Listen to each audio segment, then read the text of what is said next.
Yo, fellas, what it do? Good evening. Good Peace, evening. peace, peace, peace. Peace. Salute. Peace. Got my man Coop. Got the living legend Haas, the Fantom of the Beats. How y'all doing out there tonight, fellas? Heat for the street all day. All I'm day, chilling. baby. I'm All chilling. day. Blessed. I'm vertical. It's time to get it. Yeah, That's all I need. I don't need nothing else. I just need to that's wake it. up and go get it. So let's get it. Yes, That's sir. it. Let's definitely That's get it. Salute Let's to definitely that. get it. Absolutely. Absolutely. Thank you all for hopping in tonight. Make sure you click, like, and subscribe to the channel. Make sure y'all send some great comments tonight. We have a good one tonight. We have a living Right up. legend. We're going to interview. We're going to really get into the history of everything Staten Island, everything Haas, everything Phantom of the Beats. We have a legend in the building, Coop. I'm going to kick it over to you to get us started, bro. First of all, I just want to thank you for coming on. I'm really, really excited, to ask you some questions. There's a documentary that's been recently put together that you actually took part in called The Culture of Hip Hop. And part of part one is actually talking about the story of Staten Island, which you played a major part in. I watched it today. I was super impressed, and I didn't really because I'm not a New Yorker. I didn't totally realize how early and important you are to Staten Island becoming more than, I guess, the forgotten borough, because that's what it's called, like outside of the five boroughs. It's considered to be the forgotten borough because of the water, distance. quite frankly. It's the water, the bridge, the ferry boat. Verrazano. You know what I mean? But Staten Island's rich. We got like 3-4 bridges on Staten Island. You know what I mean? So we communicating, we moving around, we traveling all through the island, off the island, from different angles, from different areas. You know what I'm saying? But Staten Island is a nice little hub in its own. But like I said, it's that water and that ferry and the bridge that kind of through some little I don't know, some psychic I don't know, barrier, on us. And it really wasn't that, because Staten Island is really basically comprised of the other boroughs. Right. Whether people know it or not. Right. Absolutely. So that was some of the early talk I wanted to have with you. I gathered from the documentary that Brooklyn's the closest borough, correct? It's Queens. Brooklyn is right across the bridge. Brooklyn's right across the bridge. Yeah. So you got Brooklyn right across the Verrazano, and then you got Manhattan right across the water on the ferry. Right. So you're close to Uptown and you're close to BK. So you're like a 20-30 minute boat ride away, right? Yeah. Or bridge ride. There you go. Okay. So with that being said, do you feel like that the Staten Island scene, when you were coming up in it, hip hop wise, was heavily influenced by those connecting things?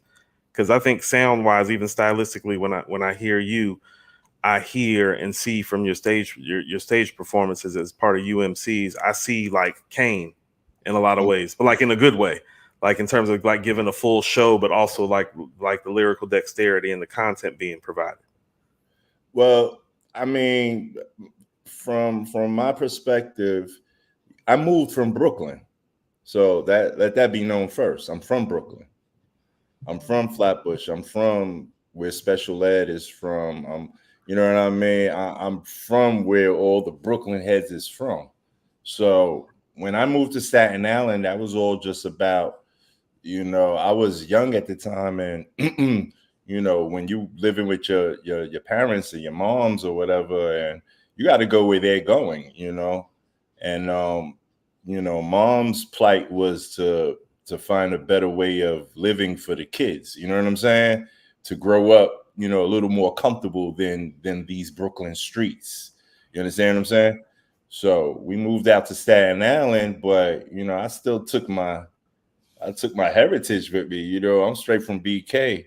So I'm out on the island learning different ways of living, different ways of life, cooler, calmer. You know what I'm saying? But still, that bug is here because I'm used to a different pace. I'm used to moving differently.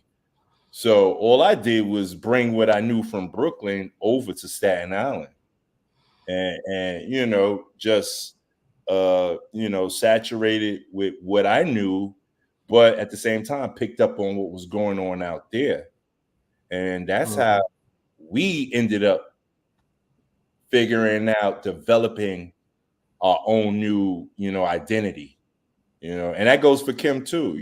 When Kim and myself, Kim is Staten Island, but family in Brooklyn, family all over the place, all the boroughs, moving around, and just Staten Island was just haven. It was a good haven for us. I tell everybody, that's the first time I used to hunt for garden snakes and ride bikes in the bowl, and be able to run free outside without worrying about any drama. You know what I mean? So it sounds like you're saying Staten Island provided more space and safety. Yeah, it was more family orientated. Nothing really hit yet that was crazy and harsh to deal with at the time that we got out there. You know what I'm saying? Everything was still, what we alluded to. What time was that? So about what year is this? Where you're moving? I remember different Staten Island. So now I moved to Staten Island probably like 80, I want to say 82, 83. Oh. So around that time everything was still, you know what I mean? That's when the parents felt, let's move out there because we could get away from this. But like I said, the island is comprised of all the boroughs. Right. So around that time is when a lot of the different boroughs and people started moving into Staten Island. All they did was bring the baggage with them. Right. Yeah. So that's when it started switching. We got a taste of the chill life for a second, but it did get hot. Okay. So with that being said, I want to know, who are the Paris and Avenue crews, and what's up with Stapleton versus Park Hill, and why did Park Hill embrace like the New Brighton guys and not the Stapleton guys? All right, so I'm not going to talk on what I wasn't really privy to, because now this is going to take you into why UMCs were sort of a different breed from Staten Island. I didn't grow up out there, so I wasn't part of the entire foundation, the niche of Staten Island. So now you have your Paris crews, you got your Stapleton, your Gladiator posses, so there's different projects. And like I said, you're bringing people from different boroughs onto the island. So, tribes start developing. You know what I mean? So it's just like anywhere else. Nah, son, your crew ain't better than our crew over here. And nah, we don't mess with y'all. We just going to jump over y'all, go mess with them dudes over there. You know what I mean? Because we get along, because so-and-so's cousin lives over there, and so-and-so lives over here. So we get a better connection with them dudes over there. You know what I mean? It's the same hood politics that you know, you know what I mean? So that's everything that was going down out there. We weren't the collective, we're going to one for all for one. There was still segregation within the communities. And, somebody had beef with somebody, families over there. This one don't like that one. It's all the same thing. And it goes on no matter where you at. Staten Island, Brooklyn, Queens, I got friends in Bed-Stuy. I got friends in Crown Heights. I got friends in Flatbush. My friends in Flatbush don't like my dudes from Bed-Stuy sometimes. My Bed-Stuy dudes don't like my dudes that I hang out in Crown Heights with. Oh, nah, son, I know that dude. He used to go with my sister's nephew's brother, and she used to do this, and he used to do that, and it's just a bunch of mush. You know what I'm saying? I think our you know, the Black experience here in America, our version of like the mafia is like cliques and crews, except for like we're not organized and like, you know what I'm saying? Like, Far because from organized. yeah, But but don't get also it twisted. There was a point we were organized. We were the most organized species on the planet Earth. yeah, yeah. Yeah. Once upon a time, definitely. Yeah. So, you know, a lot of people always looked at Force MDs as like a singing group, but to me, they're like maybe the first fusion of rap and R&B that we find in a group. Were they groundbreaking like that in Staten? Like, or they like the group that made everybody believe that it was possible? Because Stevie D and Mercury rapped, Mm-hmm. but they're mostly known for like Tender Love. You know what I mean? But it's like they had bars. It's I don't think it's really a matter of they had bars. I think it's really, if we look at it, it's their climb, their climb to success, or their climb to figure out what they wanted to get to. So they started out as that, but they already knew, like, you know, this is where we want to get to. But, you know, we're going to break in like this because we could do that. You know what I'm saying? So it wasn't that they focused on rapping.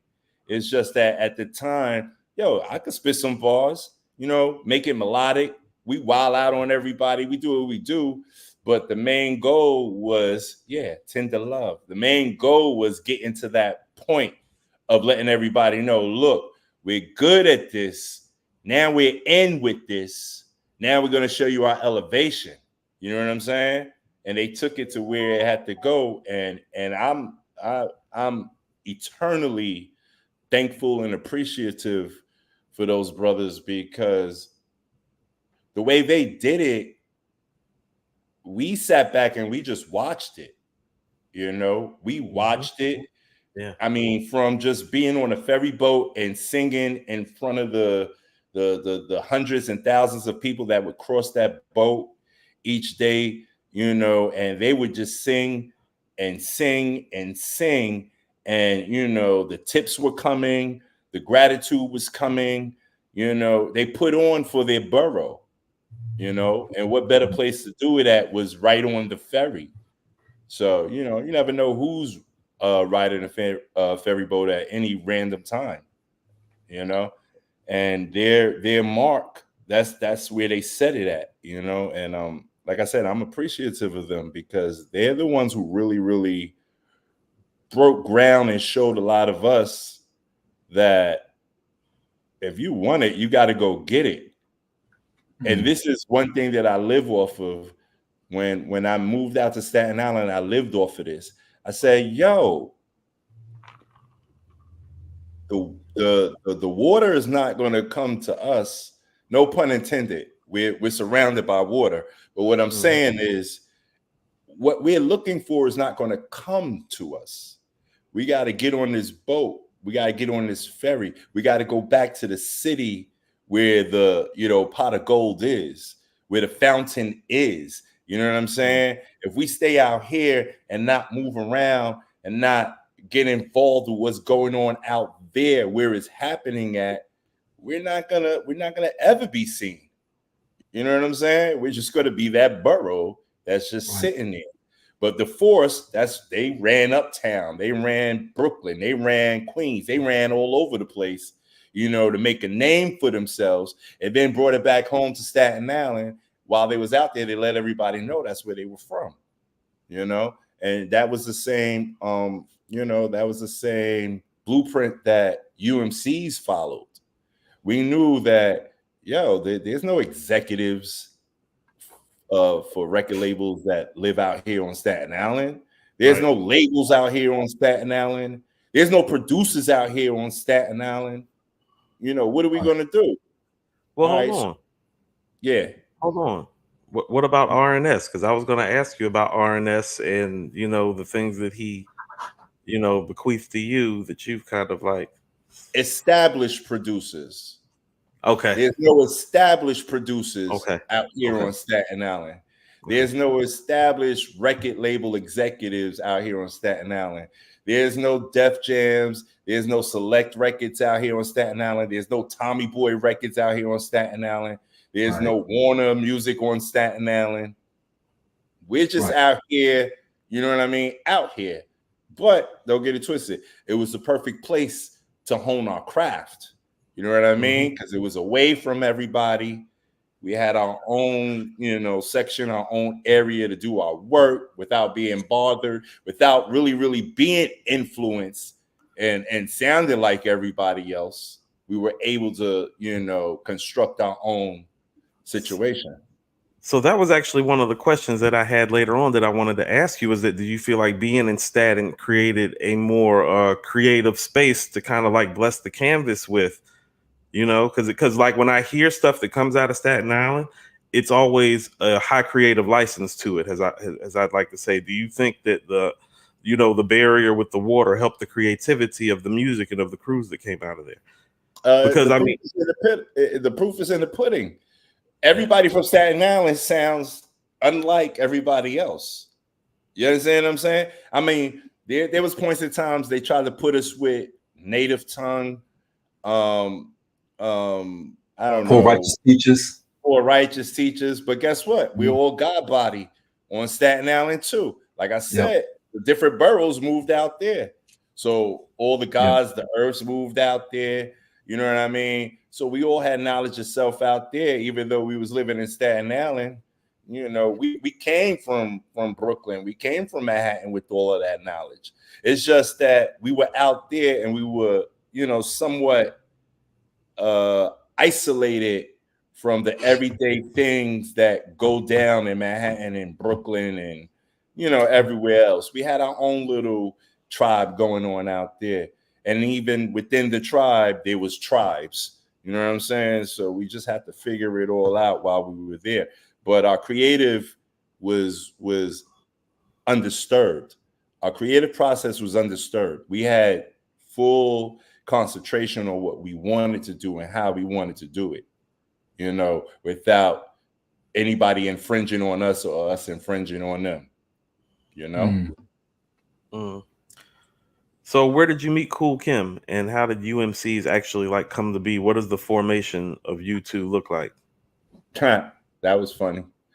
That was, see, here we go. That's one of those situations where my man's live over here, this dude live over here, but he's like, nah, we got this new kid that just moved in from Brooklyn. He lives over here with us.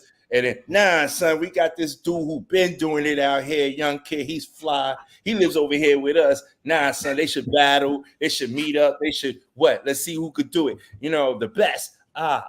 So now you got this crew wanting to battle that crew with they little pit bull. I'm the other pit bull. They want to put us together, you know, see who gets who. But we didn't gel like that. As soon as we caught up with each other, you know, it was just nothing but love. Like, yo, you dope.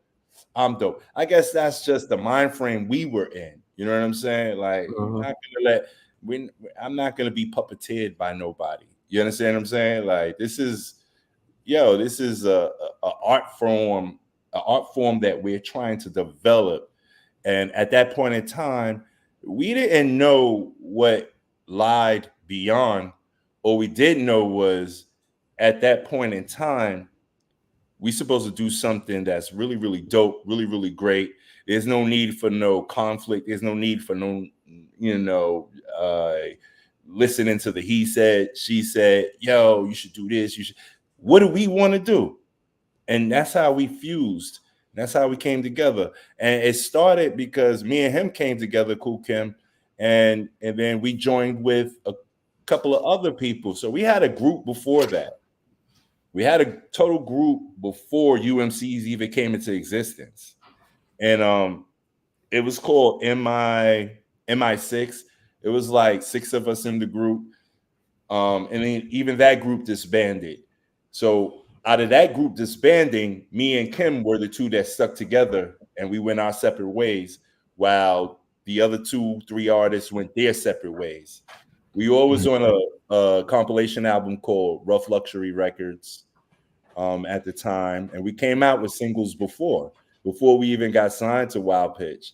So we was already on the incline, and we had already broken up from a group of 6 people, and it dwindled down to just the 2 of us because we had that chemistry, and then we became UMCs. Undisputed masters of charisma. No doubt. Tell me where that comes from. Like, it seemed like Staten Island dudes love some acronyms too. Yeah, you know, we're about the making you think thing. You know what I mean? Keeping you on your toes, keeping you just, you know, don't be one-sided. Like, you know, it's a big world out here. You know what I'm saying? Undisputed Master Charisma was just one of the, how would you call it? The acronyms, you know, blah, blah, blah. So it started at Universal MC. All right. So we know what that is. We know that comes from the alphabet. You know what I'm saying? The supreme alphabet. Universal. That's you, right? Okay. MC. That was it. So now from Universal MC, we shorten it down to UMCs. So now to get a little creative, while we out here on the road, while we out here doing shows, while we out here spitting these lyrics, yo, I'm the undisputed master of charisma. So we just took the UMC and started breaking it down, you know, understanding many concepts, you know, understand my culture, you know, it just became that. So it was wordplay, but, you know, the UMC was the foundation of all of it. So I can remember the song Blue Cheese from when I was younger. Yeah. But I've never quite known what it was about, and I still don't. So I just know I like the record. Funny enough, I still don't either, because I saw an interview with Cool Kim, and Kim said one thing and it threw me all off. I'm like, wait a minute, that's not what I thought I thought it meant this. But he had a whole different thing. He said it meant nothing. He said it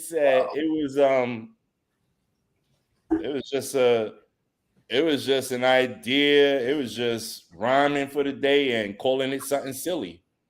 I didn't take it like that, you know. And mind you, remember, I'm the producer mind. Everything has to make sense to me. You know what I'm saying?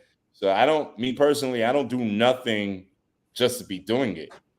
So when we came up with Blue Cheese, we came up with the title, but for me, the meaning was strictly anything that's whack. And if you listen to the lyrics, it really basically says all of that, you know.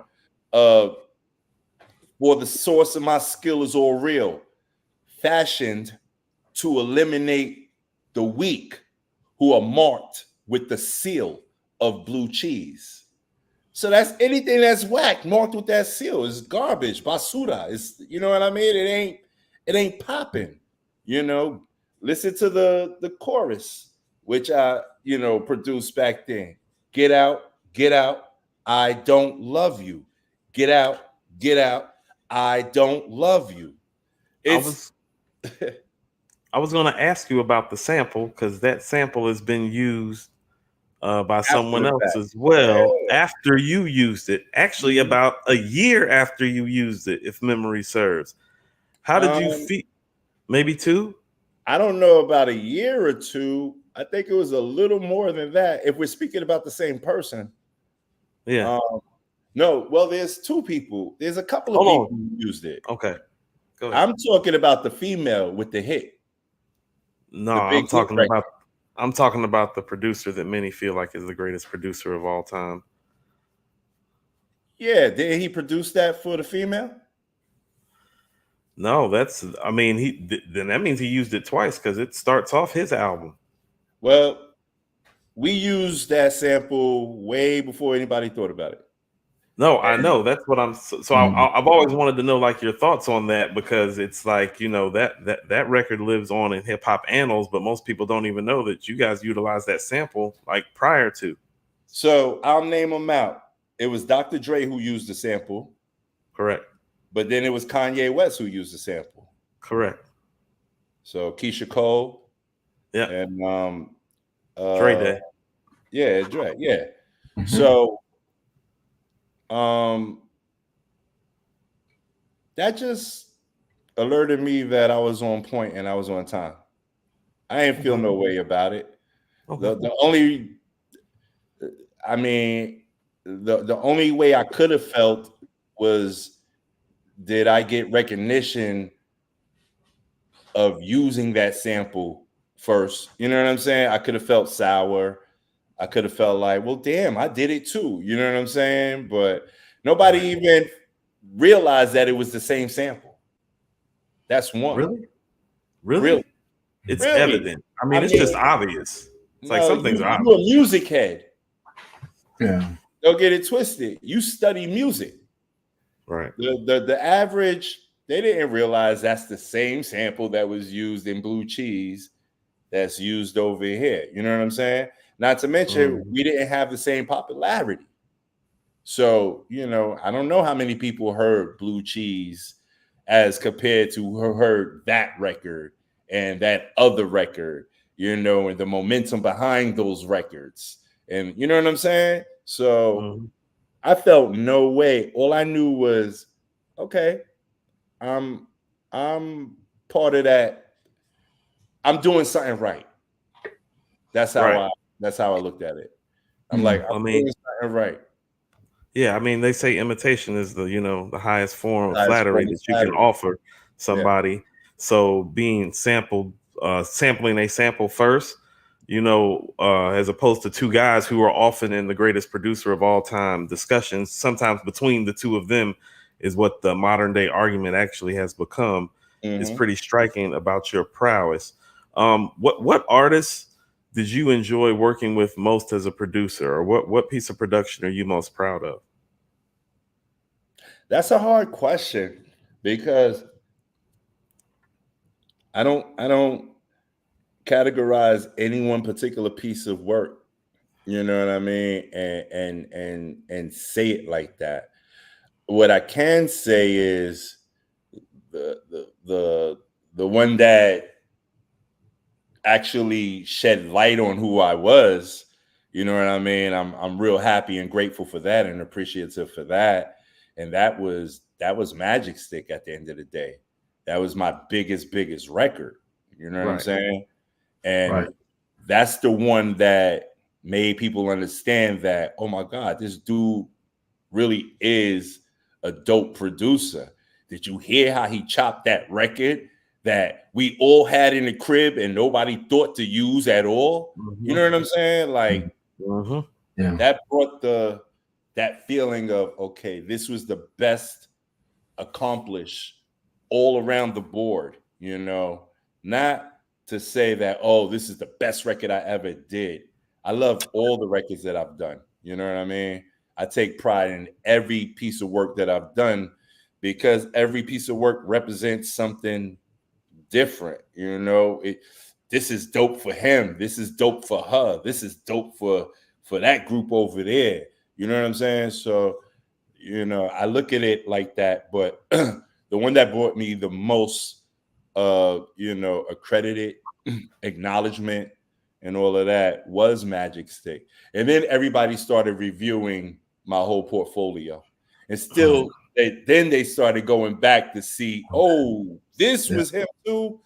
This was him too. Oh, they couldn't put it together because, remember, I did the name switch.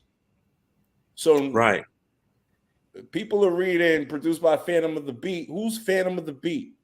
Yeah. They don't know that dude. And why'd you even use Fantom of the Beat? Like, where did that come from? It came from being disgruntled. It came from UMC's was finished, and what am I going to do next? Okay. So I want to talk about that too. Like, so Fruits of Nature is a success, but Unleash not so much. Like, what is the difference? What were the differences creatively between the two albums? Do you feel like the marketing and promotioning was appropriate by the record label? Do you feel like the game had just changed on you guys really fast? Like, tell me what your thoughts of that time period in between albums, and then being received very warmly the first time and then not so much the second time around. This interview right here is going to go as far as it's going to go, and I'm going to make sure that it goes very far. But this is something that needs to be really, really cleared up. You know why? Because the masses are feeble. The masses are, and I'm not downplaying people. I'm just telling the truth. People go by what they read, what they see. People are, it's a visual thing.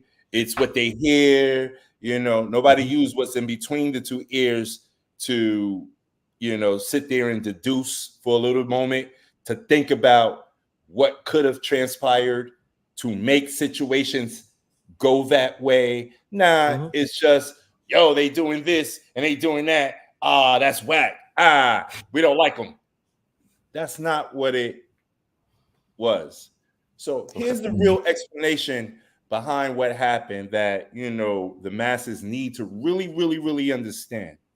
When you take two youth from the inner city who are the first to graduate high school out of their families, the first to get a record deal out of their families, the first to provide the record labels with the most dopest records, albums that they had, to get a $6 million deal with off of our blood, sweat, and tears, our production, our album. And then they say to us, when it's time to do the new album, nah, we're not going to piece y'all off this $6 million. We did the first album for $15,000 in an attic studio. You understand? So at that time, we were just happy to be able to have that ability, to have that, afforded to us. We could make an album. We're going to sign to a record label. Of course, we was happy. You know what I mean? We were young kids. We didn't know any better. We're getting away from the nonsense that might have been around us at the time. We get ready to travel. We get ready to eat for free, party for free, do shows. So of course we're happy. But then when reality kicks in and you done had a kid and your partner done had a kid and you got to pay these bills to live and you got to sustain your family, and the record label don't even want to negotiate with you for the second album and leave you stranded when they caught $6 million and a major distribution deal with EMI. Right. They're looking at us like, nah, we're not going to up your budget. We're not going to give you no more. We're not going to make sure you're comfortable. But we had a #1 record. We did everything for you. Like, we did all that we could do. So you should share. We got you that deal. You got to share in them spoils for us. Give us a bigger budget for our next album. Let us eat a little bit too. You understand what I'm saying? What were you all asking for, if you don't mind me asking? Way more than $15,000. 15. Wow. $15,000. Like, was it like what? I mean, if they, I'm looking at it back then. I look at it like if back then we could have been asking anywhere from 300 and a little bit more. I mean, that doesn't seem unreasonable, seeing how you helped secure a $6 million deal. I feel like, $250 a head can be like appropriate and called a day. Is that probably like the train of thought? That's the real train of thought, but you're not dealing with the people who have that train of thought. Right. So when you're dealing with these people who don't have that train of thought, who don't care about how they acquired that deal based on the backs of us, what happens? We get disgruntled. We get angry. We get tight. We get mad. We're dissatisfied. We're not eating the right way. But y'all got $6 million. So we got to do another album because we in a contract, and we're going to get what? That ain't. Come on. Nobody wants to live like that. We thought you're going to get these mills. We helped you get it. You're going to break us off good and make us comfortable. Right. But that wasn't the case. So if that wasn't the case, to everybody that's listening now and paying attention, when you're disgruntled, you can't focus right. There's no way I could still make another Fruits of Nature album when in this frame of mind is not that. Yeah. You understand what I'm saying? So on the outside looking in, it got categorized as you guys trying to keep up the times and making music that, quite frankly, had more angst than the previous venture. But it's because there was some sincere angst going on. So it's a reflection. It was very sincere. It was that was the fuck you record. That was right. That was, I'm not giving you a dope ass album this time. I'm not giving you that real creative album this time. I'm telling you, fuck you right now on this album. We're saying what we want to say right now, not what we needed to be saying to the people. We said what the fuck we wanted to say. You know why? Because you got us pissed off. So what you gonna do with this album? Okay. That's tough. Yeah. That's tough. We wasn't looking at keeping integrity to our fans when we had to eat. You understand what I'm saying? We didn't even understand that. Nah, don't worry about it. Just stay true to yourself. Keep who you are. And we're young, so we don't have that wisdom yet. You understand? So, you know, we expressed ourselves in the album. That's all that was. We didn't try to be anybody else. We wasn't even paying attention to everybody else. Every record on that album was expressing our disgruntledness. So that's Shades of Here, My Dear by Marvin Gaye. Absolutely. Shades of Here, My Dear. You know, where he had to pay Anna Gordy, you know, X amount, but instead of paying X amount, he donated all the proceeds to his next album, and he pretty much made an album talking straight shit about her. You get it. Classic. It's a classic. And maybe just, one day for the story and the tone, it's a classic.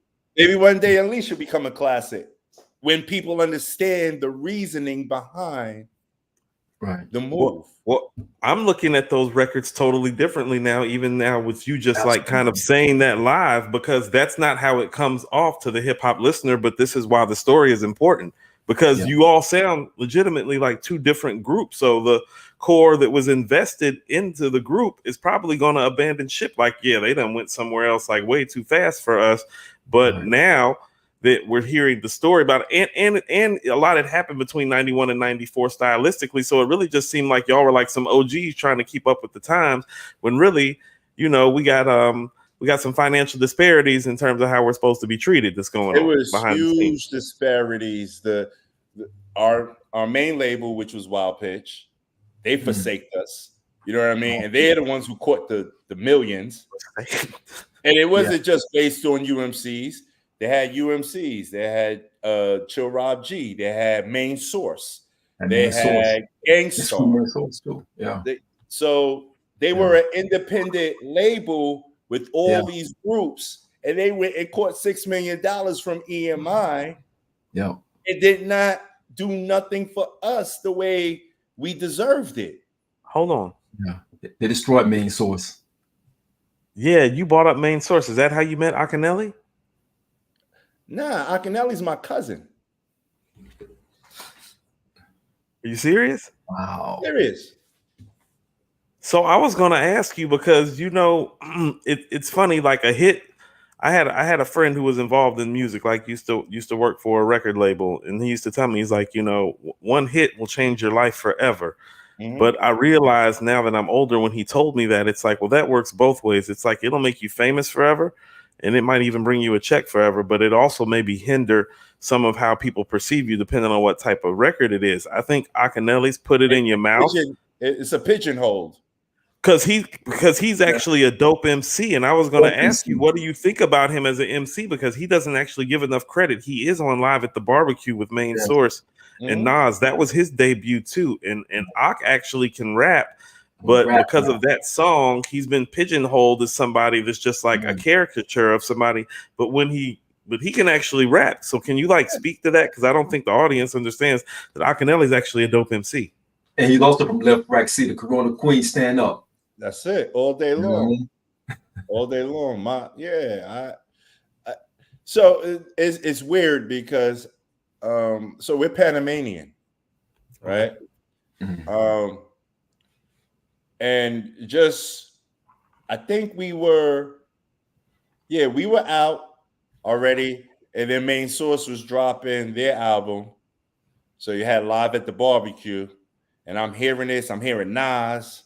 I'm hearing Joe Fatal, I hear this kid, Akinele. I'm like, so, we grew up as kids. And then we moved to Staten Island while they stayed in Queens and ran around Brooklyn all the time. I would go back and forth, but I never knew that he was into rapping. He didn't know I was into it. Real talk. Wow. No, real talk. That's crazy. Real That's crazy. talk. So crazy. we didn't see each other for, I want to give or take 6-7 years. So by that time, we went from, that young stage, that young adolescent going into, mature young adult. That's when we came out as rappers, 18, 19, And I didn't know he was rapping all that time. He didn't know I was rapping all the time. Like I said, we was a little somewhat in our own world on Staten Island. But when he came out with Live at the Barbecue, I said, Akinele? There's nobody else named Akinele. Right. Who else got that name? You can't confuse that with anything. I said, you got to be kidding me. So he's rhyming with Large Professor and Nas and blah, blah. Next thing you know, we're so that's how the EMI tour happened. So now you got Main Source, UMCs, Jazzo, whole Chad Elliott, the whole Nas, all of us on that tour. That's crazy. That's the tour. You're on that tour. That's the tour.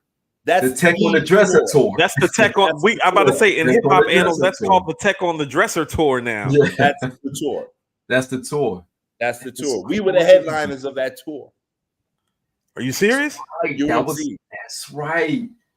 UMC. I mean, the record were big, and the record that followed was big too. So I can totally see that. Headliners on that. That was an East Coast, Midwest, West Coast tour. Colleges. We were the headliners on that tour. That's crazy. We stayed in every hotel room that everybody else stayed in. We ran the same blocks out of state that everybody else ran. That was the tour. So that's how, Main Source, Akinele, UMCs, and that's, who put that tour together. The ones who gave Wild Pitch $6 million. That was EMI. That was the EMI tour. They wanted to make some more money off of y'all. That was it. That was the EMI tour. That was the one. That was the one. That was the one. Now, this is the one where we running all over the place. Now we're doing Soul Train. That's where all of that time frame, that's when all of that was going down. That's right. So yeah, your Chad Elliott's, your Irv Gotti, all of us saw that bus. Everybody. Young Irv Gotti, DJ Irv Gotti. Crate carrying Irv Gotti. There you go. DJ Iggy Flow J. Carrying Irv Gotti. Yeah. I was wrecked when I got back. When we got back, and years later, he's like this biggest producer, and I'm like, God damn it! How the hell did we not? How did we miss that boat? How did we? I couldn't even get a beat sold to them at all. And I'm like, dog, we was all together. Like, you're the best of friends when you on that road together, and you don't even have a Snicker bar to eat because your per diem didn't come in yet. You know what I mean? Yeah. You're best of friends with everybody. But now that new business is popping, you don't know nobody. A whole bunch of that was going on in the industry, my G. And Well, it's just like, that's where all that disgruntledness came in at. Money and adversity tend to reveal character more than they tend to define it. So true talk. That was one of the best statements I've heard in a long time. Because it's truth. It is. So I got another question. Did a guy by the name of Prince Rakim like take a beat tape from you guys or a beat CD from you guys? Do I have this story correct? Y'all were throwing a party and somebody comes and takes your beat CD? Never. And didn't you say Wu-Tang first? All day. So we can get to that. We'll get to all of that. I'll explain it. Cool. That's see, the documentary is. Did somebody take the beat CD? Nobody takes my CDs. Okay, I'm just asking. How did the CD transfer hands? I see what you're getting at. Okay, I'm just asking questions. Now, here's the real story behind that, and I've told the story a few times, and it for some reason, surprisingly, it's hard for people to really grasp it. But this is the way that it went. You don't take credit from nobody, but the truth is told. So there's your tour, right? The EMI tour, and we're doing colleges, and we're going from Florida all the way back upstate. We're going to the Midwest. We're going to California. When you're on tours, what do? You do dates where you go to the record label, whoever their representatives are in whatever area, town, whatever, state you're in. You go to the record labels. They prepare you for in-stores, for radio promo, for all of that while you're in town, correct? Because you're on tour, right? So it's part of the life. EMI had us set up to do radio. They had us set up to do in-stores. This is, a lot of people probably don't know what in-stores are, but that's when you go to the town, you go to the record store that's selling your records, you kick it with them for a little bit, you have the crowd come in, you sign autographs. It's like book signing, all of that. So at one point we had to go to EMI in Cali. So that's when you meet and greet the staff at the record labels. They like to be schmooze too. They want to, oh my God, they want to tell their kids, who came to the label today? Guess who I met? Blah, blah, blah. Sign autographs and all of that. So while we were leaving from doing that, they gave us a gift. So the gift that they gave me and my whole team, and my team consisted of myself, Cool Kim, RNS. You're gonna understand how RNS comes to play. RNS, and my two homies, Craig and Quasi. They gave us all the original Stax collection CD, with everything from Stax. It was a nice case.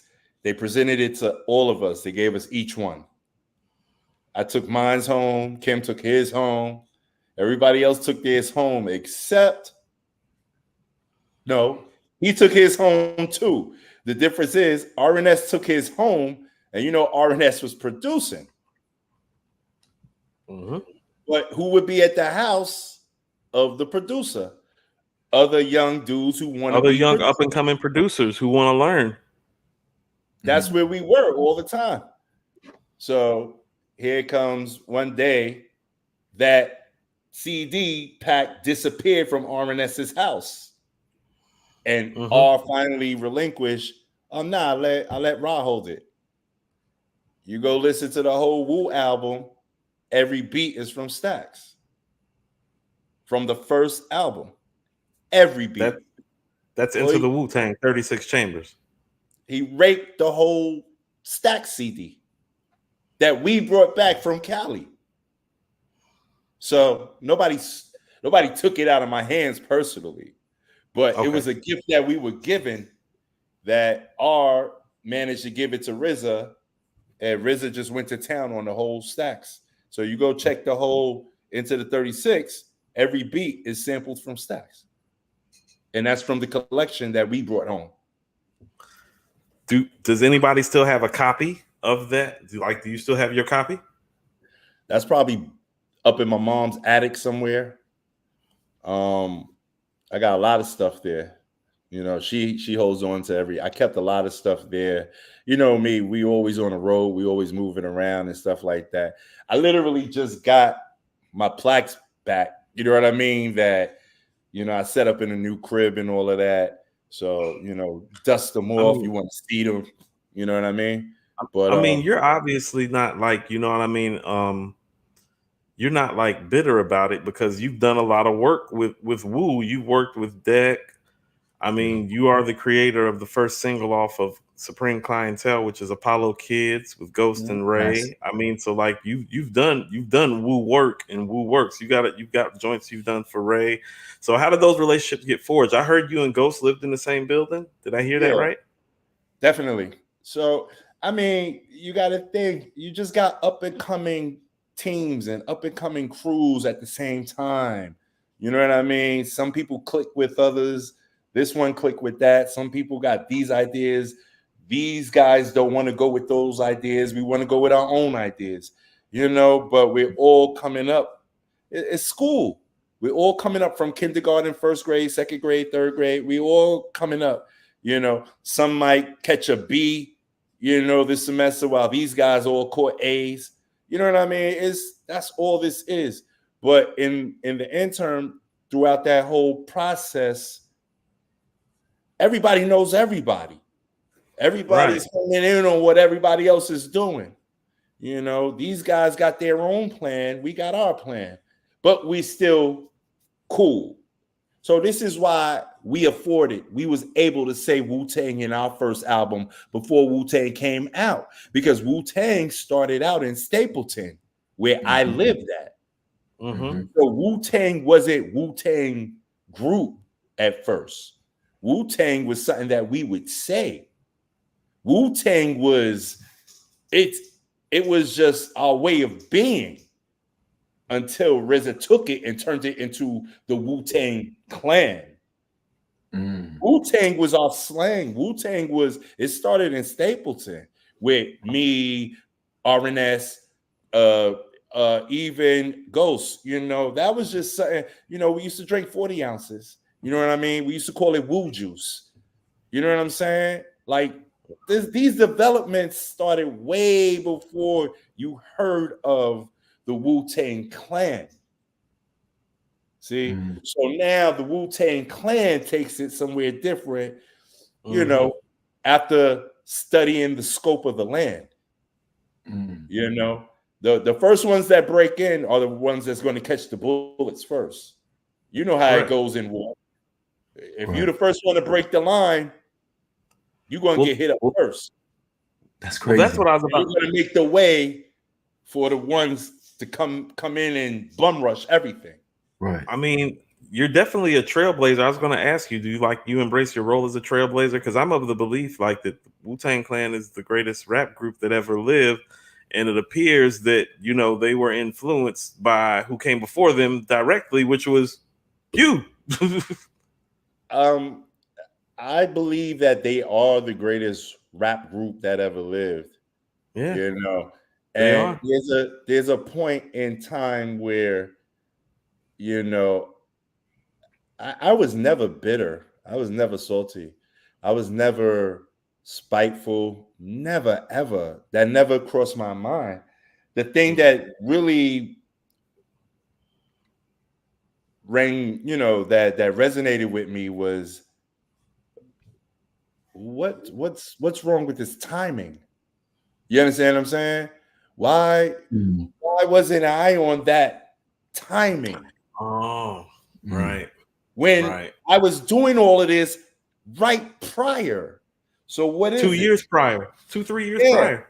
So that's what bothered me. I'm trying to figure out. So was I supposed to back then just get down with RZA and Meth?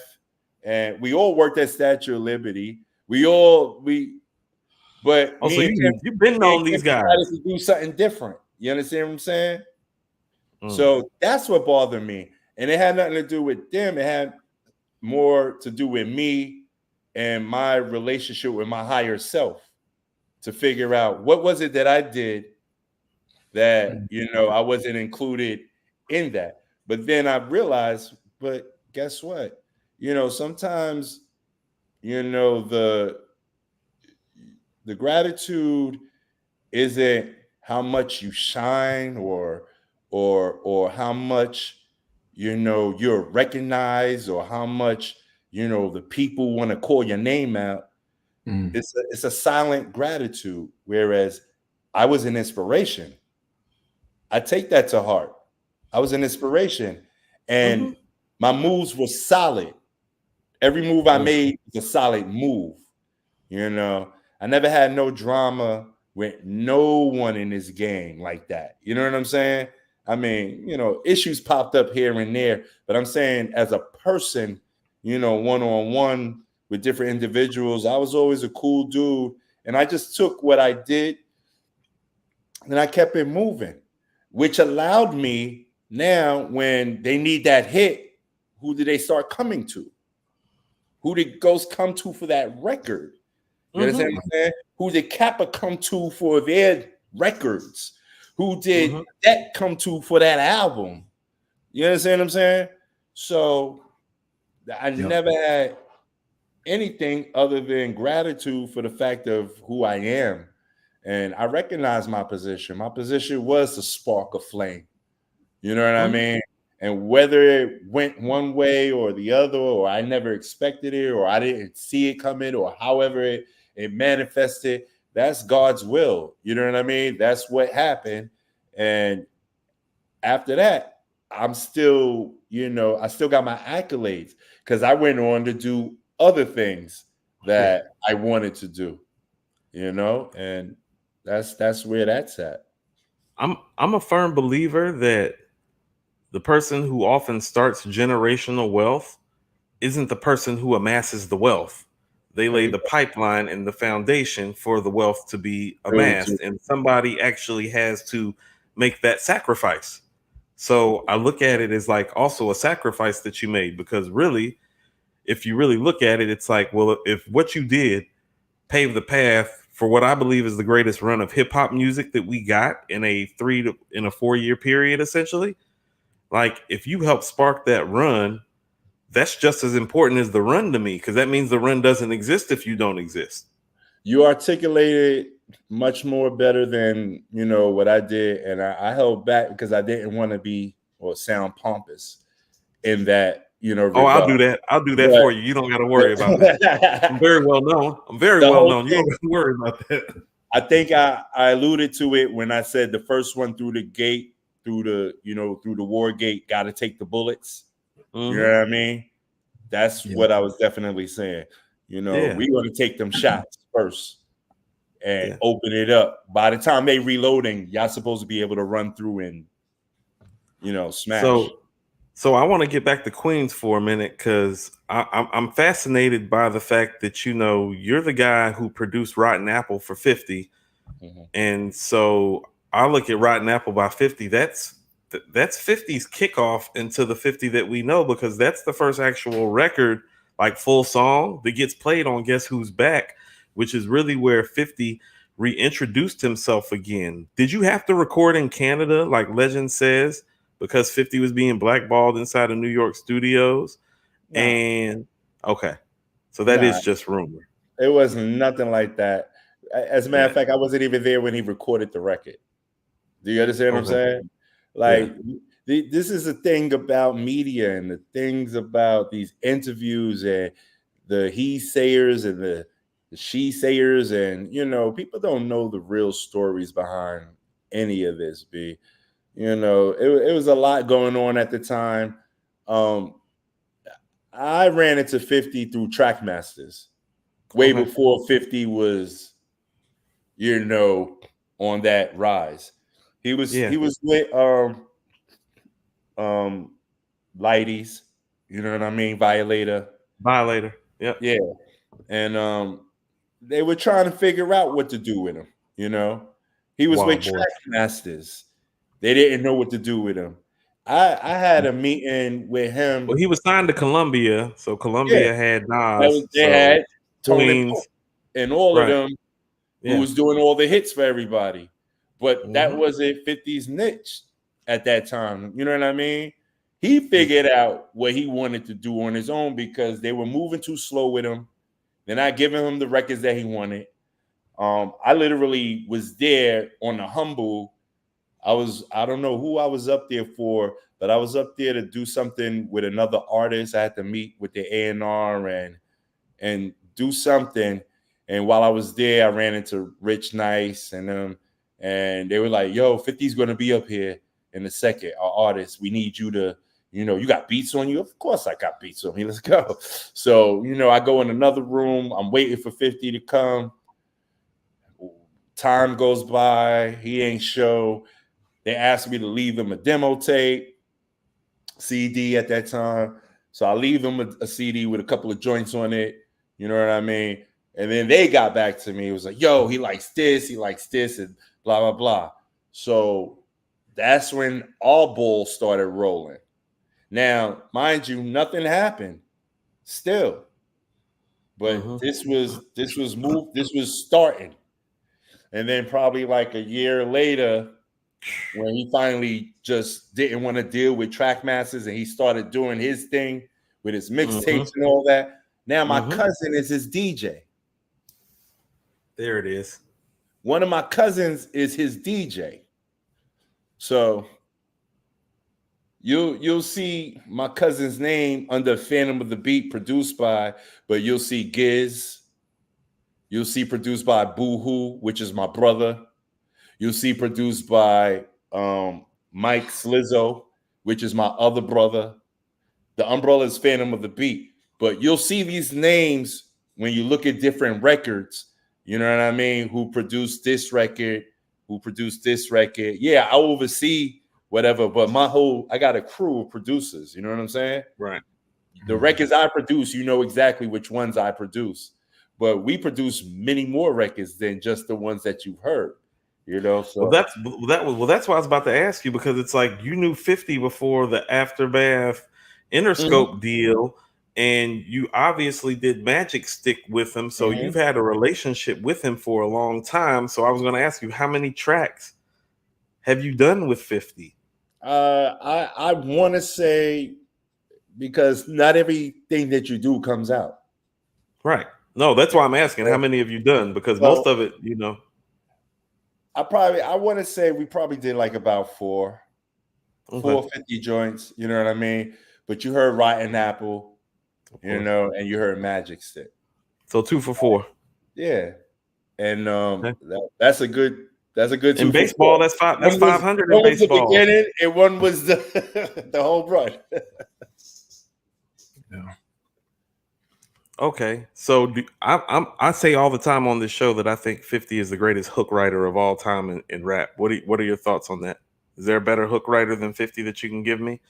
Because I like to hear it from producers, because producers tend to be like more melodic and musically inclined and more to the full composition of the song than the person who's like rapping over it. So like the producer side of you, when I say that 50 is the greatest hook writer ever, like do you have somebody for me?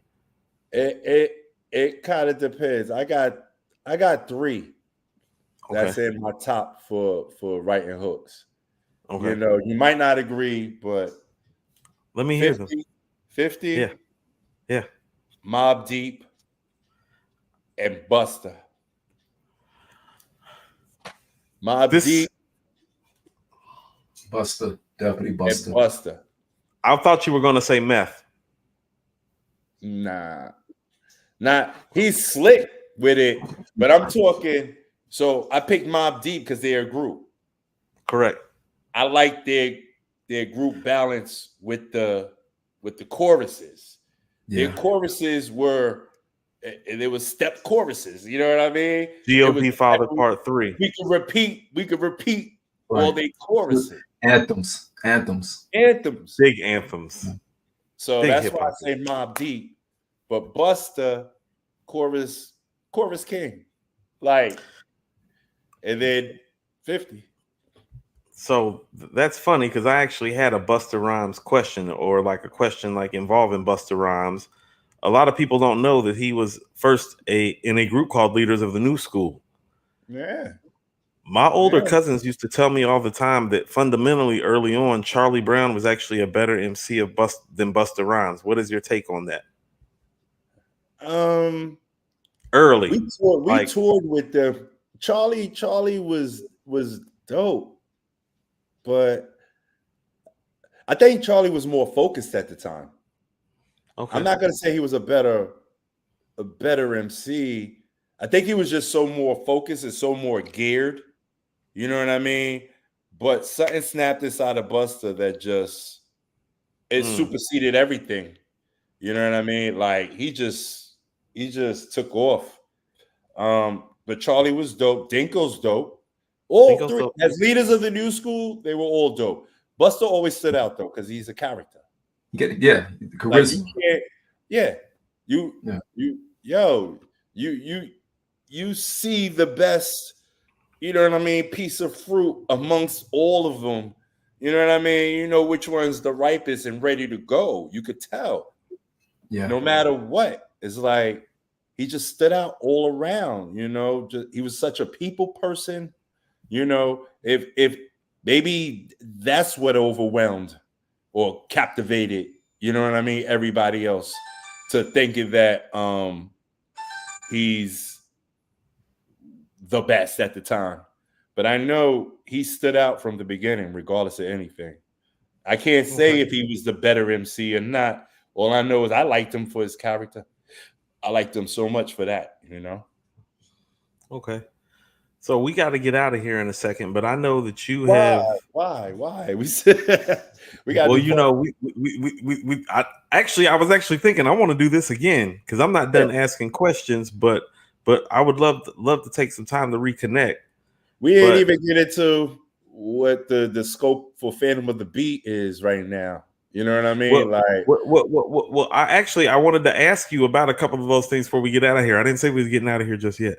Okay. But I did want to ask you about your work with the American Jazz Museum in St. Louis, Missouri, and what you currently have going on artist and production wise. Yeah. That's a blessing in disguise. My manager, Gina Tarantino, is from out there. So, you know, this whole thing is 6 degrees of separation. You know, I want people just to know that part in life in general. That's what life is all about. You know, people think it's more than just basically how you carry yourself, how you conduct yourself, who you meet along the way, and what type of relationship you can develop, you know what I mean, on your way to your dreams and your beliefs and your destiny. So the Jazz Museum is just one of those things that I was out there for Hip Hop 50th. I was in KC for that, you know. We didn't really do much as UMCs. So I was out there and they had a Hip Hop 50th out there, which Tech Nine appeared. A lot of the local artists appeared. And Miss Tarantino, she was a curator. Well, I don't want to say curator. She put together the hip hop cipher for Kansas City. So the new up and coming artists, it was about 5-6 of them. She put together that portion of the show. And I did the track for that portion of the show that everybody came and spit flames to. So here you come. Okay. Here we go. Now I'm involved in KC. You understand what I'm saying? So that locked a lot of situations into place. So the Jazz Museum, you know, we're at the Gym Theater where the event was being held for Hip Hop 50th. Gina knows I guess what you call Mr. James, he runs everything. So, there's that connection. And I did the music for the hip hop 50th, and you meet, you greet, you talk, and then now it's what do? You know who I am, you know what I do. How can we make this work? Let's do it. Right. You know what I mean? So we took it back and forth in that manner, while Tarantino 1440 was spearheading the relations and the connection and making things happen. So there's going to be a few things that happens out there as far as Phantom of the Beat is concerned with KC, and the label itself. I have Phantom Music. So over the last few years, I was dropping singles. It hasn't been on the highest of PR or marketing. It was more or less a litmus test for me. I just wanted to gather up a couple of artists, see what I could do, see if I'm ready to run a label, see, what being an executive is like. And I figured it out. So come this year is going to be a whole new blast because it's a litmus test. I tried it out first. I wanted to see what it is to deal with artists, to say they're my artists and I got to take care of their every step and, make sure that the moves are delegated properly. And, I got to have different hats on at the same time. You know what I'm saying? So I went through that trial for the last 3-4 years. And now Phantom Music is about to really, really sprout. New production is coming. I don't sleep. Like, don't sleep on me neither. Even though the tides have turned and the music sounds a little different, there's still room to breathe for what we know how to do, even if it's just, tweaking it a little bit, but still capturing the ears, you know what I mean? The way we need to capture these ears right now. So I don't let none of that press me what's going on. I know we got a lane. We're gonna come through with that lane. And every so often music changes. You don't know who's gonna be the one to change it. I might be ripe enough right now to be the one to change the whole thing. If you search my history, I've been doing that. You understand what I'm saying? I've been setting little moods here and there, and making things switch and what I mean, drift over here a little bit more than that way. You understand what I'm saying? So now I think I'm just going to take the bull by the horns. I'm going to take the reins, and I'm really, really going to step in and exert myself on another level right now. What's the first project we can hope to hear from you next? Like what's the next project or the next artist project that you're working on? Like literally what's in the queue? Like right now, what's cooking right now? I think the next thing that I'm going to do, based on the fact that I dropped a few artists over the past few years, I put them out. I might do a whole Phantom Music EP and reintroduce something new, maybe a couple of joints that people skipped, missed, didn't catch. But I think the EP collaboration, production-wise, me producing these artists and breaking them is what's going to be the next thing that I do. So Phantom Music, EP, and keep a lookout. There's going to be a couple of artists. We got Catherine Swain, we got Young Solo, we got Scritchmatic, to name a few. We got, Long Island is the the next step from Staten Island. We on either side of the city. You know what I'm saying? So I got my artist Snooze Daily out from Long Island.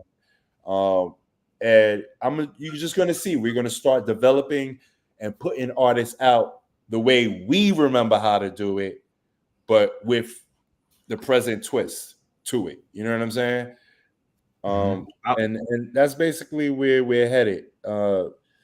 We got a couple of companies in the works that are really, really vying for our attention.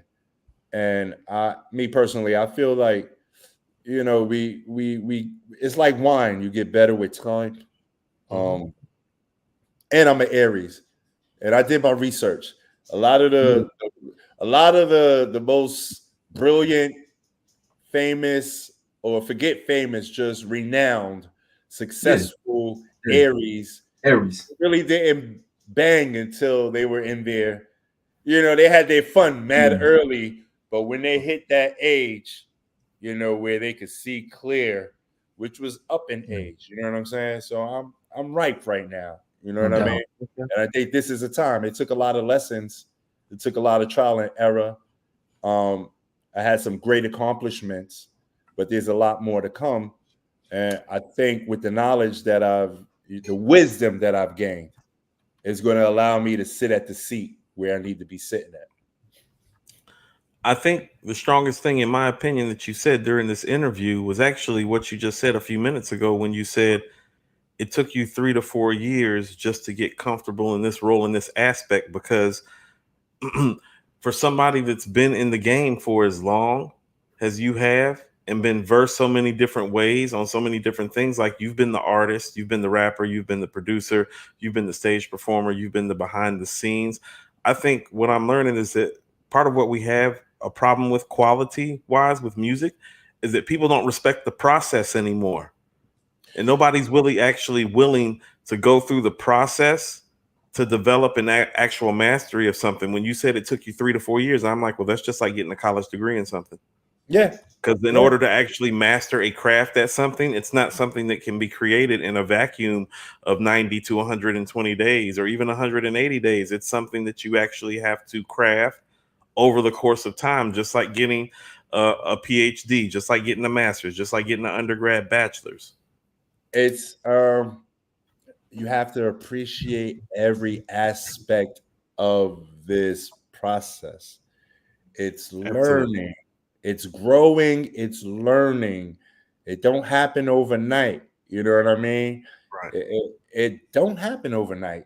And that's what a lot of people, that's the misconnect. That's what they're shooting for. That's what they're shooting for. They're shooting for it to happen overnight instead of respecting the process. Right now, society is brainwashing people into believing that it can happen like that. You know what I mean? Like it's not real, B. Or it's not going to be of substance. How about that? It happens overnight. It's fly by night. I could tell you 5 records off the top of my head that's still banging the club that came out in the 90s, that came out you understand what I'm saying? That's longevity records. I can't tell you one record from yesterday that I'm going to remember a month or 2 from now. Do you understand? I don't know about the 90s. I don't know about the 90s, but I know they still play Magic Stick down here. So of course you know. The 90s, Eric B and Rakim for president. What? You can't put that in club and it's still pop? No, you're right. The Show, Slick Rick. Where you go, it still pops. There's records like that still pop to this day that are never forgotten. But there's records that just came out maybe 2 years ago, 3 years ago that's forgotten already. It's like, you know what I mean? So I'm here for the longevity. I'm here for the official stamp. I'm here to, make waves. You know what I mean? Switch it up a little bit.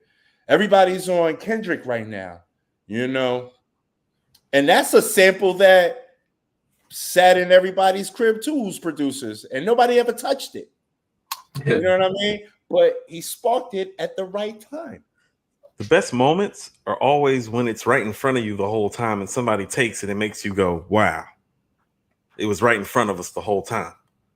Well, that only goes to show me that, guess what? At least I'm on the right frequency. You know what I'm saying? Whether I hit it first or somebody else hit it, I'm on that frequency too.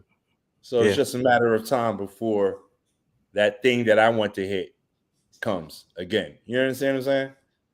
It ain't nothing. You just the only thing that's going to hurt you is quitting. Ooh, I think people needed to hear that. Like that's a gem right there. The only thing that's going to hurt you is quitting. Oh, okay. Shawn, you got anything before we wrap up? No, I appreciate this. As a fan, I just wanted to listen in and just really get the vibration. Haas, we talked on the station head a few months ago. You shared some jewels there. You definitely dropped some jewels here with my man Coop. We definitely appreciate you. But this got to be we got to do a part 2 and 3. Yeah, we're gonna have to do another. Yeah, we're gonna have to do more of this right now. Yeah, we're scratching the surface right now. We need to do a part 2 and part 3 to this. Like, I think a lot is about to bubble. Is going to start off with that documentary. And by the way, shout out to Carl and Lou. Carl is my junior high school homeboy. He's the one who did that documentary. His homie from 6th grade.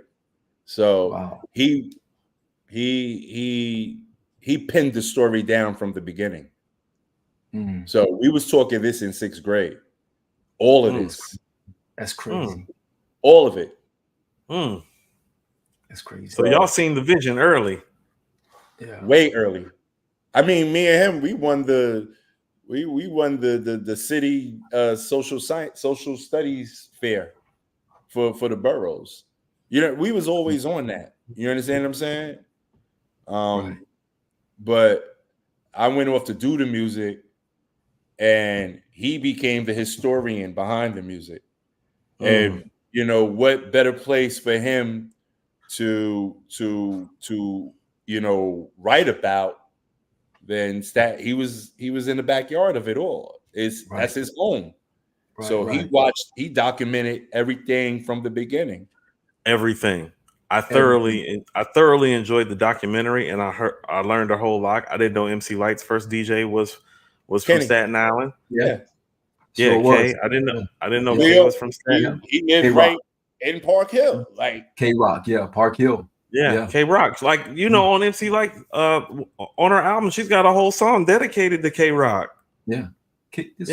Me and my DJ. So it's like there's a lot of special stuff going on in Staten Island, and always has been. We wanted to thank you for coming on. I definitely would love to like have you back so we can like continue this conversation. Like, you're a wealth and a resource of knowledge, and you've said a lot of things that I feel like people who are always on the outside looking in on hip hop and how things go, like they need to hear these things too, especially like in these days and times. It's never what it seems, you know. And the one thing about us as people, we gotta stop taking what media says to heart and believing. You know, I was raised to be independent. I was raised to make my own decisions, make my own choices, deal with people for who they are, not because somebody said they're an asshole. You know what I mean? You don't know what made that person an asshole to them, but to you, they're a different person. You understand what I'm saying? So learn to do your research. Learn to stop taking, you know, verbatim everything that you hear. You know, we're scientists by nature. You know what I mean? Supreme by nature. That's right. We're supposed to think and use our mind, not be told everything and just take it for what's being said, or what you think it is. And back to that, and I'm not going to hold you, but you know, that was one thing that really needed to be cleared up. And that's the thing that, you know, for somebody else, it could have haunted them forever. And that was they tried to come out sounding hard, or why they try to switch up it was not none of that. That was two young, starving, disgruntled, disappointed men who did not care what they put out. And that was for the label, not for the audience. We weren't thinking about the audience. Maybe one or two times we thought about the audience in that album. And it was the real display and Time to Set It Straight. We talk truth in that. You know what I mean? Now listen to the title, Time to Set It Straight. Right. No, I told you, I'm looking at it totally differently now that you've shared these things. Through a whole different lens now. Absolutely. You know, there was a lot of experiences that we went through, and we didn't care about being so creative. We just wanted to spit it out. You know what I mean? And whatever they're going to do, they're going to do. They're going to drop us. We're going to go get another whatever. But, you know, the tides turned the way they turned, and we are who we are right now, doing what we're supposed to do still. I think that's a great way to leave it. We want to thank for having you on. I salute you. Shout out to Haas G, Fantom of the Beats, all your contributions to this culture, all the inspiration that you provided. We're definitely going to be getting back in touch with you soon, like to wrap up and do this again. I was actually thinking, man, I'd just like to have you come on and talk some rap shit like every like 4 to 8 weeks. I don't know what your schedule look like. I don't know what your schedule look like. I don't program the show. I'm a co-host, not a program like manager. Co-hosted. I'm a good co-host. I'm good with that. I dig it. No, I dig it. We should we're about to start doing our brunch on Sundays and start doing like wrap-ups for like albums and reviews. We need to like really seriously talk about having you like come on and like give your critique, like Absolutely. Yeah. Absolutely. We need a breakdown. I love a breakdown in your stuff too, bro. We need a breakdown of Miguel Sanchez. That Miguel Sanchez joint out for More Fish. With Tribe the God and so we need that breakdown. We need that breakdown. See, those are songs that you know what I mean? What? Sheik Luch and Ghost. Yes. We need those breakdowns. Need all of those breakdowns. I want to see the show elevate. I want to see everything keep going because this is what positivity is about. This is what maintaining the culture and teaching, the ones who really don't know. This is what this is about right here. So, continued blessings, whatever you need, I'm here for it. And we're going to keep an eye out for each other. No doubt. Absolutely. Yes. All right. Salute. Haas. Appreciate you, brother. Thank you. Anytime. No doubt. Appreciate you. Appreciate that.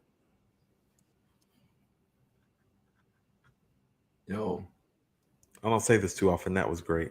Salute to you, brother. As a fan, I just wanted to sit back because we did the thing with him on Station Head. I just wanted to sit back and just hear y'all vibe out. And everything you was hitting, I'm like looking at my notes, like, damn, did he just look at my fucking notes from over there? Because everything was in sequence, bro. He was leading me into my questions for me without me having to ask the questions. Yes. Like half the questions that I asked. Yes. It was on point. He led me into my questions. Like when he brought up Buster, it's like, oh shit. It's like I actually have a Buster question sitting like in the chamber. I'm like, well, I'm gonna go ahead and let it go. Yes. Hey, Jizzle, the West Virginia tripler.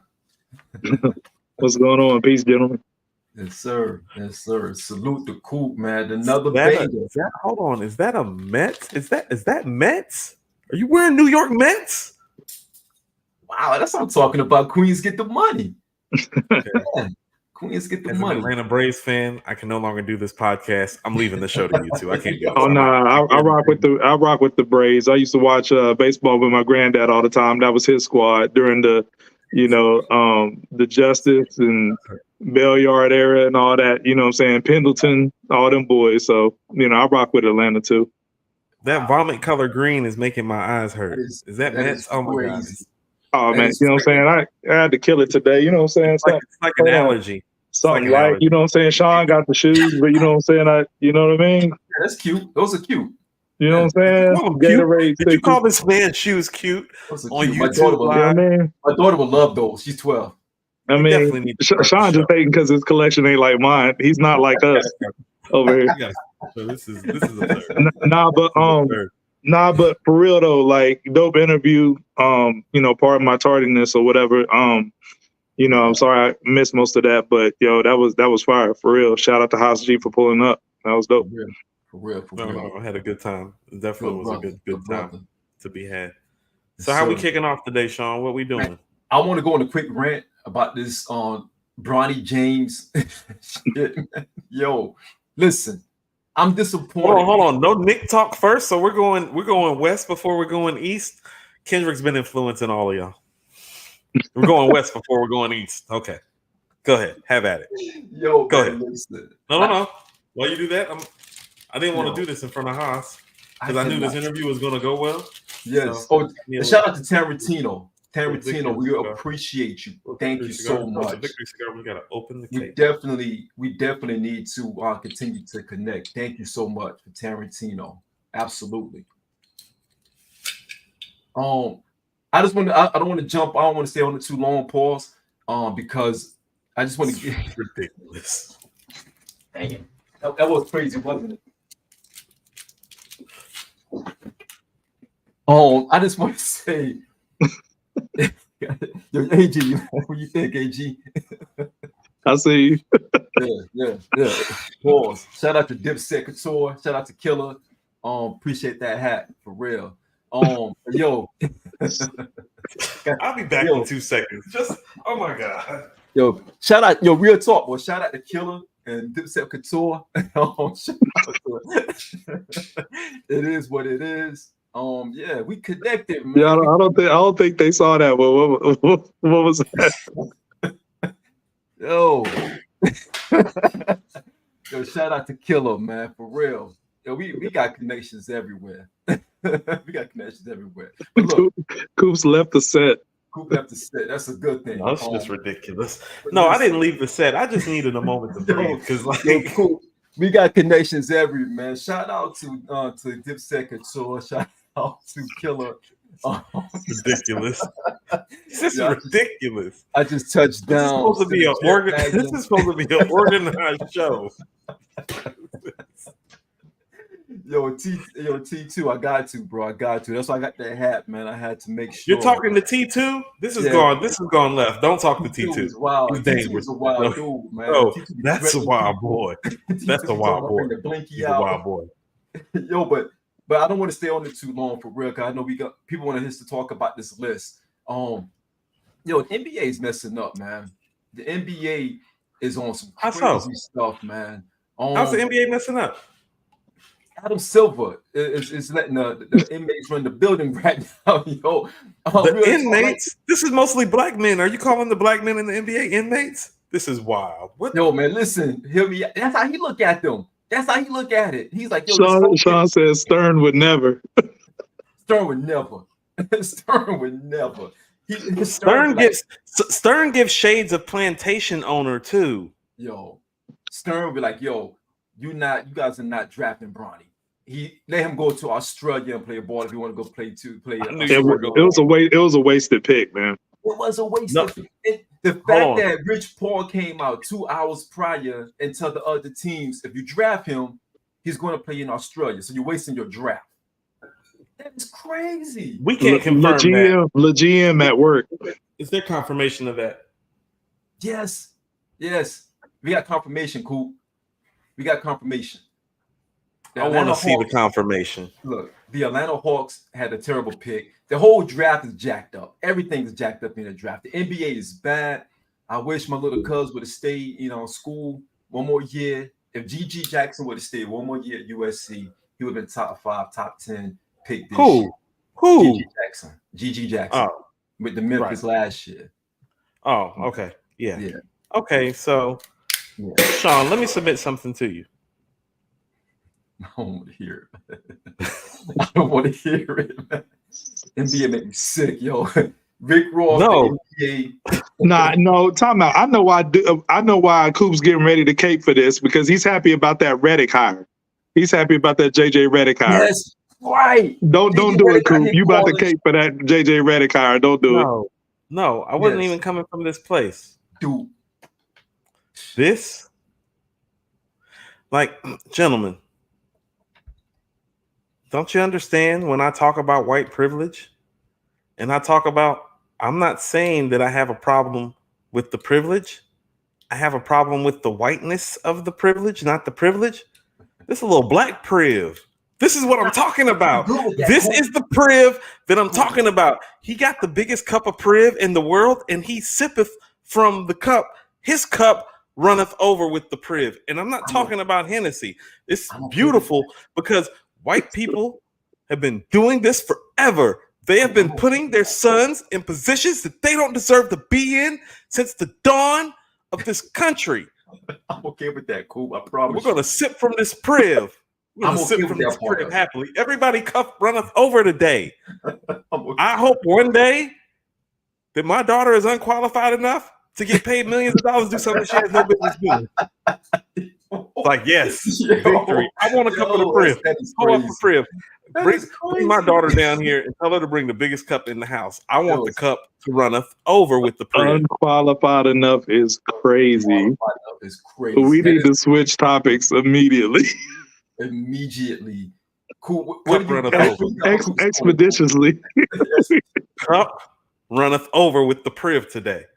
It's like, that's crazy. Like, look at that priv being served up right in front of everybody. Just slap him in the face with it. Bow. In front of everybody. I'm like, yo, this kid. I'm like, I'll leave it at that. I'll leave it at that. Hey, if not for nothing, ESPN going to eat for the next year. For the next year. And yep. then 2 years that LeBron is in the league. Yeah. 2 years that LeBron is in the league. But it'll all jokes aside, it'll be a train wreck, you know. Train wreck. You got it. Okay. JJ, So on a basketball Ray. level, let me submit this to you. He would have been better off getting drafted by a Dallas or a Golden State or a Sacramento or a Milwaukee, because those guys have Damian Lillard, De'Aaron Fox, Steph Curry, Kyrie Irving, Oklahoma City, Shea Gilgeous-Alexander. Somebody there, somebody his size, who is a dominant, impactful player that can actually teach him how to play his position for his size. Because your dad, athletically speaking, is one of the 3 to 5 most astonishing things that we've ever seen in the sport of basketball, just by athletic attributes. Because 6'9" niggas that weigh 260, well, they don't run and pass and jump like that now, do they? Well, you said 6'9". Yo, cool. You being nice right now. He would have been better off getting drafted by the Alabama Moccasins. That's the G League team. They could use him. The Alabama Water Moccasins could use him. That's who we should go to. Off the bench, shooting guard. Can we go?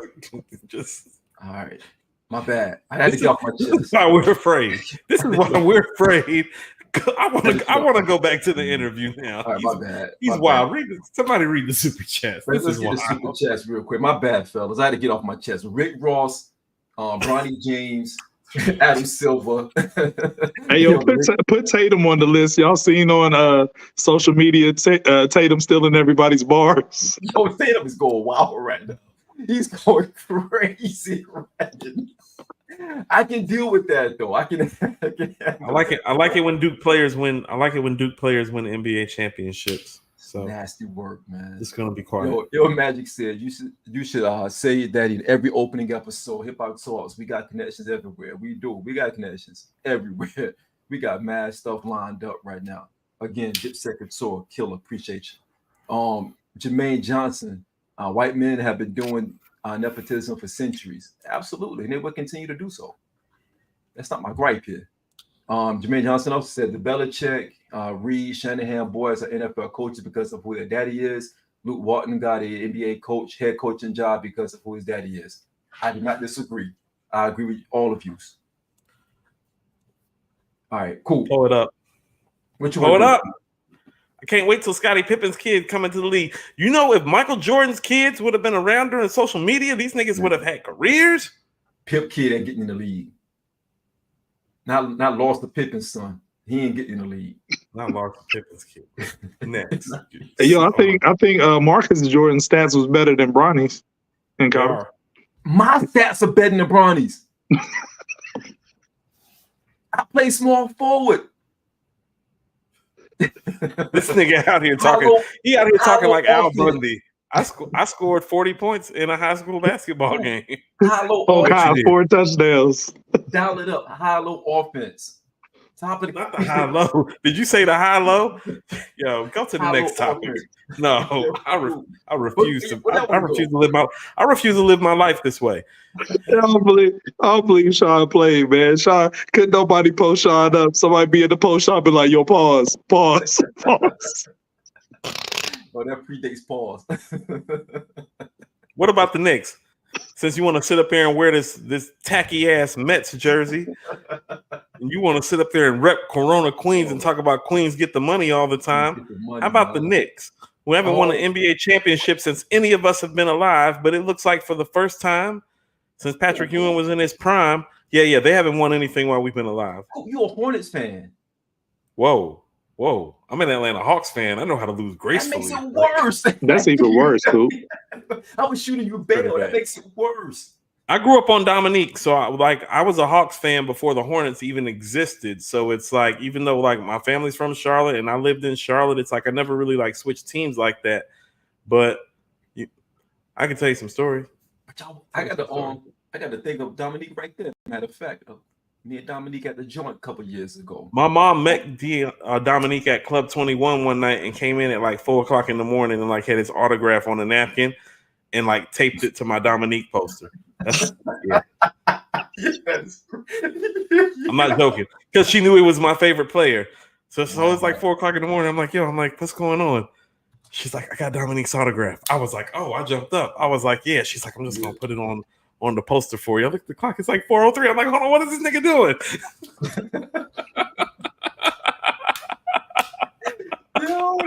That is a true story.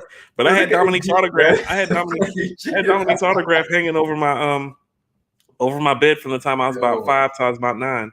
On a half napkin is crazy though. Like half napkin, not a full napkin, half napkin. That is Dominique. Look, and he used to sign it and put number 21 on it. Oh shit. Yo.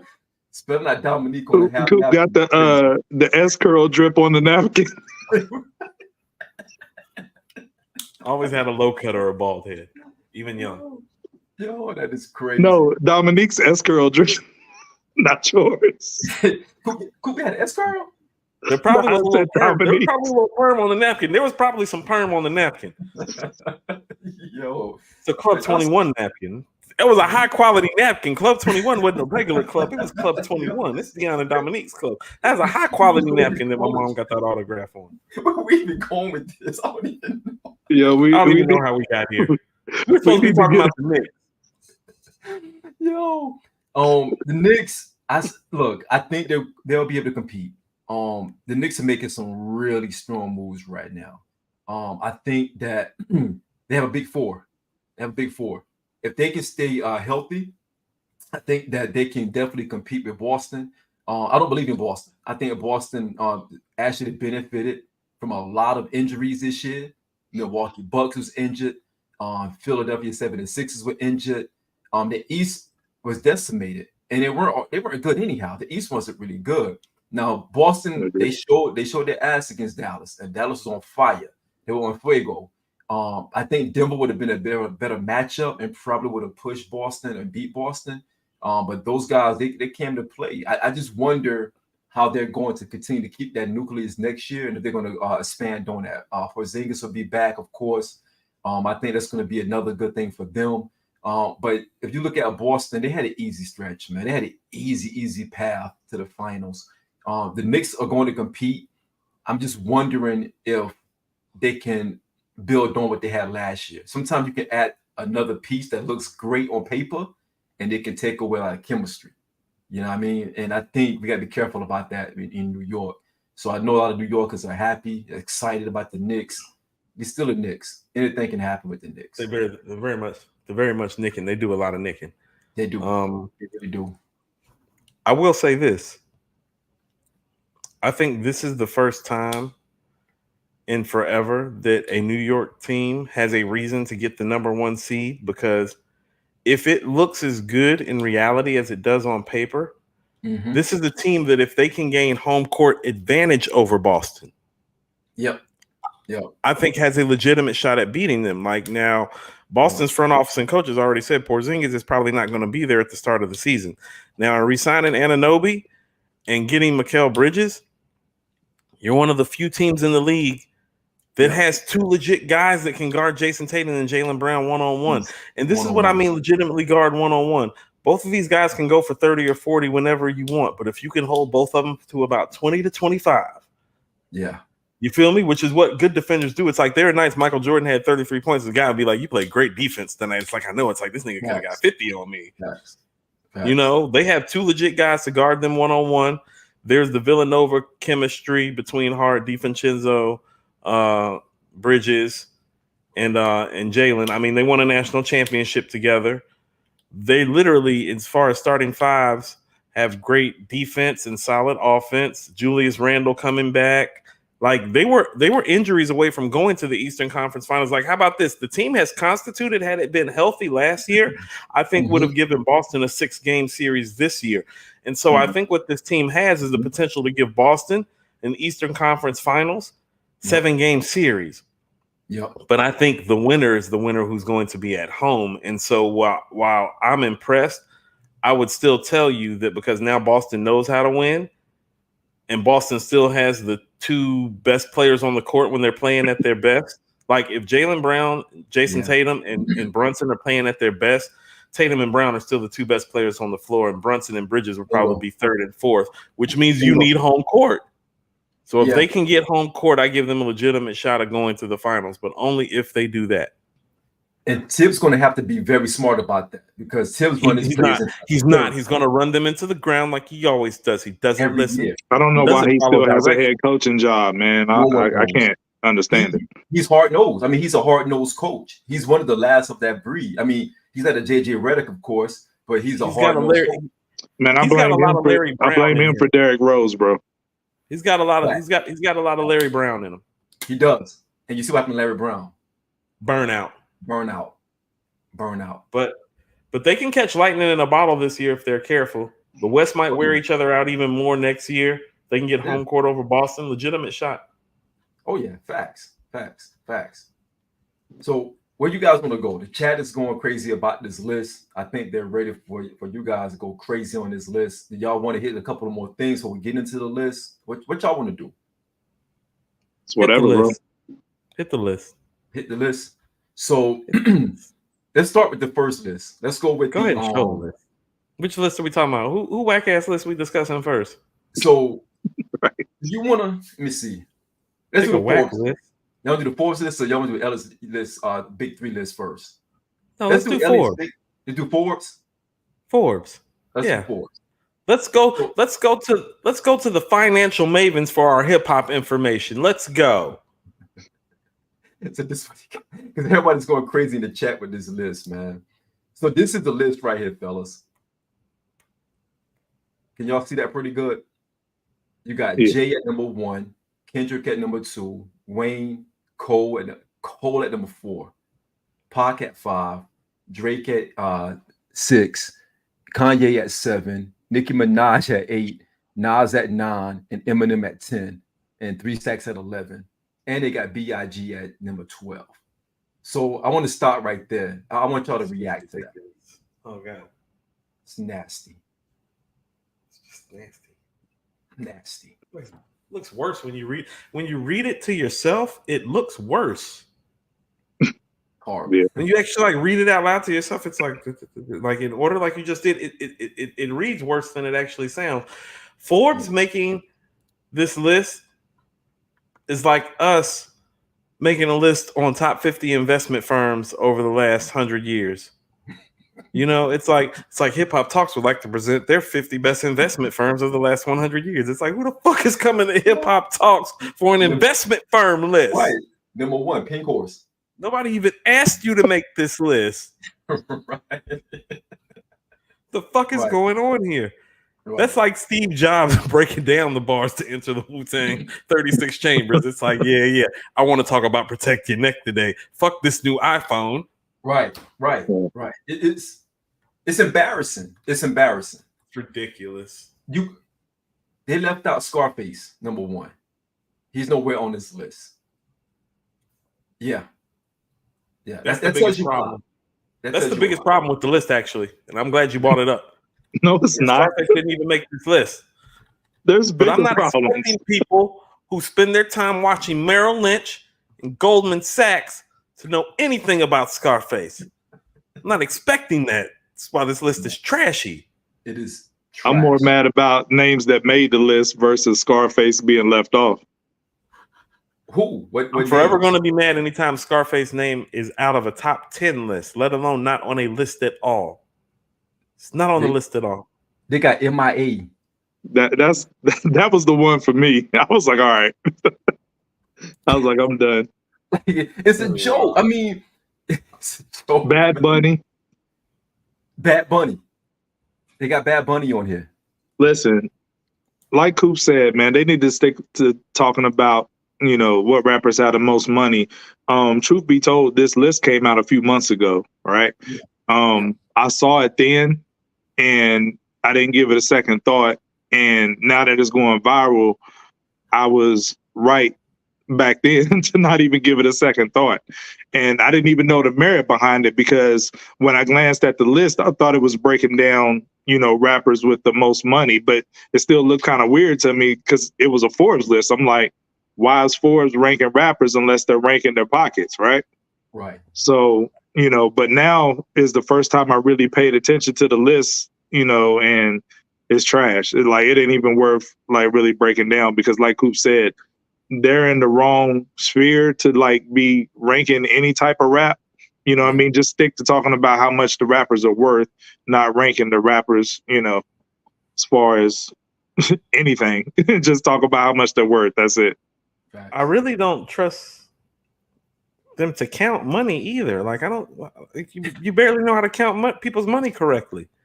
Well, Like half the time, if you actually go check like the stats of like the net and the gross and like how tax brackets actually work, they don't even like get their numbers right. And it's a numbers based organization.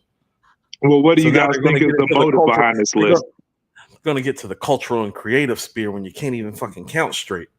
How does that sound? That's the problem. It's ridiculous. Right. The problem. But what was the motivation behind the list, do you think? I think go ahead. For this engagement, it's clickbait engagement. Someone probably took a bunch of random names and put in a fucking pinata and just kicked it, and the shit just spilled out. Yeah. And we put a blindfold on and start picking them up and just throwing them against the wall to see what sticks. That's all this was. MIA should not be on here. Shout out to MIA, but MIA should not be on here in no capacity. I'm not shouting out anybody on this list. I'm just looking at the names. I'm just looking at the names side by side, and it's like comedy. Like Bad Bunny is placed between Method Man and Lupe. That is nasty. That is nasty. You can't make this stuff up. A piñata, that sounds about right. That sounds about right. Yeah. That's nasty. Cool. MIA is above Pusha T. That's nasty. That is. Who else they got? I mean, they got Rock Marciano. You want to know? You know what the most correct thing about this list is? What's that? Is if they have Jay-Z at number 1, because that's the only placement that they have. That's only one placement off than where he belongs. That's actually the closest that they got to being right, was actually putting Jay at number 1, because it's like, well, at least he's number 2. Well, so Jay, at least you got Jay got everybody in his pockets at this point, where you remember when he said I'm supposed to be number 1 on everybody's list? It's like they're programmed to do that now. So, you know, Jay's number 1 on any list they come out. It's just what it is. Jay does a lot of inception when it comes to the media. Yo, Mama Bear's a bingo tumbler. Yeah, I can see that too. Let me get the super chat real quick, fellas. Yo, Tracy G said, Cole is my GOAT overall. Pac should be number 1, period. But where's Drake? He's the GOAT right now. Il Magic said, I believe the Clippers have seen the best of Kawhi Leonard's tenure. It's time to consider making some changes, though I would keep George. What? Seen the best of Kawhi Leonard? Have they seen Kawhi Leonard? Has he played basketball? Did he plays basketball for the Clippers? How often does that happen? Not often. Not often. He plays for the Clippers about as often as we do a show, about once a week, nigga. Yo, Coop. Yeah, y'all talking about me? Y'all talking about me? Man. He needs a new software update.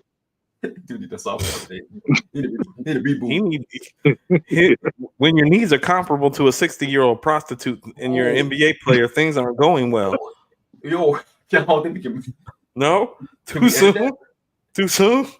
Too soon? See, does he play basketball full time? Does he play basketball full time? I just want to know if he plays basketball full time. Y'all get on me. Y'all get on me about stuff. But I told y'all about the little people and my man's. Look here. All I know is that when we hit games 83, 84, 85, games 82 through 92, he's going to break down somewhere between games 82 and 92 if you have him play basketball. Facts. He's a habitual line stepper. except for he actually can't step over the line because his knees won't allow him to. So I guess it's like push him over the line. He's a habitual line pusher. Is that what it? I don't know what's going on. I don't even know how we got to this either.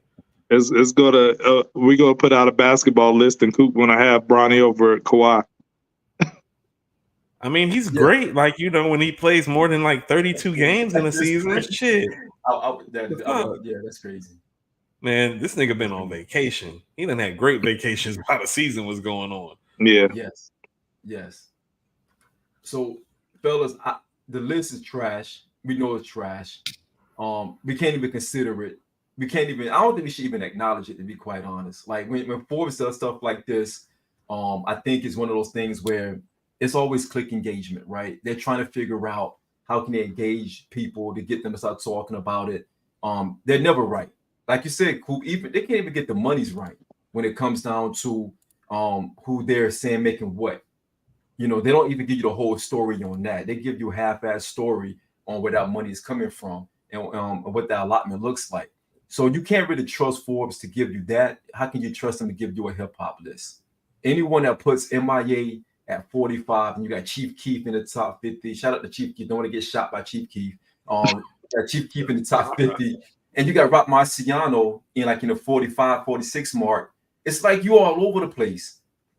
You're all over the place. It makes absolutely no sense. Listen here. They called the 7 black people that work in an office that holds about 1,200 people. They called the 7 black people in an office of 1,200 people. And they said, hey, I need you guys to write down your 50 best rappers. And we're going to take those lists. And that's how it happened. Yes, 7 black absolutely. people in the room. 7 black people in the building. It's a skyscraper. There's 7 black people in there. They did this list. And I think somebody should be ashamed of themselves. I was just gonna say, I think somebody really young did this list looking at it. Oh yeah, absolutely. That's funny. I think somebody really stupid did this list when looking at it, but I guess you could say that those are the same things. Young and dumb. Yo, I can't get over MIA being on this list. I just can't get over it. Like this is that the biggest issue? Okay, so let me ask you all this. Yeah. Is the bigger issue MIA being on this list, or is the bigger issue Scarface not being on this list? MIA. Because face. it's a byproduct of Scarface not being anywhere on here. You think those things are connected, is what you're saying? I think so. Whoever made this list, they thought she killed the Swagger Like Us feature when it was a sample. Facts. Whoever made this, they're from her town. They're from there. She's from the UK, right? Right. Yeah, they're from that town. She's from in the UK. Wherever she's from in the UK, they're from there as well. So they had to throw her in there. You got cool. They got MIA over Pusha T. They got Melly Mel take off, MIA Pusha T. Come on, this is random.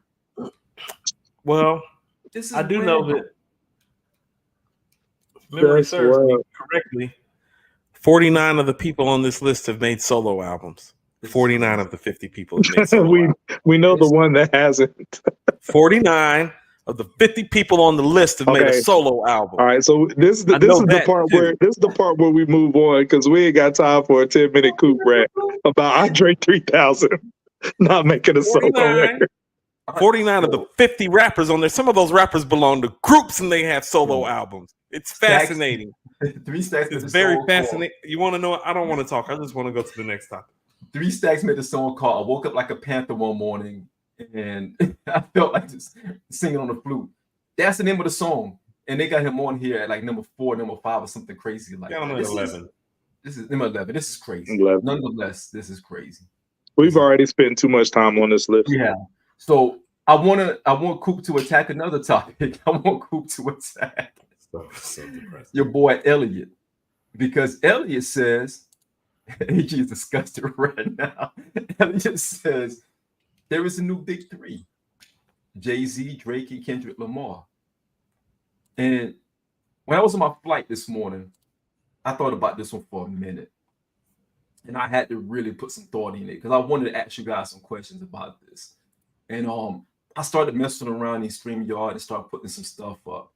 And I came up with this, fellas, and I want to get y'all thoughts. Because Elliott's saying that K-Dot Drake, and Jay-Z is like really the all-time big three at this point, right? And I want us to have a conversation on that a little bit if we can, if y'all can indulge me a little bit. Because when I thought about that, I'm like, when did they eliminate Pac or even Big? And does the big three thing really mean something anymore? Did it ever mean something at all? Because during our times, we heard the big three first time was Big J. Jay was the first one that said who's the biggest MCs, great Biggie, Jay-Z, or Nas. And at that time, Jay wasn't in the top three. He wasn't one of those at that time when he made that statement. He wasn't part of that. So I started going through as I'm, flying. I'm going through looking at stuff, and I want to start at 94 because in 94, Nas, Big, and Meth was probably the biggest artists or the biggest names in hip hop at that time because we were coming off the heels of Doggy Style and on the Chronic, and Snoop was slowing down just a tad bit because Murder Was the Case was a situation. And you can argue that Snoop was probably bigger than all three, pause, because of album sales and because of influence. But those three names were ringing heavy in 94 as well. What do you guys say to that in 94? Okay, so Doggy Style is November of 93. Yes. And so, although not released in 1994, how about this? You can go take the sales of Tikal, Ready to Die, and Illmatic in 1994, and it's about half the records Doggy Style sold. Absolutely. And outside of Illmatic and half of Ready to Die, songs aren't even really that comparable in terms of the level of songs Snoop is making. Like Snoop's run from the Chronic to Doggy Style to Murder Was the Case is probably the most underrated run by an all-time great MC ever because nobody really made more memorable stuff in such a short period of time. So I would tell you that in 1994, Snoop is actually still the man. Absolutely. If you want to talk about MCing, we can have a Nas conversation because that's Illmatic. And there are other guys that are kind of like poking around at it. Meth, Big L. There are guys like that. OC. There are guys like Andre and Big Boy first appear on the scene that year. But it's still Snoop for me, like around that time. This is the year after Strictly for My Niggas by Tupac. So Pac is kind of like floating in that fray.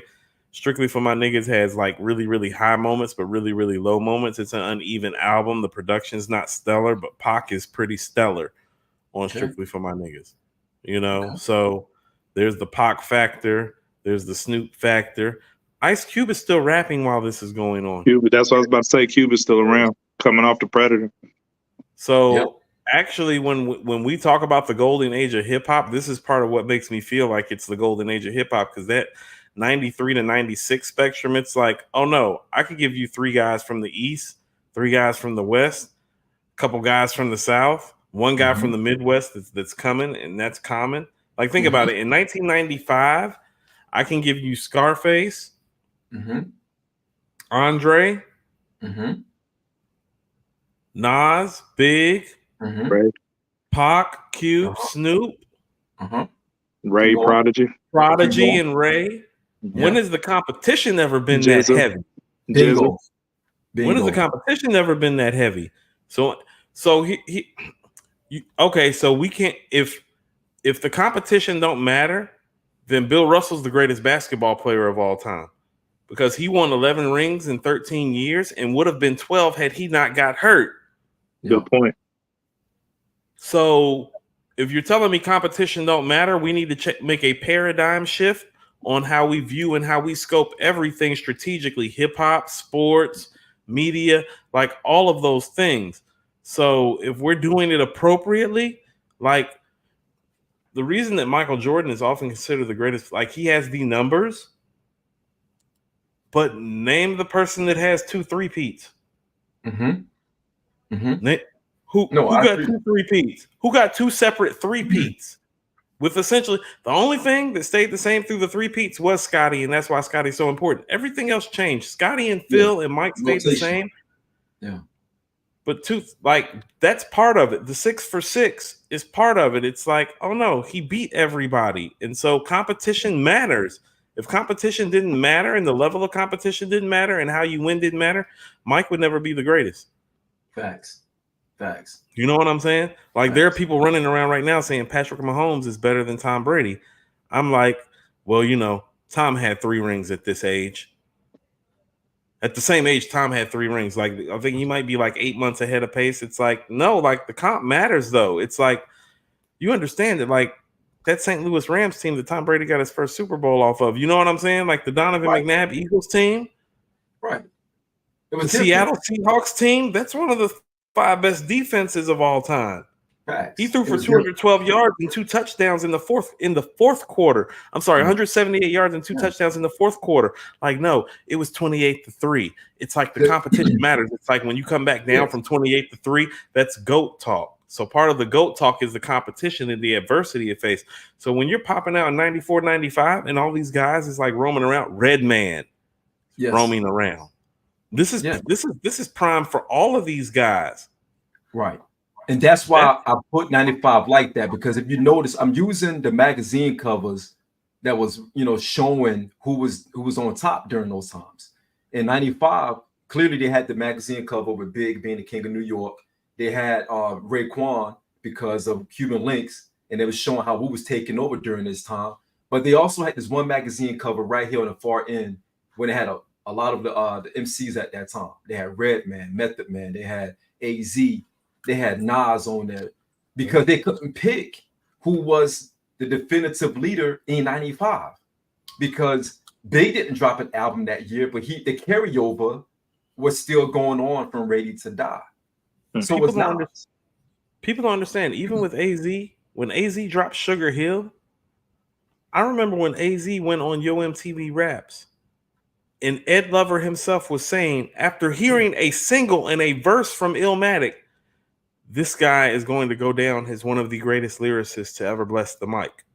He said that on Yo MTV Raps when AZ was debuting Sugar Hill. Right. So it's like somebody like A is not even, you know what I'm saying? And you got somebody like Ed Lover saying he's going to go down as one of the greatest lyricists of all time.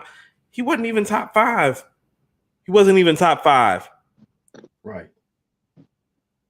That's serious when somebody like A is in their prime and they make their best album and they're not even.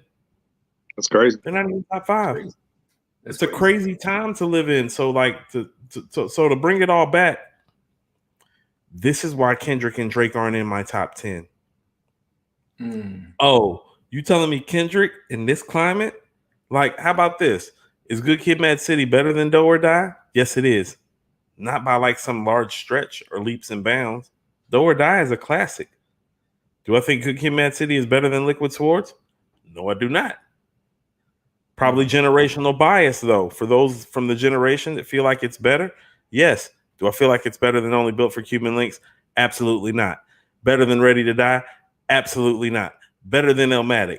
Absolutely not. Better than Death Certificate? Absolutely not. Better than Doggy Style or The Chronic? Stop fucking playing with me. You feel what I'm saying? Right. And so it's like, how can you? This is my how about this? This is my problem when people say Jay is the GOAT. I'm like, his best rap album is a borderline top 20 rap album. Like as in somewhere between probably like 15 to 20. 10 to 15 on a good day. But they're like literally about 15 rap albums that I think are better than Reasonable Doubt. It's not a knock to Jay. And we're going to talk about it and wax poetic about all the things that are important about it. But do I think Reasonable Doubt's better than It Takes a Nation? No. Illmatic? No. Doggy Style? No. The Chronic? No. The Low End Theory? No. Some people might argue with me about that. Enter the Wu-Tang? No. I think It's Dark and Hell is Hot might be better than Reasonable Doubt. I think it is. Get Rich or Die Trying might be better than Reasonable Doubt. I think it is. I think the impact. So I just gave you 10. Yeah. Paid in full. Yeah. So when you're talking about Good Kid, Mad City, I'm like, Good Kid, Mad City is not even Reasonable Doubt. Like the Infamous by Mobb Deep. What do you prefer, the Infamous or Reasonable Doubt? I'm a Hell on Earth guy, so I got to go Reasonable on that. That's cool, but okay, so that's where the conversation kind of starts. That's kind of like that 11 to 20 type of area. Mm-hmm. And so when you're telling me that, first of all, Drake don't have an album in this conversation, and Kendrick has one album in this conversation. He does. And you talking about a top three, right? Now that and so there's just something like this is the point where it becomes clickbait, and it's like, well, I think we're we'll get to Reasonable Doubt, but I think Jay's discography is kind of funny because I think for the heads we laud Reasonable Doubt more, but for like the overall average rap fan, they laud Blueprint more. That's the album they want to hold and put in top 10 talks and within his discography. Because the Blueprint is more musically inclined. Mm-hmm. Whereas Reasonable Doubt is more real hip hop rap oriented inclined. Right. Absolutely. Yes, Blueprint is more. It's an easy listening album. It's probably the most easy listening album you will probably find. It's conversational Jay at its highest. You don't have to put out a thought into listening to Blueprint. You put Blueprint in, and you just zone out. There's no thought into that. Of all the great great MCs rap classics, it is the most digestible of all the great MCs rap classics. Right. That's what makes the Blueprint special. In his own catalog, probably I would rank it maybe 5th as far as just rapping. I think it's his second best. Yeah, I think it's his second best album. But I would name probably about 3 or 4 more J albums where he's a better MC on it than on Blueprint. You got Reasonable. You got Volume 1. You got Black Album. I think he's rapping better on Black Album. And I think he arguably raps better on American Gangster than 4. I think no, not American Gangster. In my opinion, to me, he was going off on American Gangster.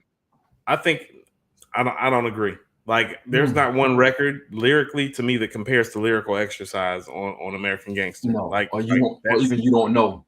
Like Lyrical Exercise is GOAT talk. Like, it's I think Fallen's up there, but that's me. The title track, American Gangster. Falling, I think all those joints go crazy. I'll tell you this. Part of what I've learned, even in the process of like doing all these reviews over the years and even doing the pod, is that the connection matters.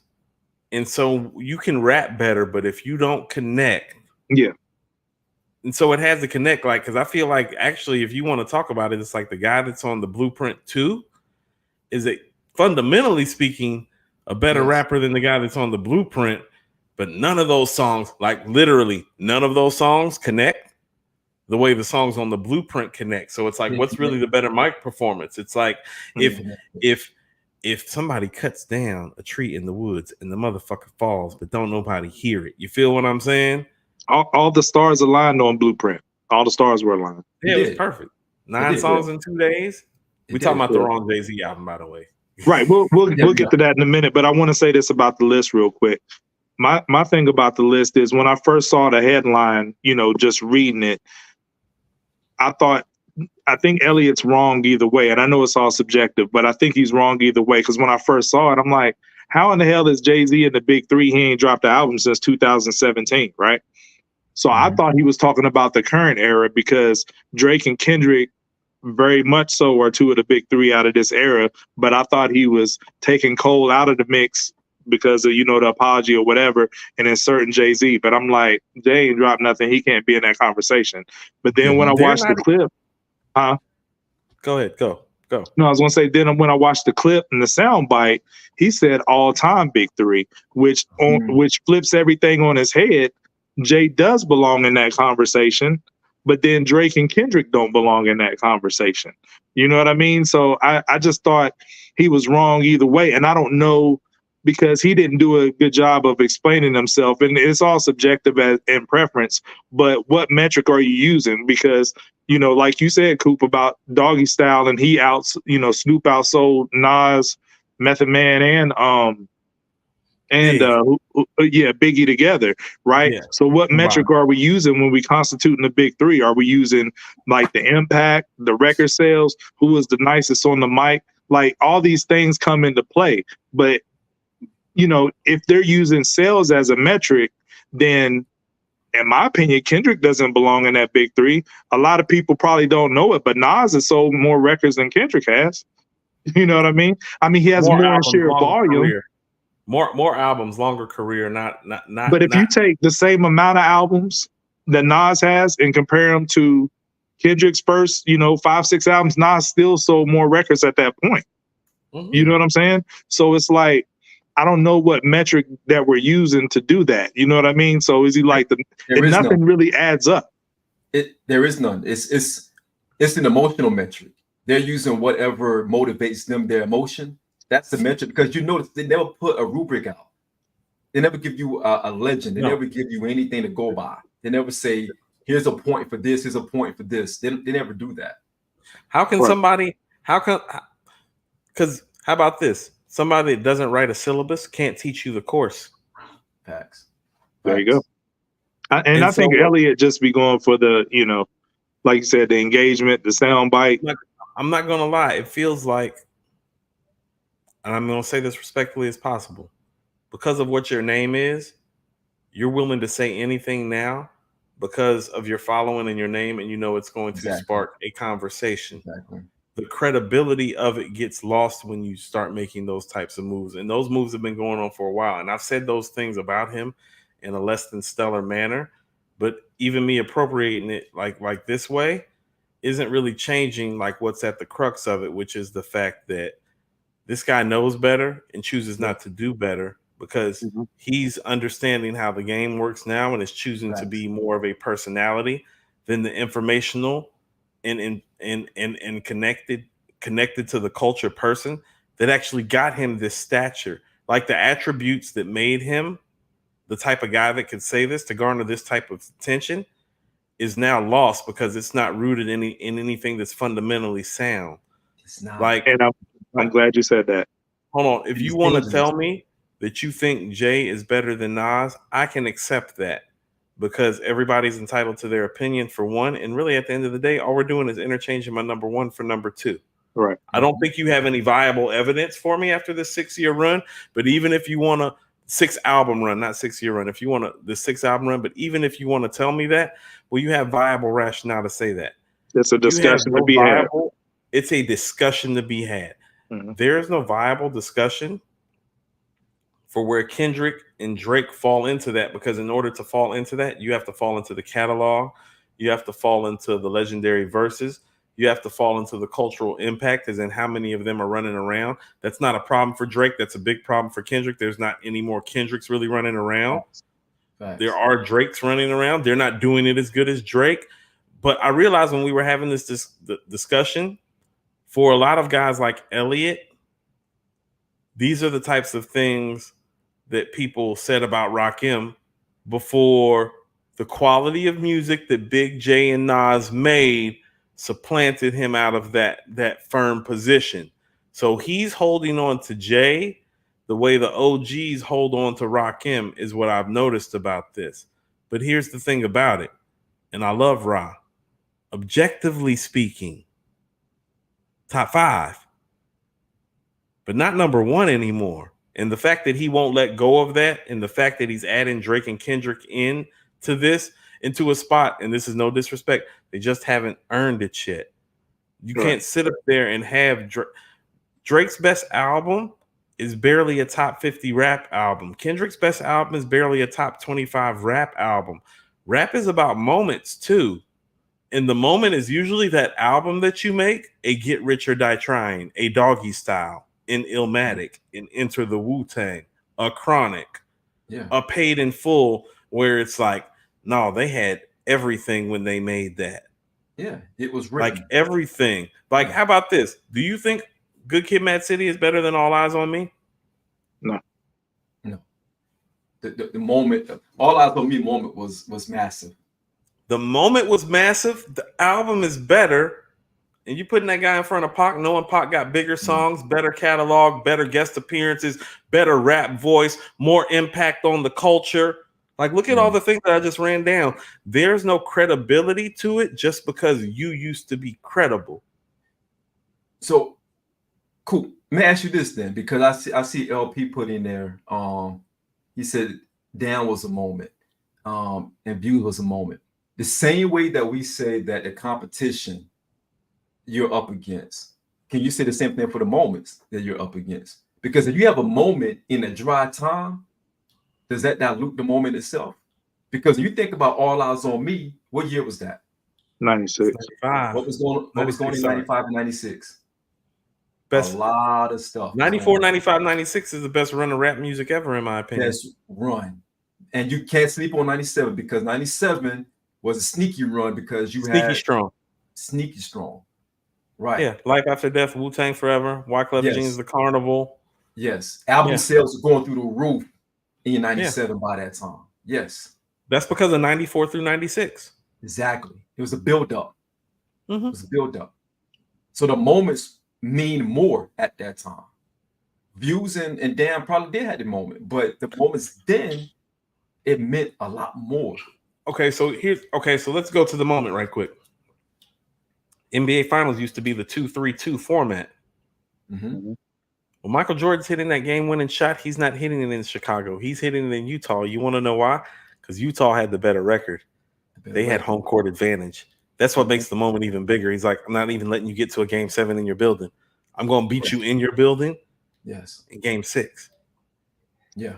You were the better team. Phoenix had home court advantage. Game 6. The moment matters. It's a little bit elevated. He didn't do that at home.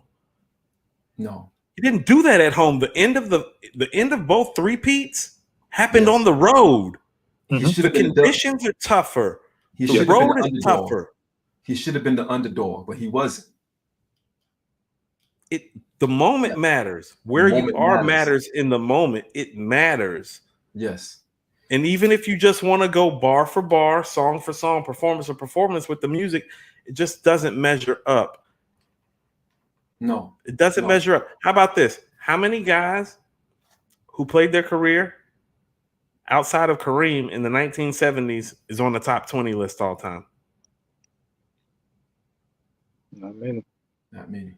I'm thinking of Kareem and Dr. J. Out of the 70s, only Dr. J. I'm about to say, so think about this. In the 70s, really the only all-time great players that you have, like top 20 players, Kareem and Dr. J, some may argue Moses Malone. Now let's go to just the 80s. Outside, slightly, just outside. So now let's go to the 80s. Well, there's Magic Johnson, Larry Bird, Isaiah Thomas, Michael Jordan, Akeem Olajuwon, Charles Barkley. That's some of Moses Malone prime too. That's still the end of Dr. Dre's prime in the 80s too. You get what I'm saying? Like, listen to all the players I named. I just went Kareem, Doc in the 70s. You know what I'm saying? I just gave you 7 guys like off rip from the 80s. That's not counting the Kevin McHale's. You get what I'm saying? Well, that's so it's like part of why Larry and Magic is so high. It's like, look who the fuck they were playing against all the time outside of each other. There you go. And you know, I'm a firm believer, like, you can't help, you know, who you play against. You play who's in front of you, but you have to be judged accordingly, right? Yeah. You know what I mean? So that alludes to the point that you made earlier, Coop. Like, competition matters. So if you're dominating, but in a watered down period, yes, we still have to rank you high, but how high do you really rank because of your class? You know what I'm saying? So that's all. Right, exactly. So we got to rank people accordingly. And, you know, that's not to take nothing away from Kendrick or Drake. But, you know, if you pluck them out of the 2020s and put them in the 90s, what does that look like? You know what I mean? So let me say it to you like this, because people know this because I'm a KD fan. You know the main reason KD's not in my top 10 is because Akeem got 1 MVP, 2 rings, and 2 finals MVPs. But them 2 rings and them 2 finals MVPs, like literally the same stat line as KD. 1 regular season MVP, 2 finals MVPs, 2 rings. Oh, them rings ain't the same, fam. No, they're not weighted the same. Yeah. No. I can't objectively tell you that the KD is better than Hakeem. The way Hakeem got those 2 rings, And like you said, with competition matters. If Hakeem still gets those, Patrick Ewing in back-to-back years. But if Hakeem gets those 2 rings still, and Michael Jordan is still in the league, then we're ranking Kareem even higher. You know what I'm saying? Kareem's top 3 or 4 if that happens. I mean, I'm sorry, not Kareem, but Hakeem. We're ranking Hakeem even higher if he gets those 2 rings while Michael Jordan's still in the league. Hold on. If Hakeem were to win those 2 rings while Mike was around, it would be like, it would go Michael, LeBron, Hakeem, because he already beat Shaq. He beat top 5 for sure. He'd be top 5 for sure. So that, that's the point, that competition matters. Like, how about this? Tim Duncan's not better than Hakeem Olajuwon to me, but I ain't ignoring those 5 rings. Right. No doubt. I think if Hakeem and Tim Duncan play in their prime, Hakeem gonna cook him because he cooked everybody else. He cooked Kareem. He did. Yeah. So him and Wilt Chamberlain are the only guys to ever really block Kareem Skyhook. You know that, right? Only 2 guys that blocked Kareem Skyhook, Hakeem and Wilt. Think about that. Competition matters. I thought Ralph Sampson blocked it one time. Who? Ralph Sampson. I don't think so. Not that's been documented, maybe. But what I'm saying is that, like, look at the level. That's why competition matters. How come only Wilt and Hakeem could block Kareem Skyhook? Because the level that Kareem operated on, you had to be capable of operating on that level to even block his best shot. It takes somebody special. The competition matters. Kareem ain't have no competition outside of Wilt early and Hakeem late. That's why they were the ones that blocked his shot. That's part of the reason why Magic is ahead of him, because Magic's how about this? Magic road was a more difficult road than Kareem, even though he had Kareem. Mm-hmm. He got 1 less ring and 4 less MVPs, but he's considered to be the comparable, the better player. That's competition. The reason we have Magic ahead of Kareem is the competition. Yeah, Magic doesn't drop anywhere below top 5 because even with his 4 losses is to Dr. J, Isaiah Thomas, Larry Bird, and Michael Jordan. Yeah, top 20 guys. He lost. You're saying he lost. You're saying he lost to 4 of the top 20 players who ever played basketball, and that's okay. Exactly. And actually, and in my opinion, top 15, because I have Isaiah and Doc in my 10 through 15. Oh yeah, for sure. So he lost to 4 of the top 15 players who ever lived. And I hated Detroit. I'm a diehard Bulls fan. I hated Detroit, man. And Isaiah's in my top 15. 9 finals in 12 years. Against the stiffest competition ever, 9 finals in 12 years, 5 rings. Yeah. Now the West was watered down back then when Magic was playing. I will say that the West was a little bit weak. Mavericks had good teams. Trailblazers had good teams. Houston had good teams with Ralph Sampson and Hakeem. But the East was the powerhouse though back then. I'm just saying. But Magic lived in the finals his whole career. Well, actually, I mean, you could argue that it wasn't even. The East was top heavy. You had Philly, Detroit, and Boston for pretty much from about 80 to about 90. Mm-hmm. Like those teams were pretty great. So really good. So using that same logic, what about, because now we're talking about Wayne in that regard, because Wayne's moment was massive. Yeah. Wayne probably had maybe top 5 moments of hip hop all time. Yeah. In my opinion. Because his run started in a very weird space. You're talking about the Carter 2 that ramped up to the Carter 3 when he was at his zenith, at the Carter 3. And that's not even counting the mixtape Wayne run, when mixtapes was like a big thing during that time. You had the G Unit run with mixtapes. Wayne had his run. And he was also right there in the middle of everything changing, a change of the guard, if you will. Because you had T.I. coming. And T.I.'s not on these lists. T.I. had a big moment. T.I. had a massive moment himself. Massive. He helped usher it in. So that era you had T.I., you had Wayne, you had Jeezy. Ross. Put Damien there. Ross. Say it with me, Sean. Rick Ross. I like Ross back there during that time. You had Ross in there. You had a lot of different. You had a different movement back then. The South was really coming up. The South was really taking over at that time, and Wayne was at the forefront of that. You know what I mean? As much as I hate to say it, the South had it on lock at that time. So how about this?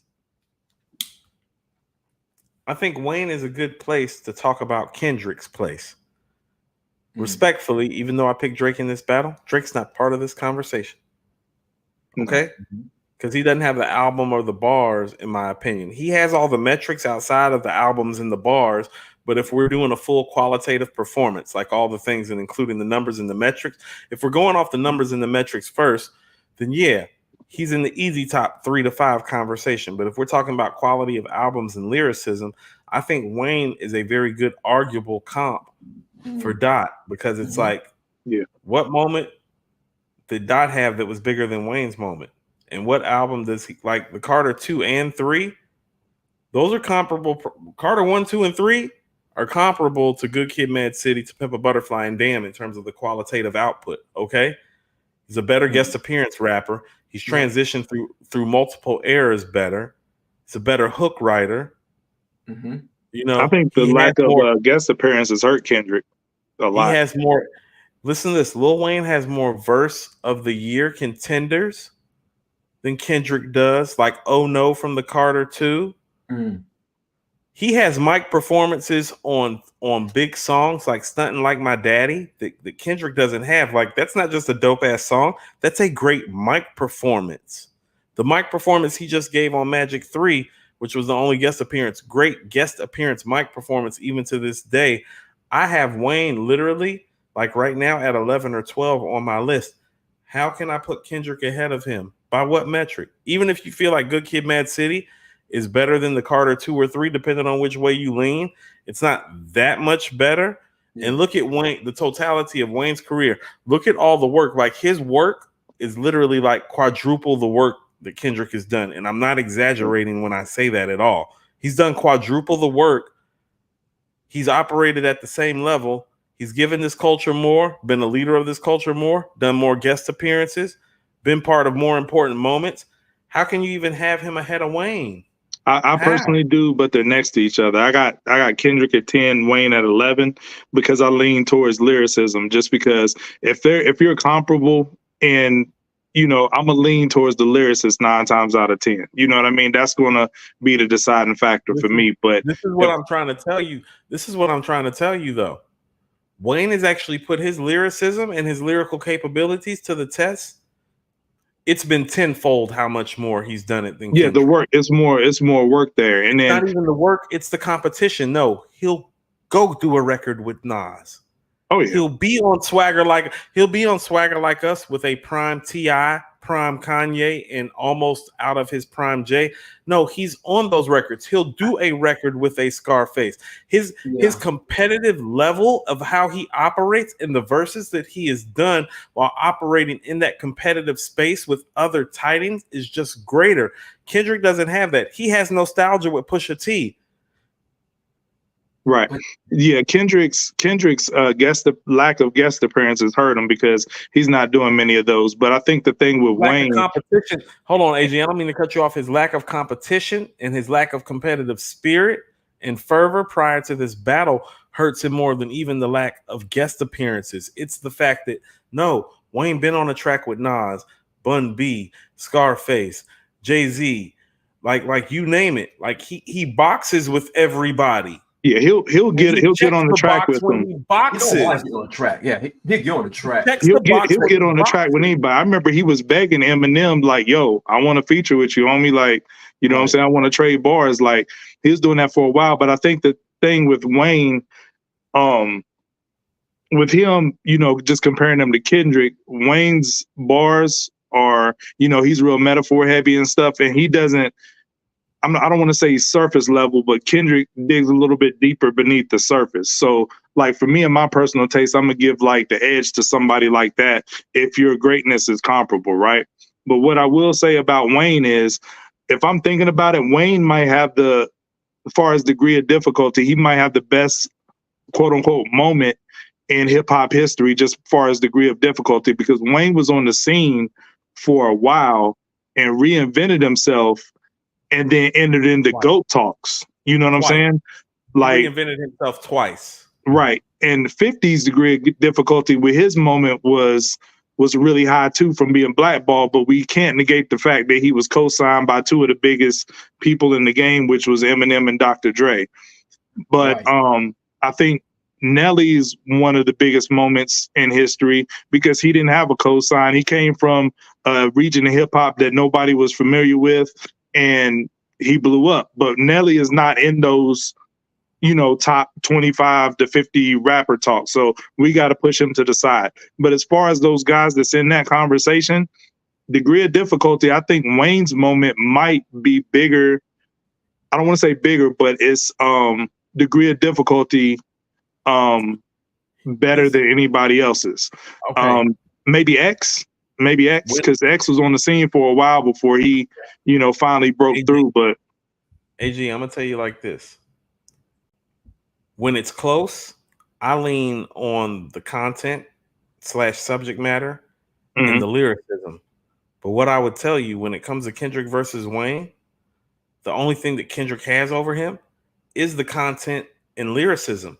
Everything else is in Wayne's favor: albums, hits, sales, guest appearances, voice, delivery, cadence. The only thing Kendrick has over Wayne actually clearly is content and subject matter. That's what I lean on when it's close. I'm telling you, you may have them next to each other. I don't even think it's that close, because if we were doing a rubric, doing a metric, the stuff that Kendrick would win: subject matter, storytelling, lyrics. Everything else would go to Wayne. So if we're doing a rubric of 10 people things, will argue if we're that doing a rubric, hold on, listen to what I'm saying. If we're doing a rubric of 10 things and Wayne clears 7 over Kendrick and Kendrick only clears 3, is that close to you? That's not close to me. Close is when it's 5-4. But you leaving out key elements of the conversation though, like critical acclaim. Wayne has never been as critically acclaimed as Kendrick. They had him as a GOAT at one point. That's not that. No, that's just overall talk. None of Wayne's albums have been critically acclaimed as much as Kendrick's. Critical acclaim also includes your peers, and it also includes the audience. Just as many people during Wayne's peak run were running around calling him the GOAT the same way they're calling people Kendrick the GOAT. It's not that different to me. It was crazy.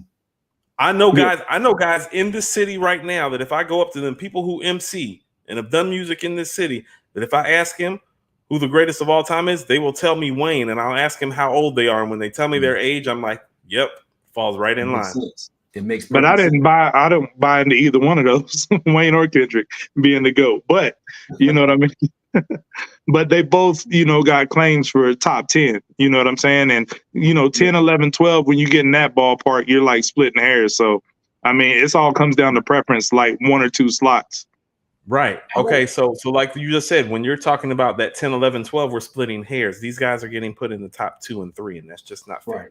No. They don't belong there. Jay is the only person in Elliott's list that belongs there. And when he came out with that list, I tried to read between the lines a little bit. Like, he made a statement, and you alluded to this earlier, Coop, like, he's trying to, where he had credibility before, that he's like, making these, claims for engagement or whatever and acting like they're credible and objective. If he's saying this is my personal list, then I don't have no problem with it. But if he's saying like, oh, this is the objective big 3, then that's a problem. And I don't like how he said, I'm paraphrasing, but he was like, I'm gonna give Drake this last little, bit of grace or whatever and put him at number 2 or whatever. Because I'm reading between the lines, that's personal. Because it was on the Budden podcast where he was saying that Drake hit him with the rat emoji because Drake thought he was feeding info to Kendrick about dropping Family Matters or whatever. So now you're gonna say like, I'm gonna throw you a bone here, Drizzy, and put you in my top 3. So this is me giving you some grace in your time of need, and acting like you're an objective part of the big 3. So I mean, to me, that's nasty work. It is nasty work. So like, he sent out a tweet where he's talking about how when he went to the Kendrick show, Kendrick, pulled him close and said, "You're a rat." And he like laughed and was like, I love hip hop. And it's like, he's embracing this role. And this role is actually a former version of himself. Like, that's what I'm trying to tell you. Like, the guy that gained all this notoriety for his insight, for his astute nature, for his hip hop knowledge, That guy has been replaced with somebody that literally says stuff for clicks. And that's my issue with it. And that's how I know that it's not real. The only reason it's being taken seriously is because it's him. Next topic. Yeah, and all three of the names he named were people that move the needle currently for engagement. You know, like Jay Sean is gonna said, forever where's move the Pac needle. at? Where's Big at? Where's Nas at? Where's, you know, but Jay-Z's name moves the needle, so does Kendrick's, so does Drake's. So that's a default big three, but his metric doesn't make any sense. So It doesn't. Think about this. When somebody like Elliott Wilson's metric lines up close to the Forbes list, that's how you know we just lost one. You might win some, but you just lost one. yeah, it's damn near spot on. Right. Yeah. Right. So with that being said, let's get into some new music. There's a lot of new music dropping in about 50 more minutes. I know, Coop, you heard the new Rakim joint already. I did. Enjoyed it, right? You feel good about it, right? Hey, G, you go first. Nah, I thought that joint was dope. I ain't even gonna like front. You know what I mean? I enjoyed the joint. Like, for me, it was dope to hear Rakim and Master Killer. You know, Corrupt did his thing too, but Rakim and Master Killer, it was dope to hear them on the same track because I've always thought for years they were similar in tone and cadence. Mm-hmm. And just to hear them on a track together, it kind of like, you know, it was just really dope to hear. And then I will say that I'm a little bit surprised by the production. The production wasn't as bad as I thought it was going to be. It wasn't nothing stellar, but it was all right. And, you know, Rakim was spitting, and I think the track was solid overall. It was a solid track. I could only hope that the rest of the album was like the first single. Corrupt sounds great. Corrupt is coming off a stellar performance On the Dog Pound. Dog Pound album. Mm-hmm. He sounds great on this. Master Killer, you guys know, I love Master Killer. Master Killer's, he was one of my, top MCs, back in the 90s, straight up. I thought that when Master Killer rhymed over Glaciers of Ice, I thought that was one of the dopest verses of that year. Top 5 Woo verse. It's a top 5 Woo verse, period. Easily. And he was floating on it. Silky on it. So I've always been a big fan of Master Killer. Shout out to Master Killer, Jamel. And that was his first verse, if I'm not mistaken. I thought it was his second. It was his second verse. Remember, his first verse, personal first verse. No, that was his second. He's on chess boxing. He's on chess boxing. Yeah. He just got out of jail, I think. He's on chess I thought that's what you said. I thought you said the mystery of chess boxing was the one. No. Glaciers of Ice. Oh, okay. I got you. My fault. Yeah. Glaciers of Ice. He was silky on that joint. That is wild LP, but he still sounds the same. And like you said, him and Rakim have that same palette, that same tone, that same tone of rap dialogue. And him and them together, I thought it was going to be too much of a clash, to be quite honest. I thought it was going to sound like just like one of these things that just go straight down. But I felt like it was a great blend. So it made sense for Master Killer to be on that and to talk that talk. Because you know what Rakim is, what Rock is going to bring. You know what Corrupt is going to bring. And Master Killer wasn't far from that pack. Although I think Corrupt had the best verse, no one really separated himself from the pack, in my opinion. What do you think, Coop? So I think the beautiful thing about this record is, one, the beat was surprisingly good. I mean that in a complimentary way. Rakim is Rakim. So when I talk about niggas getting credit for stuff that they're supposed to do, I'm not about to give Rakim credit for doing what he's supposed to do. You wrote Paid in, no, I'm not joking. You wrote Paid in Full, Follow the Leader, Let the Rhythm Hit him, Don't Sweat the Technique, and the 18th Letter. You're that guy? Yeah. So mic performance wise, you're doing what I expect you to do. The thing that I noticed and what really made me happy about this record, and I do enjoy this record, it's a dope ass record. You can literally listen to the other two guys rapping after Rakim spits his verse, and you can directly tell that they are directly influenced by this guy. Yes. Corrupt and Master Killer are directly influenced by Rakim, and you can hear it in their bar structure, style, tone, measured musical delivery. I'm going to say it again. Measured musical delivery, word usage, verbiage, vernacular. All of those things are in play on this record. This record is really fucking dope. Yes. Agreed. My fear, and this is just me playing devil's advocate. My fear is that this is going to be the best record on this album, which is why we heard it first, which is why he led with it. Because when I listen to Corrupt and Master Killer rap on this, because they both got off, and they both got off in their way, I'm like, well, if you actually think about Ra, and you think about the lineage that he's created and his hip hop tree, his hip hop family tree, these guys, fruit wise, are some of the first pieces of fruit that spawned from the tree. And you can hear it. And so it fits because of that. The high level of lyricism, the musical measure, even the tone that both of them use when they rap is very Rakim-like. When Corrupt came out, he was called a West Coast Rakim. This is why.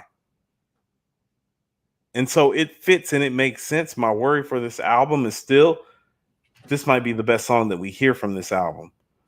Yeah, I agree.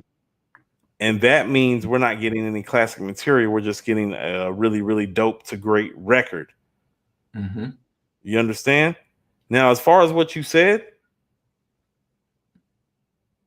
Only Built for Cuban Links is only superseded by me personally by It Takes a Nation of Millions and Illmatic, because It Takes a Nation of Millions and Illmatic embody a theme, a content, and a feeling that supersedes the talk on Only Built for Cuban Links.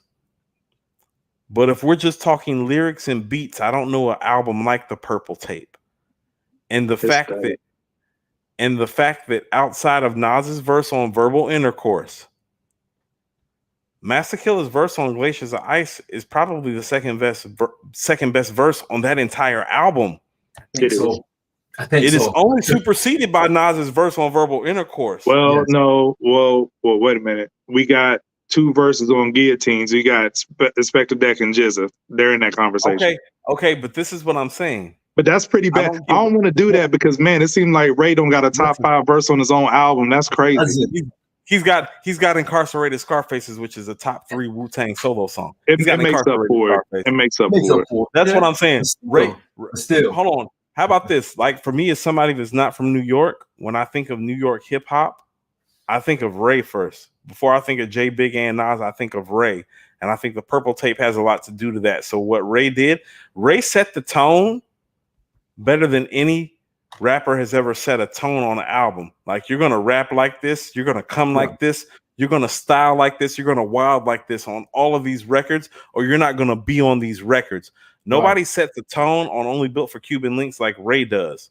Right, no doubt. But on Glaciers of Ice, he allowed Master Killer to get into a special chamber. That beat is more made for Master Killer than it is for Ray and Ghost. It is. Beat-wise. It's unorthodox. Delivery-wise. Yes. That's built for Master Killer.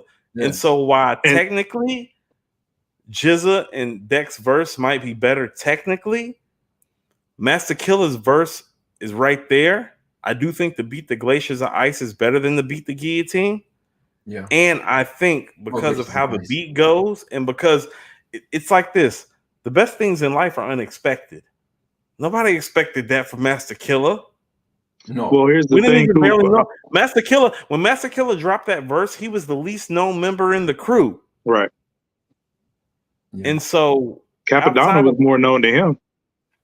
Correct. So outside of Nas's verse on Verbal Intercourse, if you tell me that that's the best verse on The Purple Tape, which lyrically I think is the best composition of lyrics I've ever heard on one album, like a lot of people will say, when I say mic performance, I'm talking about it was written Illmatic and let the rhythm hit him from like Solo Mission. Mm-hmm. You know what I'm saying? It's like, oh no, ain't nobody took a solo mission like that. Yeah. But if we just compacting it and putting it in the vacuum, The Purple Tape got the best set of lyrics ever created, because the lyrics that were created is coming from Ray, Ghost, Deck. You God's best verse is on there. Knuckleheads is You God's best verse. Glacier Ice is Master Killer's best verse. Ice Cream is Method Man's best hook next to Cream. His verse on Wu Gambinos is one of his best 10 verses. Jizz's verse on Guillotine is one of his 10 best verses. Yes. Deck's verse on Guillotine is one of his 5 best verses. All hands on deck. Ghost are showing their ass on there when they show up. Yeah. Ray is your glue guy because Ray is great from beginning to end. You want me by myself? Knowledge God, Spot Rushers? Got you. Want me on Ghost with Rainy Days, Criminology? Got you. Want me on Incarcerated Scarfaces? There aren't too many 3-verse songs with a hook with one artist better than Incarcerated Scarfaces. Havoc's on Quiet Storm. Like, Incarcerated Scarfaces is better than Quiet Storm to me because it's like, oh no, P got Have on Quiet Storm. Ray got Ray on Incarcerated Scarfaces. It's Ray's solo mission. It's one of the best solo mission records. Like that and Bring the Pain and Brooklyn Zoo are the 3 best individual solo songs where it's like, oh no, the Wu-Tang artists by themselves. So the fact that Master Killer is showing up on the best lyrical album ever and delivering a top 2 or 3 verse on there, special stuff. So Ra is operating with somebody that's capable of delivering that. Yeah. And so that's why this song with Rakim makes sense. I'm just worried the rest of the album is the rest of the album gonna sound like this, guys? Well, it's not a whole lot of album left. It's only 6 songs after this, so hopefully it maintains that level of quality. But just to add to Rakim verses, I waited 15 years for 7 Rakim verses. Right. I told him not to do this. The seventh seal. But I don't care what seal it is. I don't care if it's Seal singing "Kiss from a Rose." Okay. Yeah. Just to add to your point, Coop, where you were talking about the beats, I think Master Killer shine on those songs, Blazes or Ice and Mystery or Chess Boxing, because they have similar BPMs, and I think if it's slowed down any, Master Killer comes off very monotone. The BPMs on Glaciers might be like 126. I mean, they're higher, but they're higher, but it gets higher. Higher. If he's rhyming at a high BPM, y'all are talking about the breakdown. I'm talking about when he's rapping though. Like y'all are talking about like the breakdown and the bridges. It's dialed up. He's rapping is dialed up. Yeah. But when he's on high BPMs, like he comes off as more interesting, more engaging. But when that's like lower BPMs, he comes off very monotone. So I think. Go ahead. No. Go.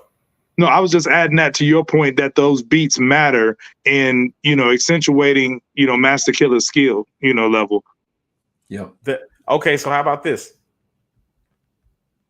When Rakim is doing The Saga Begins off the 18th letter, that's what I'm talking about. The way Pete Rock is moving the beat. Boom, boom, boom, boom, boom, boom, boom, boom, boom, boom, boom. And my name is Rakim.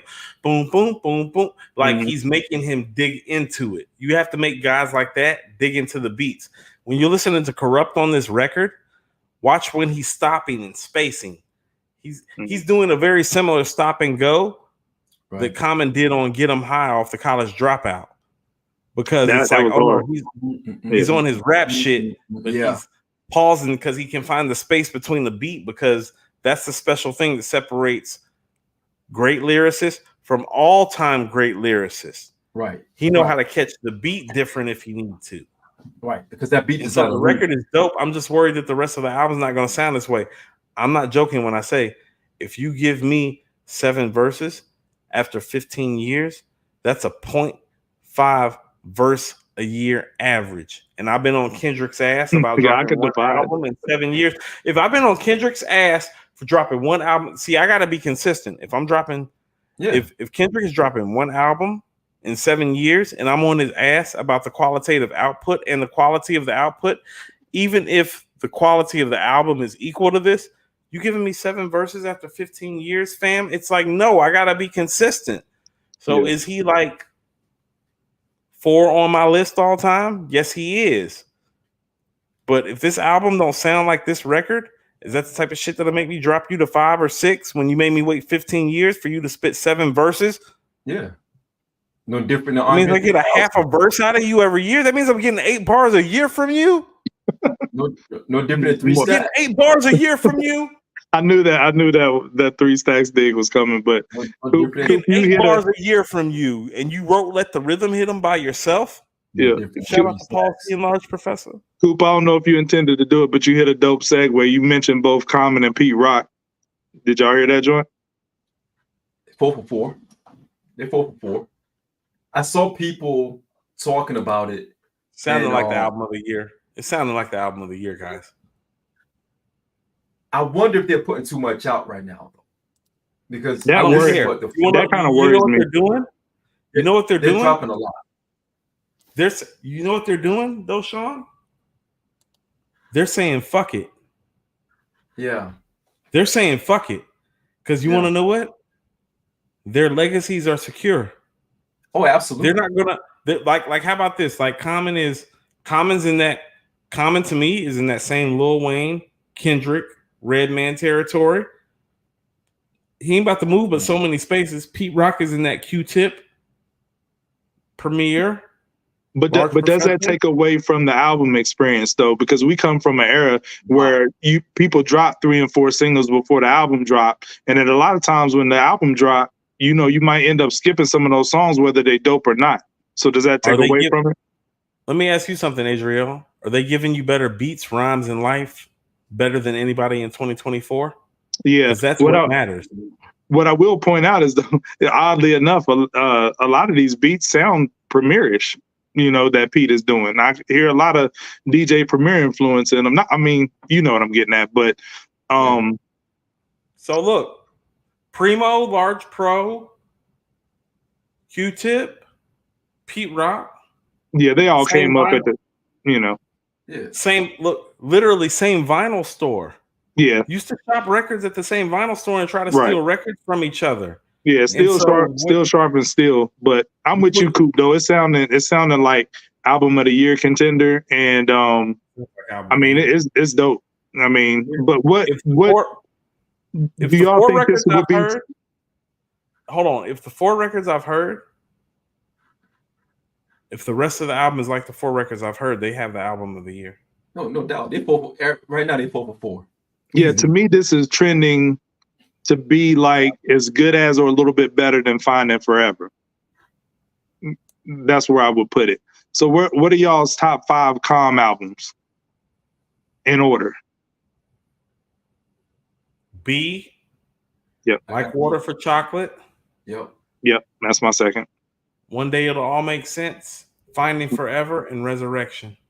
I can live with that. I got it a little bit reversed from you, Coop. I got Resurrection as third. The first 2, I agree. I got Resurrection as third. The production is not good enough. And then I got Finding Forever 4th, and I got One Day It All Makes Sense 5th. So if this album is at least on Finding Forever level for me, I think it'll knock out One Day It All Makes Sense on my top 5 calm list, which it seems like it's trending that way. How about this? I'm more impressed with the records that I've heard than anything I've heard from Common outside of Like Water for Chocolate and B. Yeah, absolutely. Even B? No, outside of those 2. Outside of B. Okay. B and Like Water for Chocolate, that's 1 and 2. I don't expect him to hit that Supreme Godflow level again. The best he could do is 3 on his list, I think. But if this album is sounding the way that these songs sound so far, then we'll see how it holds up. But I think some 3 or 4 placement might be in place, which means if your 6th best album is something like One Day It'll All Make Sense or Finding Forever, or this, that's why I don't have Kendrick in my top 10. Like, stop looking at me like I'm fucking crazy. No, I don't care. Stop looking at me like I'm crazy. You understand how much people are getting at me about this? It's like, does he have 6 albums like this? Is he even on album number 6? Yo, I'm gonna send you Kendrick's autograph on a napkin, Coop. You want to know what? And if you do, you know what I'm going to do? I'm going to take the cigar. I'm going to burn a hole in it and watch the motherfucker light up. He found a way. I needed Dominique's autograph when I was 7 because he was my hero. I don't need Kendrick's autograph. I will light that bitch on fire if you send it to me, and I'll light it live on this show. I will light his autograph on fire. I don't even autograph. I don't even take pictures. I don't even take pictures with a lot of these dudes, and I run into these motherfuckers all the time. Take a picture with your ass. I don't give a goddamn. That's another great segue. You may run into these guys. JT and Jeezy about to drop some joint tonight too. I prefer to run into JT than Jeezy. They got a whole. Just so we're clear about if we're talking about where I'm running. Are we talking about where I'm running? We talking about where I'm running? We talking about where I'm running? Running in JT instead of snow. Trying to run in the snow.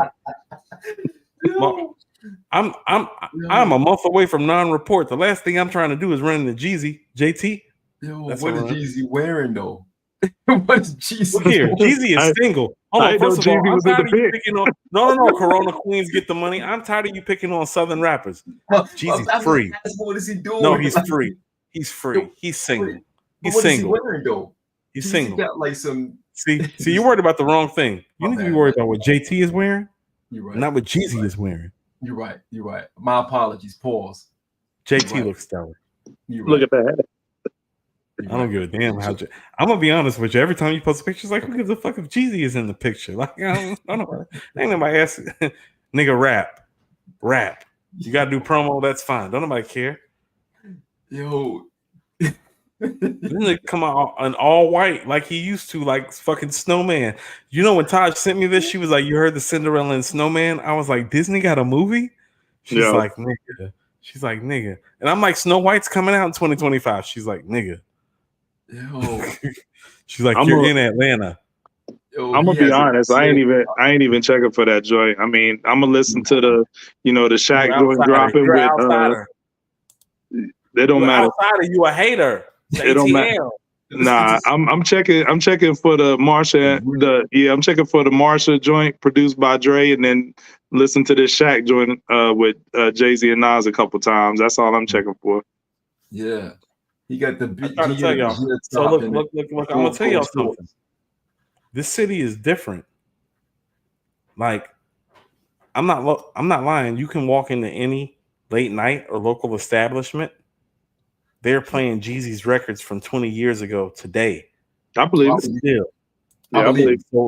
Like, if you're not interested, that's why I tell people it's like, well, you don't know what it's like to be here. When Jeezy drops something, that's a big deal down here. No facts. No, absolutely. He's loved down there. The girl's gonna premiere to this. You know what I'm saying? You know what I'm saying, AG? When I'm saying the girl's gonna premiere to this, I'm saying the girl's gonna premiere to this. You know what I'm saying? Oh yeah, it's JT. They gonna pull up. You know, they can make a couple stacks off this record when it drop on Friday. Like, hold on, what is 11:32? On about 28 minutes, these girls gonna be getting this money when this record drop. It's gonna fall from the sky. You about to get this money. You about to get this money. That's what they about to do. You need to find you one of them. Let them take you to Waffle House like I used to do. Let them take you to Waffle House when they're done. Yo, you can get the all-star breakfast and a Texas cheesesteak to go. Yo, Coop, AG, and couple of orange juices. They don't know about little that. pecan pie with butter on the grill. Have to pay for all of it. Have no Waffle House in West Virginia. She'd be like, "Baby, I had a great night." I'd be like, "I know you did." Pecan pie with butter on the grill, all-star breakfast, Texas cheesesteak to go. That's a 40-piece right there. That's nothing to her. She's just gonna throw them a stack of ones. Yes, and when you're done, don't forget to take.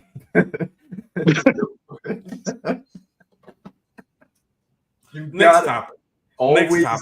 Next topic. Next topic. Horsepower on a full belly of waffles. Next topic. You know how to ruin the moment. Don't nobody ever. He's like, I got myself into this.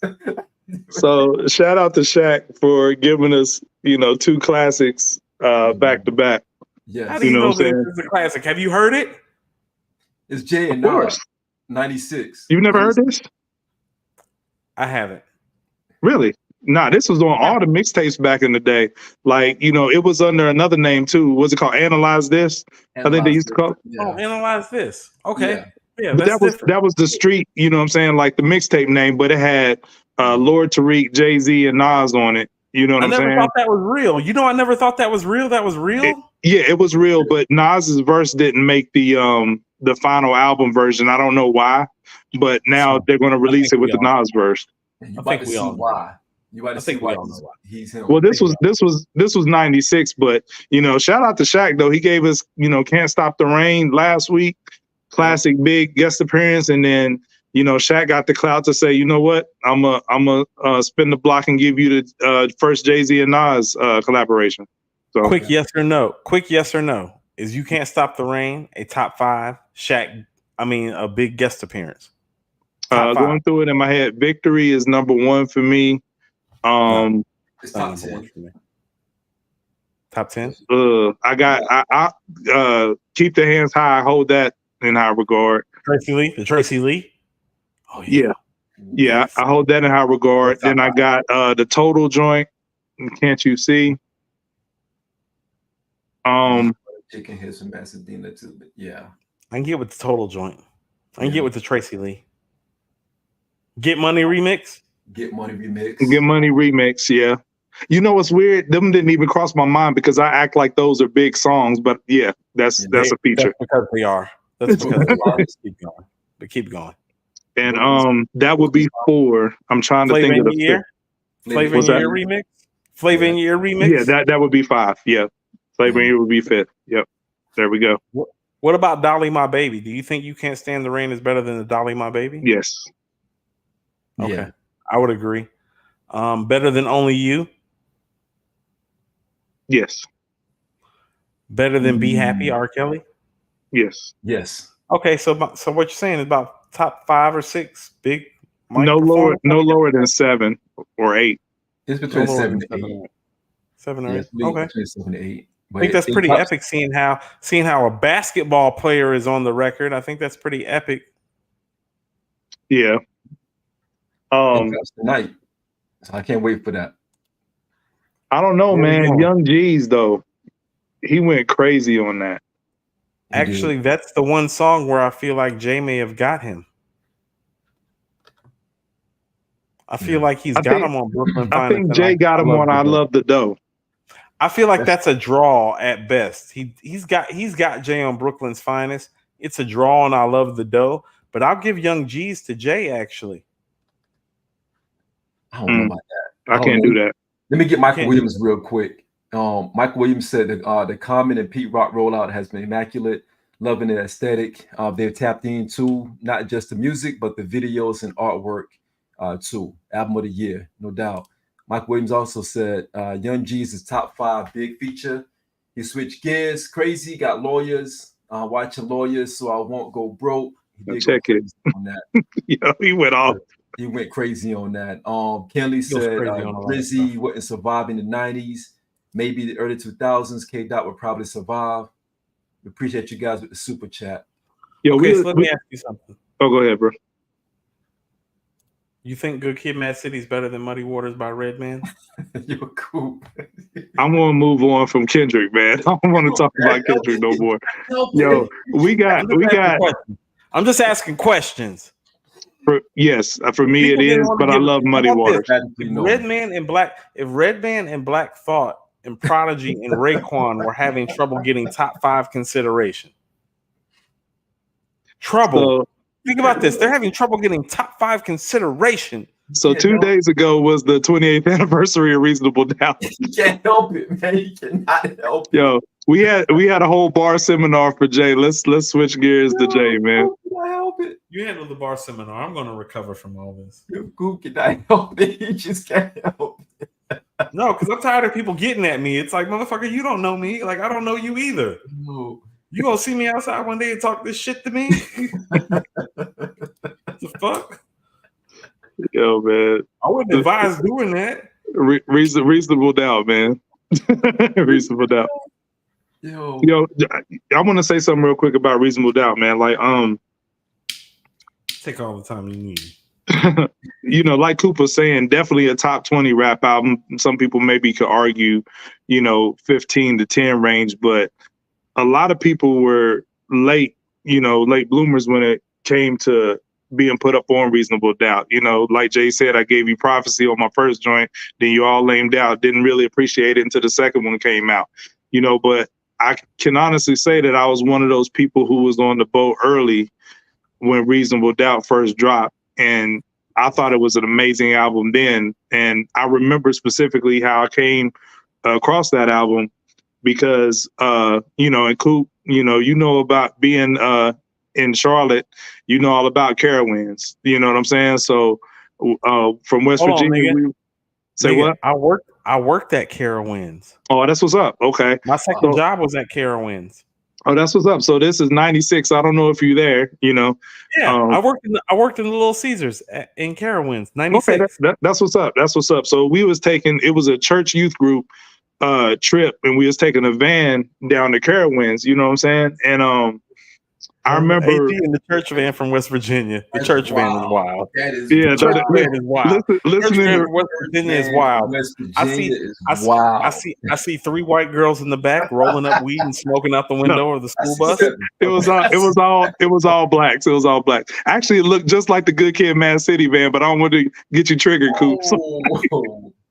I love Good Kid, Mad City. I love Good Kid, Mad City. It's a great rap. But for real, we was headed down to Carowinds, and I remember I packed 3 cassettes for my Walkman or whatever. I had I actually only had 2. I had It Was Written, which came out a week later on July 2nd, and I had NWA's Greatest Hits that just came out. And I remember I was listening to the NWA's Greatest Hits, and one of my homies was like, "Yo, why you listening to that old stuff?" And I was like, "Come on, fam, this is like, classic material right here." He was like, "Man, you need to be up on this joint that, just came out." And he pulled out It Was Written. I was like, "I already got that." You know what I'm saying? I'm like, been on that. It's dope, And then he was like, "Okay, but have you heard this though?" And he pulled out Reasonable Doubt. And I was like, "Nah, I haven't." And, and then I recognized the name Jay-Z, and I was like, okay, that's homie from the Nutty Professor soundtrack, the Ain't No Nigga joint. And then I had seen the Dead Presidents 1 video. He let me play his, Reasonable Doubt cassette. Man, I don't even think I gave that joint back coming off the trip, man. I was like really into that album. Hearing The Evils and Can I Live and, Dead Presidents 2, which that's a whole nother story, because I was pissed off, realizing that Dead Presidents 2 on the album wasn't the same as the video for Dead Presidents 1. Then I went on a wild goose chase to find the Dead Presidents 1, and I ended up getting it on a single. So let me interrupt you right quick, AG. You think Dead Presidents 1 is better than Dead Presidents 2? Dead Presidents 2 is better, but I think the lore of Dead Presidents 1, that it wasn't as easily accessible, was one of those things, like, it drove me crazy that I could never find it. But I did ended up getting it on a single, like, later down the road. But, my homie put me up on that album. I was like, yo, this is one of the best albums I've ever heard. Like, I was thinking that in 96. And, from that day on, like, I always thought it was a 5-mic classic. And, one of the best albums ever. And Jay-Z was spitting on that joint. Like I said, The Evils, Can I Live, Dead Presidents 2, even his verse on, all the verses on Bring It On. Love that. He had some of the greatest production contributions. People don't talk about Ski Beats enough when, great producers' names are brought up. Clark Kent did his thing on there, you know what I mean? And then Primo, to come out the gate, like Nas, Biggie, and Jay-Z, Primo's contributions to their debut albums can't be, overstated enough. Like, being blessed, and, Jay-Z had 3 Primo beats on his first album. Like, who has that, other than Nas? So, this is a great album. I just wanted to put that little story out there, getting put up on the album when I was 15.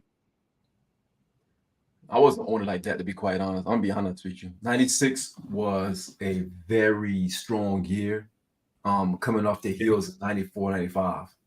So I wasn't checking for Jay like that, because you got to think about what came a week after Reasonable Doubt. It Was Written. It Was Written. The week that Reasonable Doubt came out, I had It Was Written, the entire album. It was not a sequence though. I had the original one. I had the one that DJ J Love made at that time. J Love made the mixtape It Was Written, and had all the songs on there. It was out of sequence, but I had like a week and a half prior to the actual release. So I was still heavy on that. I was going out, that was in the summer, matter of fact, because I remember I was going to basketball camp. I was going to 5-star basketball camp, the Converse joint. Here's Sean Go trying to make it seem like he's about to go to the league. Oh my God. The league, the A. Let me put the picture. Let me put that daggone picture out, man. I don't want to see no pictures. No, you don't got it right by the desk. No, this dude is crazy. We don't want to see pictures. We don't want to see pictures. I was a monster, Coop. I was a monster. Was you better than Bronny? Way better. Word to Stacey Augman. Yo, word to Stacey August. Oh, Plastic Man? The That's Plastic Atlanta Man. Hawks shit. Yo, word to Stacey Stacey August. was dope. UNLV Stacey was a different bag. Different. No. But, Defensive Player of the Year. Caliber Plastic player. Man. Yes, sir. But nah, I really wasn't on it. I got to Reasonable Doubt probably the latter part of 96, early 97, to be quite honest. Because even during that time, Pac was coming out too. And Pac was ringing heavy. And there was a lot going on during that time. Because remember, Hit 'Em Up also came out over the summer. It came out the week after Reasonable Doubt. So you had a lot of stuff that came out around Reasonable Doubt. You had Pac with, Hit 'Em Up, which was crazy. You had It Was Written, of course, that was out. Then you messed around. You had Iron Man that came out a couple of months later. We were still listening to Raekwon and Cuban Links. So that was a Cuban lot. Links is still playing. Still So is Liquid Swords. So is Liquid Swords. Still carryover. You still got carryover. So it got to me, I lost in the shuffle. And I think that's why I didn't really sell at the gate. And it took time for a Reasonable Doubt to sell later on because no one was checking for that type of music at that time. Because it did, production-wise, you got hi-hats. We weren't listening to hi-hats during that time, right? We were listening to a lot of what RZA was producing. RZA had a ballad, bassline, melodic, piano, snare, basslines and snares and pianos and samples. Yes. We weren't listening to hi-hats at that time. It was the mafioso Rockefeller sound, if you want to call it the Rockefeller sound.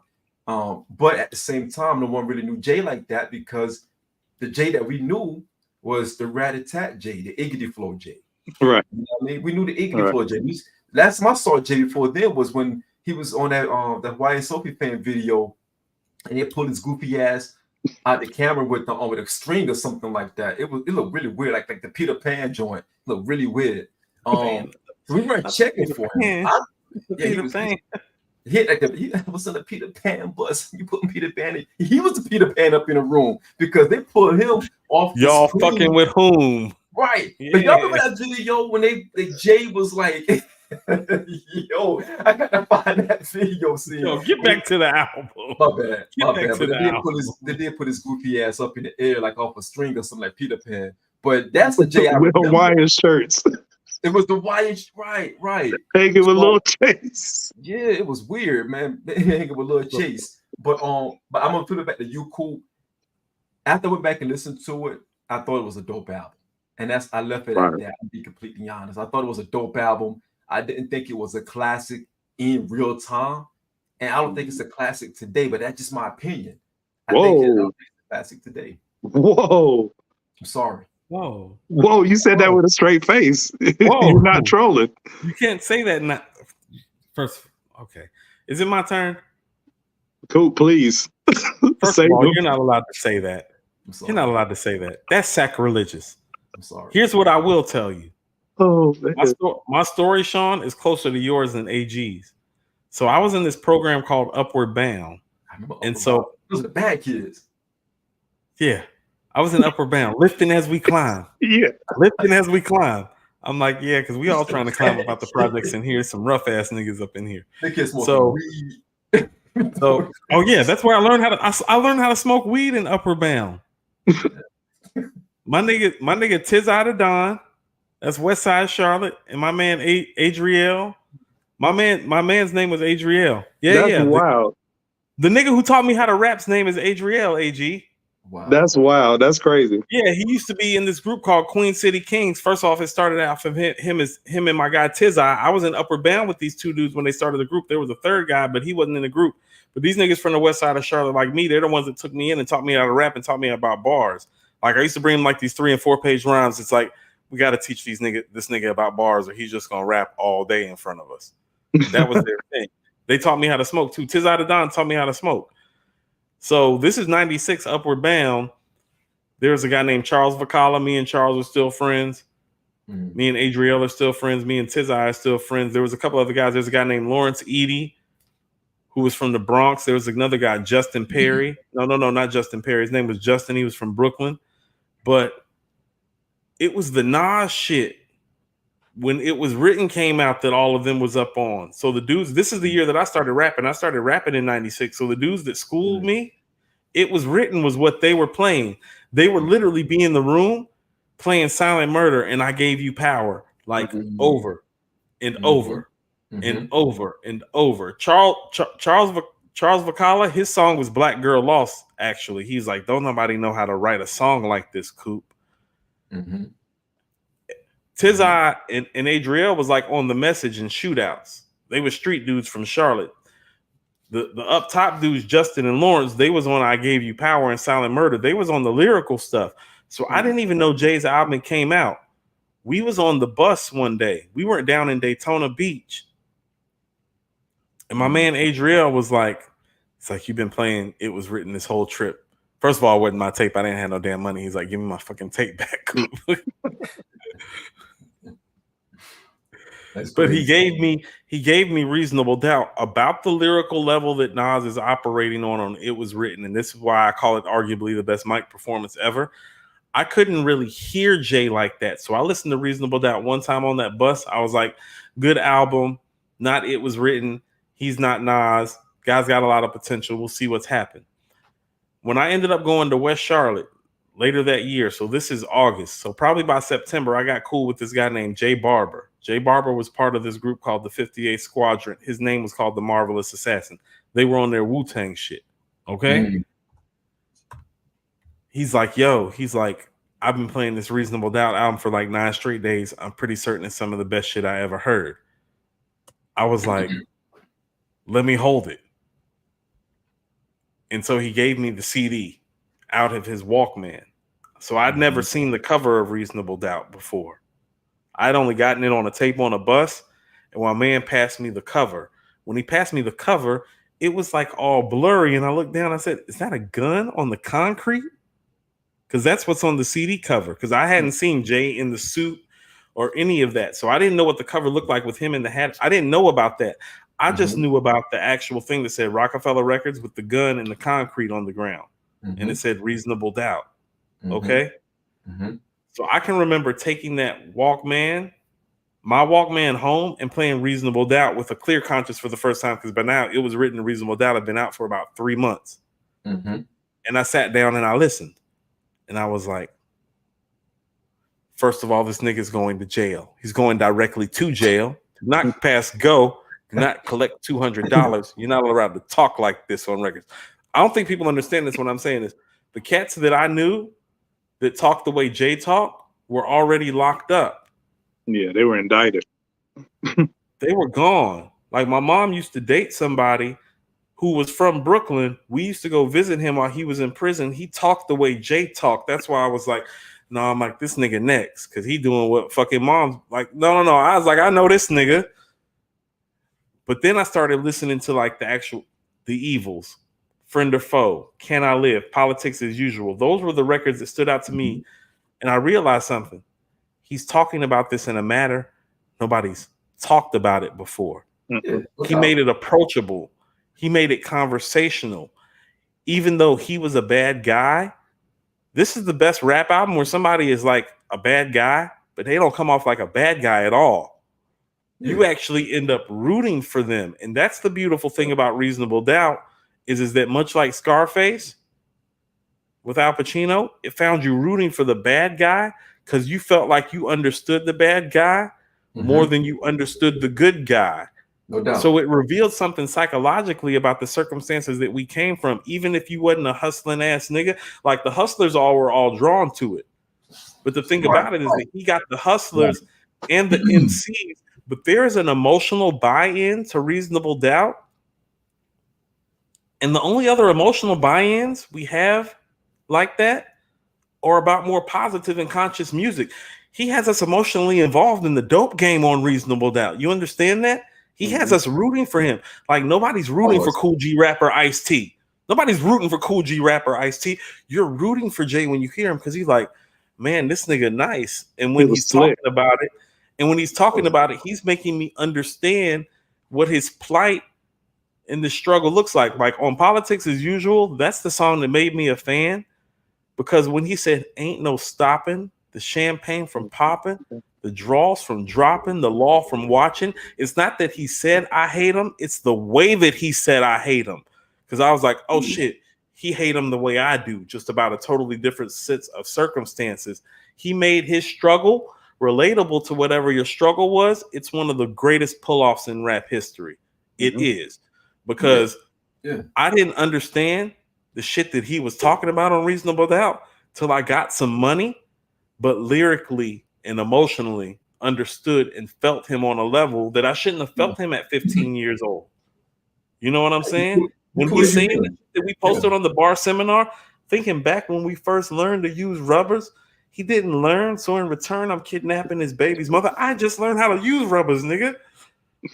You feel what I'm saying? When he's saying that line, thinking back when we first learned to use rubbers, I'm thinking like, well, damn, that just happened to me. I just learned how to like roll back a rubber. Like, you know what I'm saying? So when he's saying stuff like that, he knew how to relate to you fundamentally as a black man coming from impoverished society.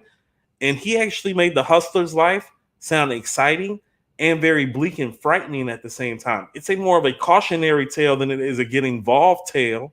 Right. He's not telling you to get involved. That's why he says on the blueprint, no, Hove did that. So hopefully you don't have to go through that. Reasonable Doubt is the go through that he's talking about. No doubt. No doubt. But he was speaking from a vantage point of a grown man, because people forget that when Jay released that, he was what, 20, was he 26? 27. Going on 20, he's 26 going on 27. Reasonable Doubt. In 2001, Nas said he was 36 in a karate class, right? Stop. All right. So don't do that. Don't do that, Queens.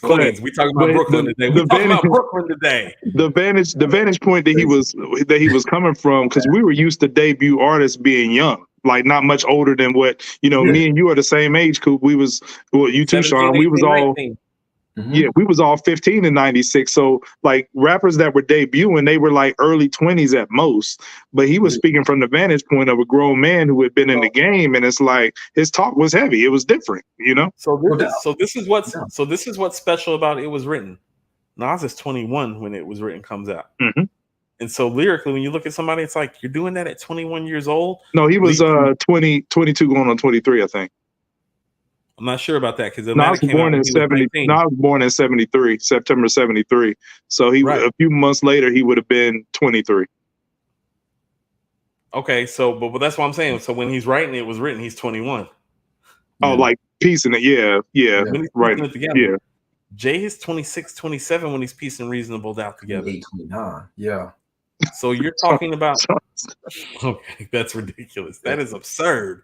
But what I'm saying is that Jay was ahead of the curve because he was late to the party. He was ahead of the curve because he was late to the party. Older than all of them, yeah. So when he's talking about the things that he's talking about, it's like, hold on, like. How long this nigga been in the streets? He like what? Because you're used to your rappers being like 19, 20, 21, 22. Right. So when he's talking the stuff that he's talking like a seasoned vet. You want to know why he's talking like a seasoned vet? Because he is a seasoned vet. He's been out in the streets for a while. He's not a 20-year-old running the streets. This is a 26, 27-year-old dude that has built up a little empire and entourage and's got a clique of people that's all getting money together. That's different. That's different than Prodigy saying he's going to rock you in your face and stab your brain with your nose bone. That's different. That's 20-year-old talk. Right. That's what the nigga in the club. That's what Prodigy's doing in the tunnel at 20 years old. Jay is like, yeah, I'm pulling up in a Lexus. The feds are watching me. It's like, the feds are watching you. It's like, and you're saying this on record. It's like, is this nigga crazy? It's like, no, he's not crazy. He wants out. And that's the beautiful thing about Reasonable Doubt. Never have I heard an album where somebody wanted out of what they were doing more than that album. He wants out. He's like, no, I'm a great MC. I don't have to risk my life doing this. And that's why Streets Is Watching being the first single off of Volume 1 is so important, because it's like, oh, it's what I thought it was. It's like they didn't indict him. They didn't send him to jail. He's out. He's free. That's what he wanted. Let's see what he do with it. You want to know what he did with it? He took the rap game. He did. Became a billionaire. And he kept his face in Fox Push during that time. Because she had the best verse on that album. But crazy. Stop, we're doing a tribute, Shawn. Stop the cap. Stop the cap. Don't do that. That's called a tribute. I see got you hot because you kept your face in a push. Like that's what he's not. She didn't have the best verse on the album, bro. Stop it. It's not a tribute. I'm messing around with that. But no, cool. He did go on tour with R. Kelly. Okay, so he was like, yo, best Hold on. Let me ask you something. Where do you have Reasonable Doubt? Okay, so I'm gonna name some albums right quick, and you tell me if Reasonable Doubt is better than these albums. Is it better than Illmatic? No. Is it better than It Takes a Nation of Millions? No. Is it greater than The Chronic or Doggy Style? No. The both. Into the Wu-Tang or Only Built for Cuban Links? No and no. It's Dark and Hell is Hot. That's a conversation. Okay, so we got 6 right now. Get Rich or Die Trying. No. Conversation. Okay, so we'll keep it at 6. The Low End Theory. No. I prefer Reasonable. It's not beating Low End Theory. I think the Low End Theory is better from beginning to end, although I prefer Reasonable Doubt. Objectively, I think the Low End Theory is better from beginning to end. Sure. Just speaking. The Infamous by Mobb Deep. Conversation. No. So we'll keep it at 7. Ready to Die and Life After Death. No. I got Reasonable over Ready to Die, but not Life After Death. I don't have it over either one. Ain't no way. I don't hold Ready to Die. That me and Sean, we've had this discussion on Station Head. I don't hold Ready to Die as high as Reasonable Doubt. I really don't. I think the singles that the remixes and stuff that are not actually on the album is why people propel that album so high. I think, like you say, Coop, the better end-to-end player, give me Reasonable Doubt. Is Aquemini better than Reasonable Doubt? Is Aquemini better than Reasonable Doubt? Aquemini is stellar, but I'm an AT Aliens guy, so I'm gonna say I prefer Reasonable Doubt. So right now we have 9 albums that we say succinctly are better than Reasonable Doubt. Moment of Truth by Gangstar. Give me Reasonable. Paid in Full by Rakim. Rakim. So it's not a top 10 rap album. Liquid Swords. I prefer Liquid Swords, but I prefer Liquid Swords. How about this? The beats and the rhymes are better on Liquid Swords, actually. But there's something about the talk that's special on Reasonable Doubt. The talk is special. It's a better. How about this? Reasonable Doubt is a better solo mission than Liquid Swords because Liquid Swords bone chilling. You think it's better than Supreme? Is Reasonable Doubt better than Supreme? No. For me, yes. For me, it's not. So what we have is a top 10 to 15 rap album of all time. You understand? Most people, when it came out, didn't even have it as a top 5 rap album that year. They had the score. It was written. All Eyes. Is it All Eyes on Me better than Reasonable Doubt? I wouldn't, but I can see people putting it over. I got Reasonable. Yeah. Muddy Waters. I got Reasonable. I got Reasonable over Muddy Waters. Slightly. Is it better than It Was Written? No. But a lot of this stuff, like you said, Coop, is retrospectively. Is it better than It Was Written? No, I got It Was Written higher. Not even close. So what you're saying is that Nas has 2 of the top 15 rap albums of all time, and Jay has 1. Yes. That would be the separation in the GOAT conversation. Absolutely. That's the separation. Absolutely. Yeah, well, not even all time. Like I'm naming 2 Nas albums before I get to the first best Jay album.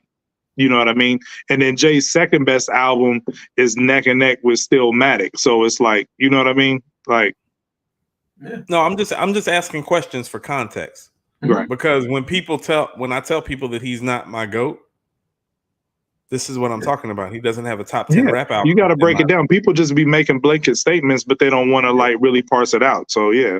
And I want to be clear because you say that AG. I want to be clear as well because I want people to think I'm just hating on Jay. I'm not. I think Jay's in my top 5, but if I can be honest, if I can be like very transparent here, lines are drawn back there in 95 and 96 for me as well, because at that time you was either on Nas, Ray, Mobb Deep side, or you were on Big or Jay side.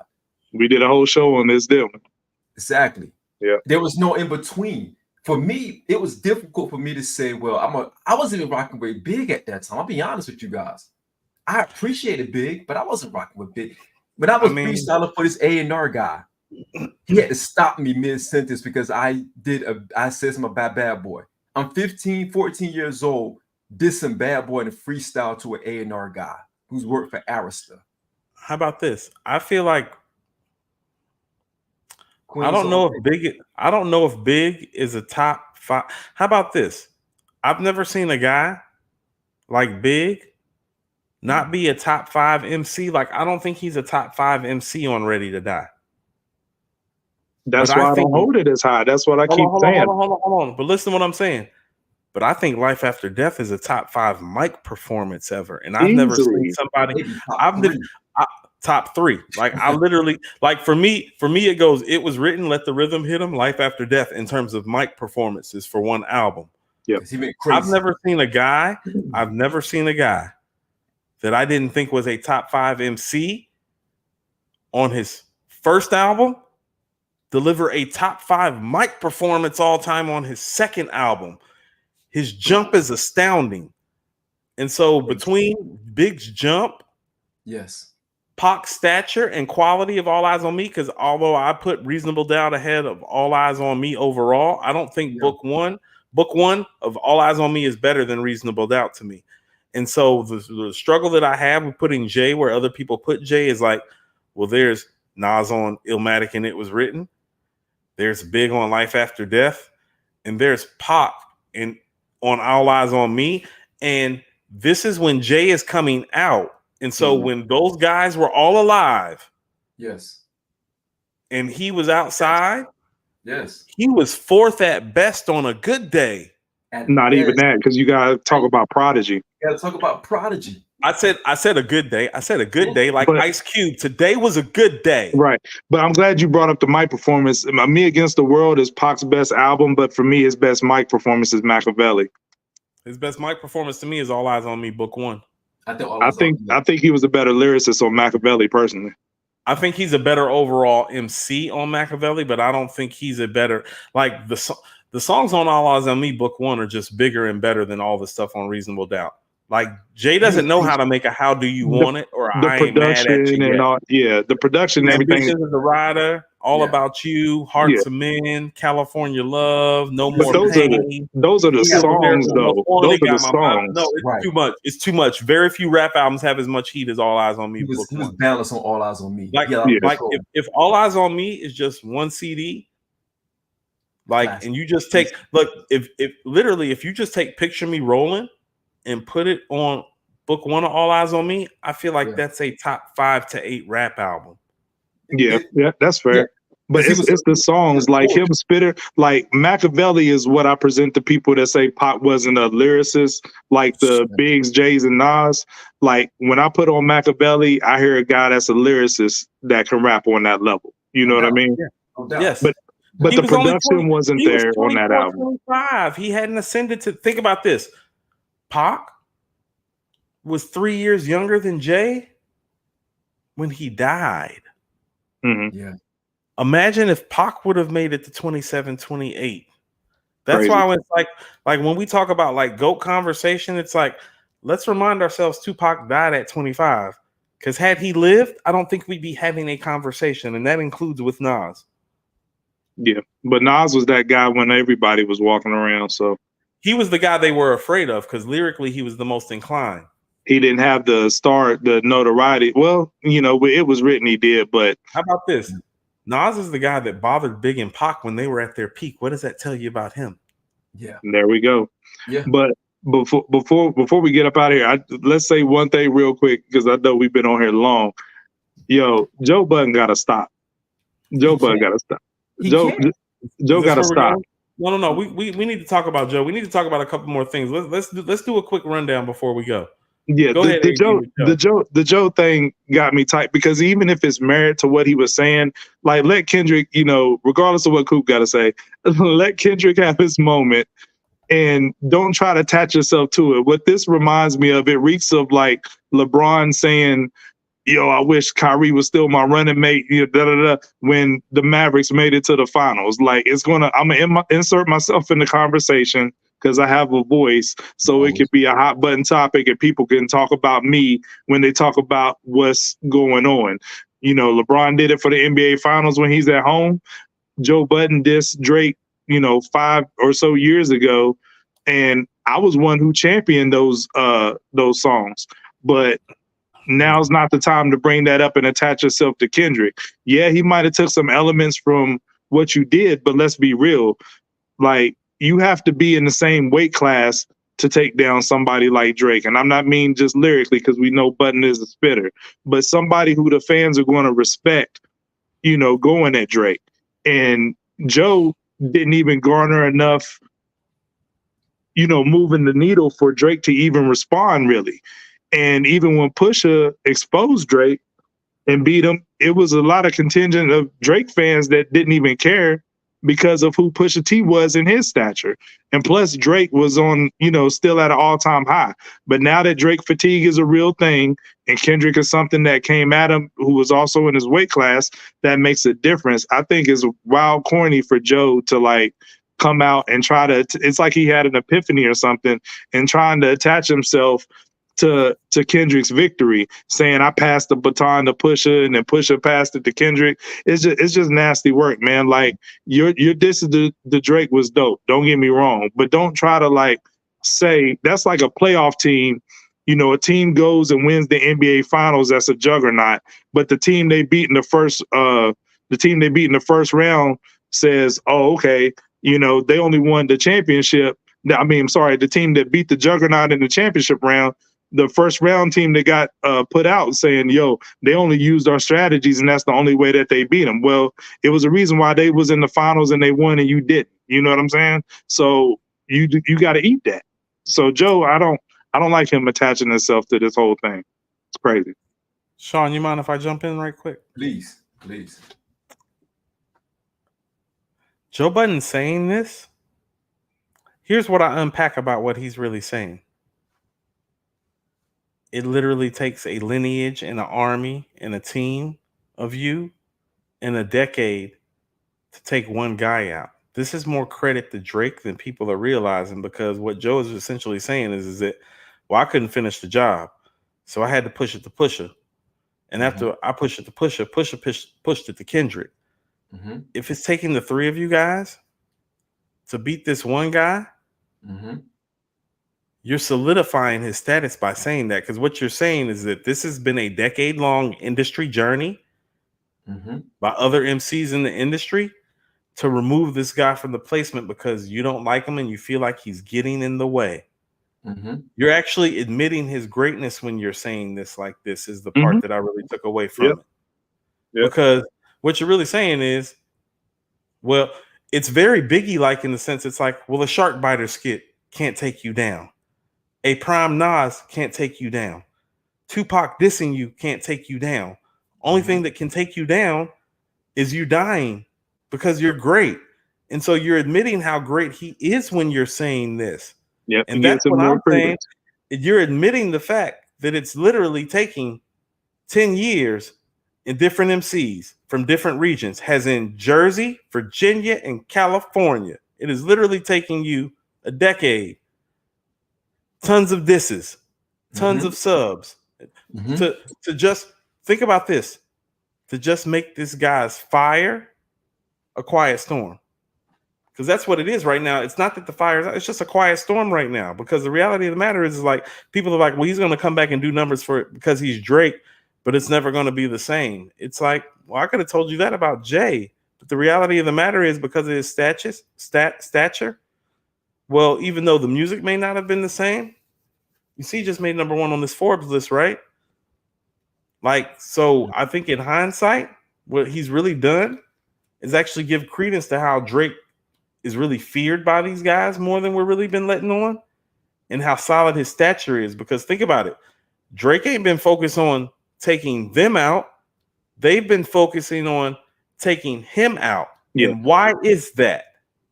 And I say this as a Pusha T fan, this is excited for this new Clips album as anybody could be. Like, I can't wait till this shit drop and we talk about it. But objectively speaking, it's like, well, Joe lending credence to the fact of how big this man's stature is. Yeah. And can I add something to that real quick before you jump in, Shawn? I like what you said, Coop, about MCs from different regions, because the tidal wave that's like really hurting Drake right now is the West being galvanized. Mm-hmm. And the biggest part of the West being galvanized, and I called Shawn the morning that it dropped. I hated when the tailor-made freestyle came out, because I think that was when everything changed. People will tell you that Meet the Grams was when the battle was won by Kendrick because he stepped on Family Matters. For me, the battle, he shot himself in the foot during the tailor-made freestyle, because that was a high risk, low reward, big time gamble using Pac AI and Snoop, but mostly Pac, because I don't know what he was thinking that he was going to do that and win over fans. If anything, you were going to offend, people on the West Coast by doing that and then galvanize them. And then Kendrick, he comes in and he's very smart. He's cerebral to say that it's not just me, it's what the culture's feeling. And then come behind that and make a West Coast anthem that everybody gets behind. And then Tailor-Made is essentially the only song he really replies to, because he keeps bringing up the Pac disrespect. He even wrote a new line for Euphoria saying, "Give me Pac's ring back and I'll have you some respect." So he's using the buzzwords, like, you know what I mean? Like, you think we're going to let you disrespect Pac? Like, us, like, you're not like us. He's grouping the whole coast. And that was the tidal wave. It's called segregation. Right. And then Shawn told me back then, he was like, I don't like where it's going because it's drawing regional lines. But look what drew the regional lines. That regional lines, not Drake. Purposely. No, that's what I'm saying. That's what I'm saying. Kendrick drew those regional lines, but it was smart to cause this tidal wave in the battle. And that came from the tailor-made freestyle, because him using Pac was him shooting himself in the foot, because nobody on the West Coast rock with that. Nobody. I don't think I get what you're saying. How about this? Location matters when it comes to battle.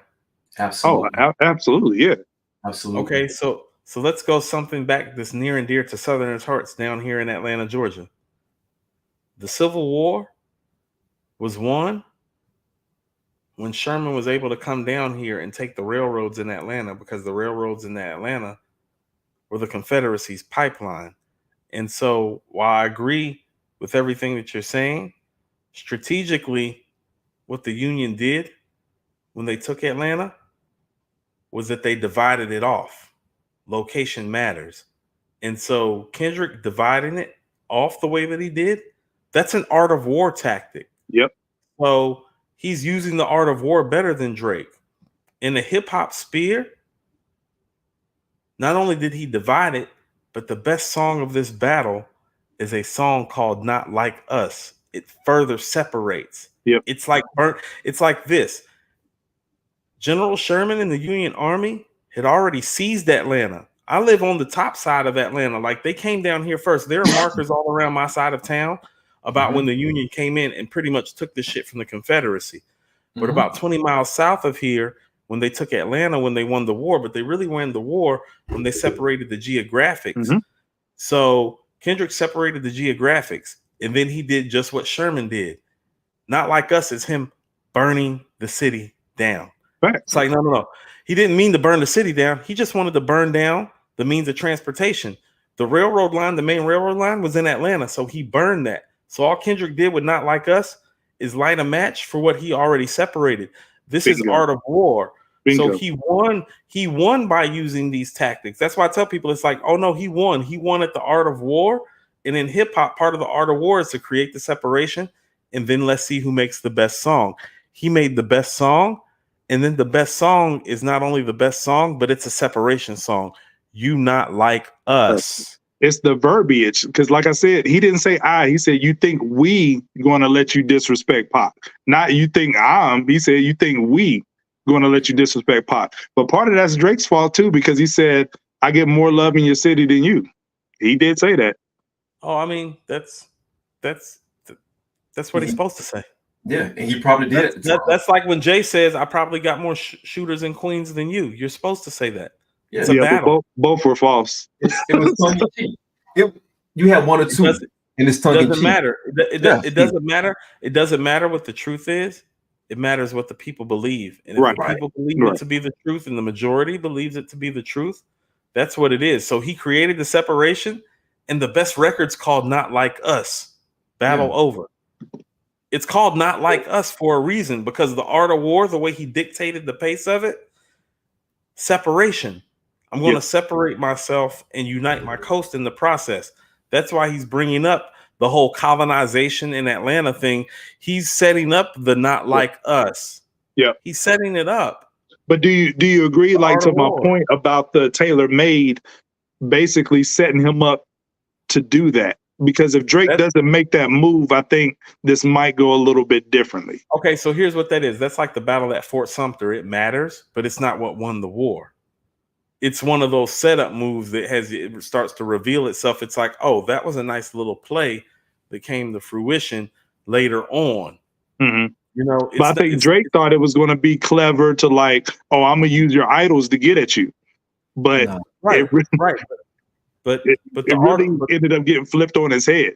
The art of war works like this. In order to defeat thine enemy, you must know thine enemy and then think like thine enemy. Yeah. So Kendrick just thought like Drake did. That's why Not Like Us is so big. It's like, no, that's more of a Drake song than a Kendrick song. That's the part of this battle that nobody's talking about. It's like, it's not the fact that he beat him.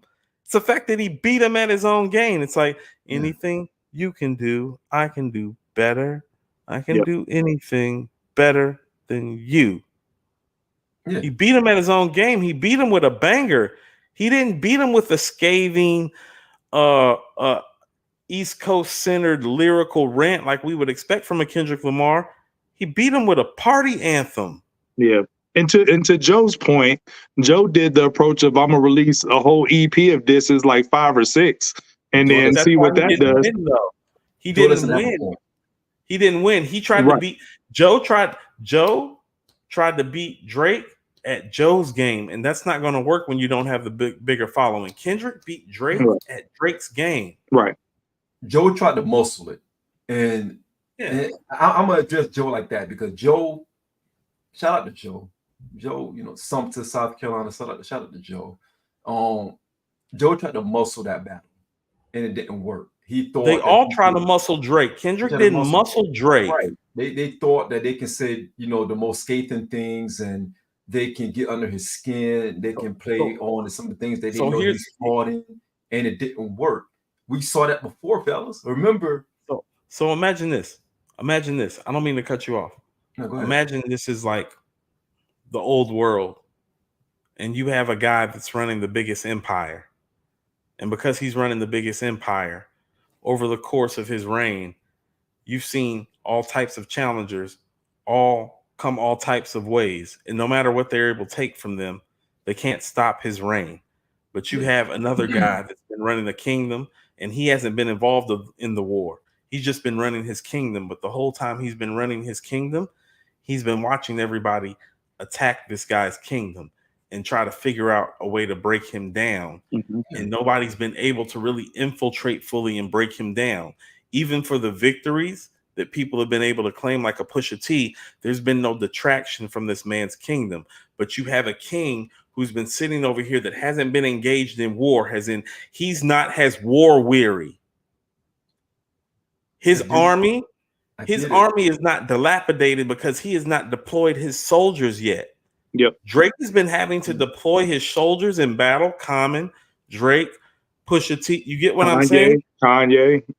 Constantly. Yep. And so what happens with an empire is that, well, when you keep on having the fight, you're going to lose more battles. You're going to lose more soldiers. It's going to take longer to recuperate. Meanwhile, you have this king sitting over here with his kingdom.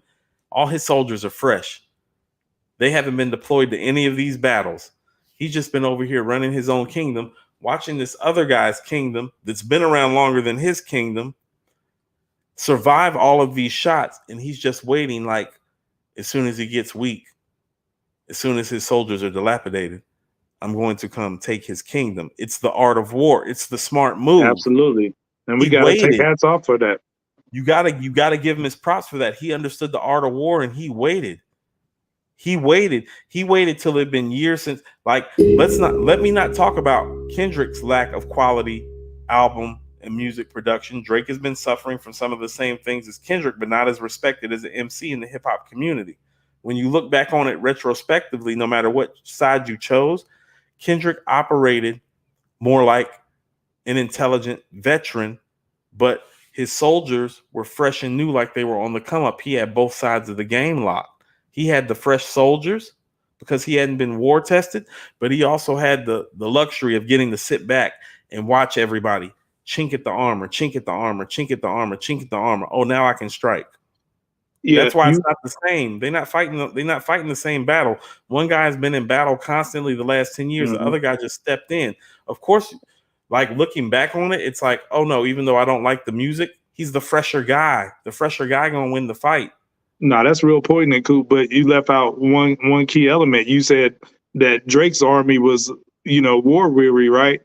So even Kendrick, if he's sitting back watching chinks get put in the armor, he still didn't even move in on his attack until he saw another kingdom move in on their attack, which would be Future and Metro. So he said, "Oh, they moving? I'm gonna hop over here with them and move too." So think about it. Think about it. How many guys have attacked Kendrick other than Drake? And think about all the guys that have attacked Drake. Like, think about it. But the scale not balanced. Scale not balanced. But that's one of the reasons why I slightly disagree with you guys, because victory defeated Drake. That's what hurt him. He was winning even when he was losing, because we saw Common get at him. We saw Pusha get at him. Think about with Jay. Do we remember Jay Your Felony when he dissed Jay? You don't remember that. Right? I mean, no, I remember Jay lighting him up real quick. Right. Do you remember when Mace and Nino and those guys got at Jay? We don't remember that. Remember when Jadakiss tapped him, when LL tapped him, when Prodigy tapped him? These are guys who can actually get at you in the booth. They were tapping them. But Jay was so far gone at that time that it didn't matter who was punching at him. You were punching him, you can get out and do whatever you want to do, and it wasn't doing nothing to him. We knew that because they weren't strong enough. They didn't have the grit to do that. Only one person could get Jay, and it had to be a certain way to get Jay. Nas couldn't do what Nas wanted to do in the beginning to get Jay. When we had interviewed DJ Paul, Baby Paul, and he said when there was he was doing the first rendition of this Build and Destroy, and he was telling Nas, "Yo, you can't do that. You're about to mess it all up. Don't do that." And we've heard stories about the first rendition of Ether, right? Where it was different, totally different, because he was ready. Queen's Wolf, he's ready. And at the time, Nas, so he was vicious at that time. He was about to go at Jay in a whole different way. Nas didn't really want to go back and forth. He wanted to put the blanket to the head. That's the energy that he was on. But then he had to go back and be scientific about it. He had to go back and say, you know what? The only way I can get Jay at this point is to sun him. Because no one who was alive at that time, other than Nas, was in a position to sun Jay. I say three people, Shawn. Sorry, 3 people. You had Nas, Jazzo, who wasn't in the same weight class, who Jay came under, and Kane. Those were the only 3 people walking Earth that could literally sun Jay.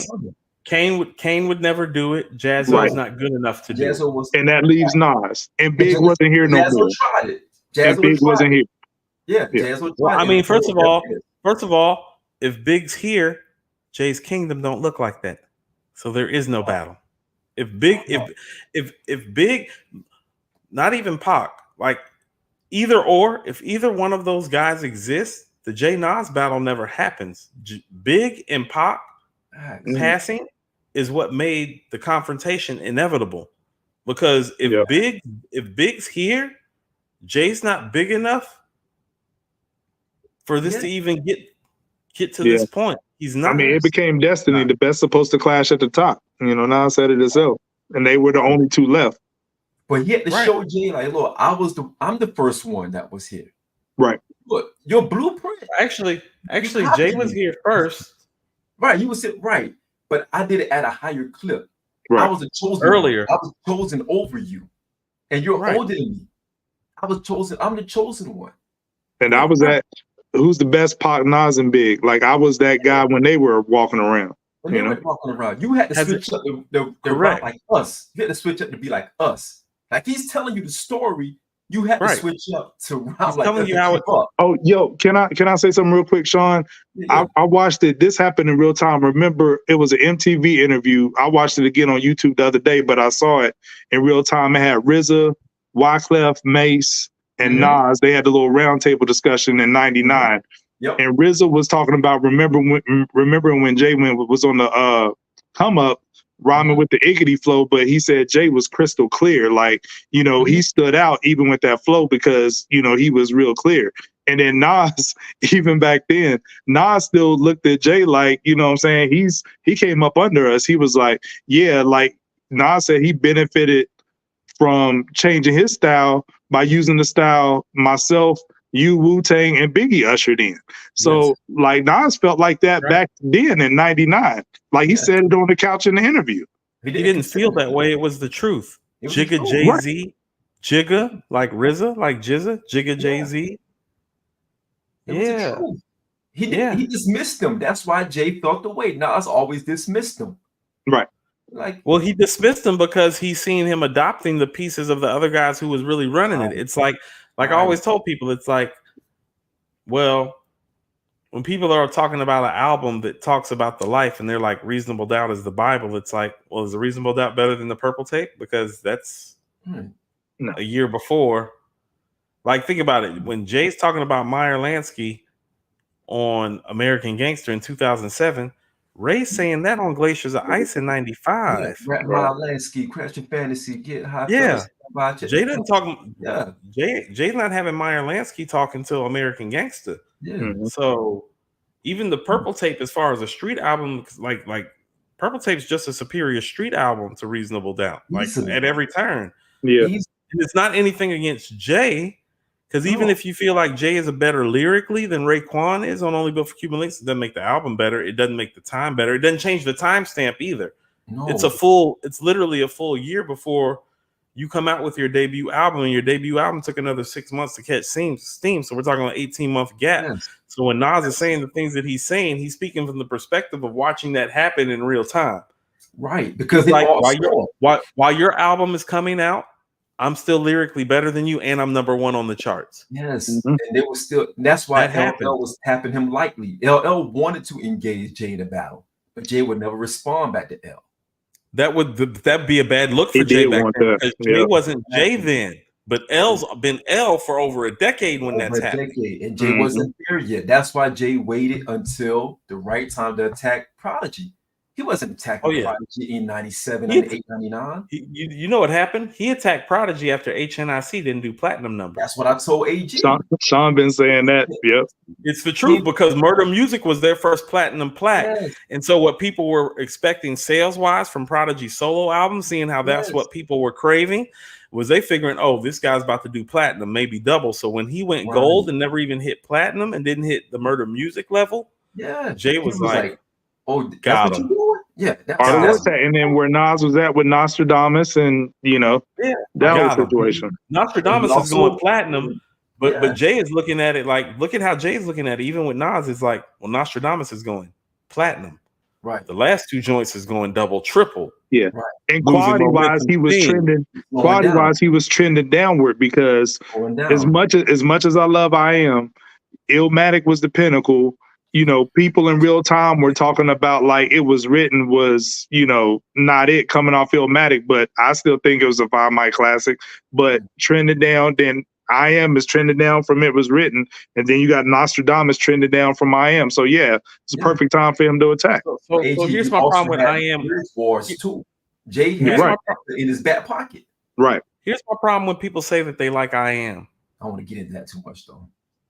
Okay, like when people say I love I Am. It's like, how can you call Illmatic and It Was Written a classic and understand that's the album that came after those albums? Right. I love I Am. I Am has big moments. It has big moments, but it's not that great album. And this is a whole story for another day. If it was released how it was supposed to, it would be the greatest double album of all time. But the retail version that we do have, I love that album. Now, granted, it might not be in his top 10 albums. It might be just outside at 11 or 12, but I still love that album. Saying. Listen to the words coming out of your mouth. I love this album, but it might not even be a top 10 album from him. That's why he's the GOAT. Who can say they got an album the level of I Am as their like 11th best album? 11 to 12. Yeah. Who can say that? Yeah. I think Nas is like in favor of a couple of those records on there might make it a top 10 Nas album because it's hard to ignore. Nas is like that's a top 10 Nas song. Easy. Yes. Easy. And they shitted on it in real time. And Undying Love, like I can't that's just cinema, man. Like I love that song. That record it's his most underrated story, but I don't love the fact about him committing suicide at the end.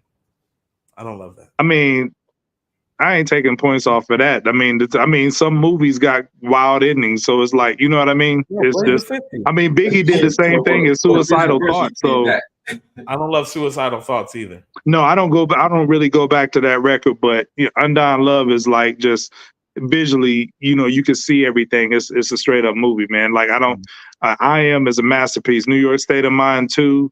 I ain't gonna say it's a masterpiece, but it's a great, phenomenal album. Masterful. Yeah, masterful album. Nas is like Hate Me Now with your boy, like, you know what I'm saying? That's a great, one of his biggest records to this day. Small World, Favor for a Favor, Ghetto Prisoners, like they got joints, man. Look, You Won't See Me Tonight was my class.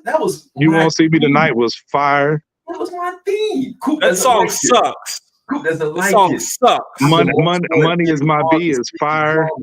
Another personification joint, yo. Yeah. Coop, you wildin', bro. Like I Am is fire, bro. I'm objective. Not boot tonight. Ghetto Prisoners is not good. Let me ask you a question. It's not good. This is for Coop. What are you taking? I'm gonna set you up with Kendrick. What are you taking? I Am or Damn? Damn. You said that pretty quick. Because it's easy. One guy's third best album versus a guy's 9th or 10th best album. I'm crazy. I'm not stupid. There's a difference. I got mental health issues. I don't know. In a psych ward though. I love Damn, but I don't know if I'm taking it over. Psych ward. I love Damn, but I don't know if I'm taking it over I Am, bro. I don't know. Damn is better than I Am. I'm sorry. What you got, Sean? I'm taking I Am. Queens. Me too. Oh my God. It's not by much, but I'm taking I Am. Queens over here. Oh, Queens get the money, ass nigga. Then nobody ask him. Queens get I just did. I literally just did. You should have not asked him. How you going to ask a nigga from Queens to pick a guy from Compton over a guy from Queens? What type of question is that to ask a guy from Queens? Sean said it's not like us. Damn is better than I Am, and I'm ready to go. I'm ready to go. I've had enough. Hey, no, I did set you up, Coop, because I got you to say something nice about Kendrick. So it all worked out in the end. You did. That's not hard. I Am's not like that. It's really not that hard though. I'd like to thank the track masters. Beats are terrible on that album. Yo, Coop was on one tonight, man. Beats are terrible on I Am. Thank you all for pulling up tonight. Yo, I see. What's up, Jar? No, like 5 good beats on there. I got this hat from Killer. 16 records. There's 5 good beats. Come on, Coop. Yo, rest in peace to Bill Cobbs. We lost actually cinema legend. He was a guy that he actually played in New Jack City. He was the one that killed Nino Brown.